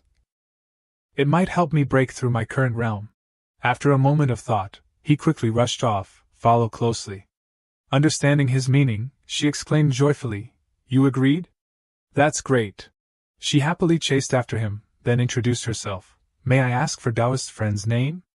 "I am Hong Yi," he replied, useless. Hong Yi smiled and exclaimed, Dao's friend Useless is Hong Ye's boss. From now on. After a while of flying on their swords, they arrived at their destination. Useless frowned, observing the crowd around them, thinking to himself, with my cultivation, those who initially besieged me are no longer a threat, but the cultivation of these people is hard to discern. I'm afraid they are the first-level cultivators of the central families mentioned earlier. I shouldn't confront them for now. Ask Heaven Realm open. A brilliant light radiated from the Ask Heaven Realm. At the first gate of the Ask Heaven Realm Azure Gate. The people standing at the gates were constantly pushing with their hands. As soon as they entered, Hong Yi quickly grabbed Useless' hand and urged him, "Boss, don't just stand there, let's go." The first gate is about seeing who has the ability to defeat their fellow cultivators. Only one person can enter each gate at a time. At a nearby gate, two men were fighting. They shouted in unison, "Kill!" Useless unleashed his spiritual power and touched Hong Ye's neck. Startled by his action, she turned her head and asked, "Ah, boss, what are you doing?" He quickly threw her forward and instructed, "After you enter, find a place to hide and wait for me." Thanks to his throw, Hong Yi easily passed the two fighting men and went straight through the gate. The two men were furious. They turned to him and cursed, "You brat, you dared to steal our gate. I'm going to chop you into pieces today. Let's put the robbery aside for now. Let's deal with this ignorant brat first." Useless didn't care. He looked at them defiantly and said, "That grand welcome earlier, I'll return it tenfold today." The men charged towards him with their weapons. Before they could attack, they were hit by his attack. The force of the attack wasn't light, causing them to scream in pain, "Aaaaa." In an instant, they were beaten black and blue by him, lying unconscious at his feet. Useless stepped through the gate. First gate, reward Azure fruit. Useless held the Azure fruit, which was radiating energy, and thought to himself, the energy contained within this fruit is substantial, this secret realm is truly generous. While he was distracted, the Divine Beast King rushed forward and snatched the Azure fruit, much to Useless' astonishment. Before he could react, the Divine Beast King had quickly eaten the Azure fruit. After realizing the unusual situation, he was furious and immediately grabbed the Divine Beast King, shouting, "Where do you think you're going? You eat and forget the beating, don't you?" Suddenly, a cry for help echoed from afar, "Boss Useless, save me!" He looked up, sighing helplessly, "None of you can save me any trouble." The Divine Beast King took advantage of his distraction and escaped. He quickly rushed towards the cries. As soon as he saw Useless approaching, a young man looked up and smiled smugly. He thought to himself, "Oh, Useless? Haha, this is truly effortless." Upon arrival, the scene before him surprised him. At the second gate of the Ask Heaven Realm Demon Beast Forest, Hong Yi was being chased by a swarm of demon wasps. The swarm of demon wasps charged at an incredible speed. Hong Yi unleashed her power and attacked the demon wasps to drive them away. However, they were not afraid and continued to fly towards her. She shouted as she ran, "What kind of insects are these? Why aren't they afraid of fire?" "Boss!"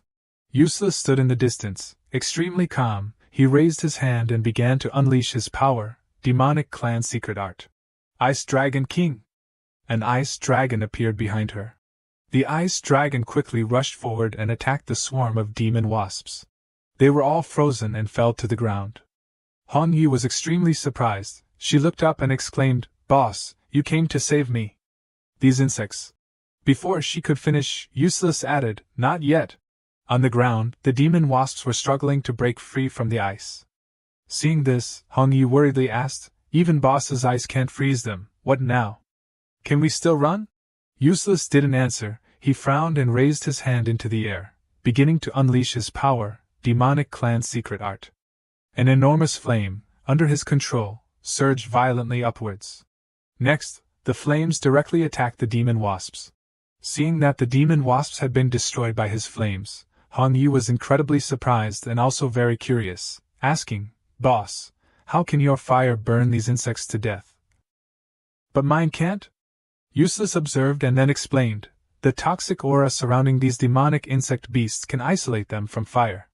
You must use ice to break their toxic barrier first, and then use fire to attack."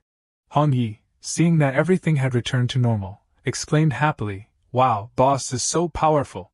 Useless looked down at the ground and frowned, asking, "Enjoyed the show?" His eyes flashed, and he angrily commanded, "Come out."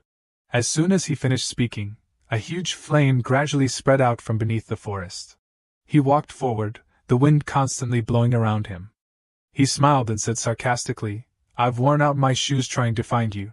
It really took me a lot of effort, dullest friend Useless." He was the young master of the middle three families, the Chi family, Chi-Rin. As soon as she saw Chi-Ren's appearance, Hong-Yi quickly hid behind Useless. She glanced at him and warned, "Young master of the middle three families, the Chi family. Chi-Rin, it is said that his cultivation has already reached the early stage great perfection of the middle heavenly realm." Useless carefully observed him, silently assessing him in his mind. Central family? When I first ascended, 24 people tried to kill me. Are his words specifically aimed at me? It seems that my cicada transformation was discovered by them. It's not surprising that they came looking for me. Chi-Rin fanned himself with his fan, his face hardening as he looked at Useless with caution, thinking to himself, "This brat, in just a few short decades, his cultivation has almost caught up to mine. Indeed, this person is a great threat. He absolutely cannot be allowed to live." Useless and Chi-Rin faced each other, one fire, one water, both unleashing their spiritual power at the same time, ready to fight. Useless tactfully instructed Hong-Yi, "Your cultivation is insufficient, staying here will only hinder me, find a place to hide." She replied, "Yes, boss, be careful," and quickly followed his instructions. Seeing her attempt to leave, Chi-Rin closed his fan and said, "Where do you think you're going, little girl?" He controlled vines, which chased after Hong-Yi. The huge vines twisted and stretched high, like giant trees. They surrounded Hong-Yi. Then, the vines wrapped Hong-Yi within themselves. Seeing Useless preparing to rush to her rescue, Chi-Rin quickly blocked his path. "Why the rush? You'll be joining her soon enough." Useless quickly reached out and summoned his sword. "If you've come to kill me, then call out all your companions. You alone are not enough." As soon as he finished speaking, Useless quickly charged towards Chi-Rin. The two began to fight. Chi-Rin held onto the sword, a smug look on his face as he said, "Ha ha, brat, in front of me, you have no room for arrogance. Shatter!" As soon as he finished speaking, the sword shattered. Useless quickly slid back, thinking to himself, "He's completely unaffected by my soul-devouring ghostly sword, but this allows me to test the depth of his cultivation." Chi-Rin was arrogant. He held his fan in front of him and began to unleash his power. "Brat, do you take me for those trash from the 9 lower gates? Your life-saving magic treasure has been crushed. By me, today is your death day." He tossed his fan into the air. As soon as it was thrown, the fan drew with it a surge of spiritual power, magic treasure, universe fan. He laughed triumphantly. "Haha, the great merit of killing you is enough for me to go to the ancestor and claim the promised reward." It was the move, giant wave reaching the heavens. From the fan, torrents of water cascaded down like a waterfall, as if to submerge everything around. Useless quickly unleashed his spiritual power to protect himself from Chi-Ren's attack. At the same time, he thought to himself, listening to his words, "It seems he has no companions. If he can monopolize the credit, he naturally wouldn't share it with others. His magic treasure divine ability can suppress my cultivation techniques. It seems I have to find a way to turn the tables." Chi-Rin was high above, smiling smugly. "How can an insect compare to this young master? Brat, I'll take your head." His fan gradually grew larger. Then it transformed into a giant axe, swirling with a torrent of water, attacking Useless. It was the move, Universe Fan Heaven-Splitting Axe. Useless closed his eyes. He pondered and considered. "I originally wanted to extract information from him, but if the captured girl is left for too long, I'm afraid something bad will happen. I should deal with this guy first. To transcend realms and defeat this guy, I can only mobilize my primordial divine soul foundation, exchanging lifespan for a 1-stage increase in cultivation.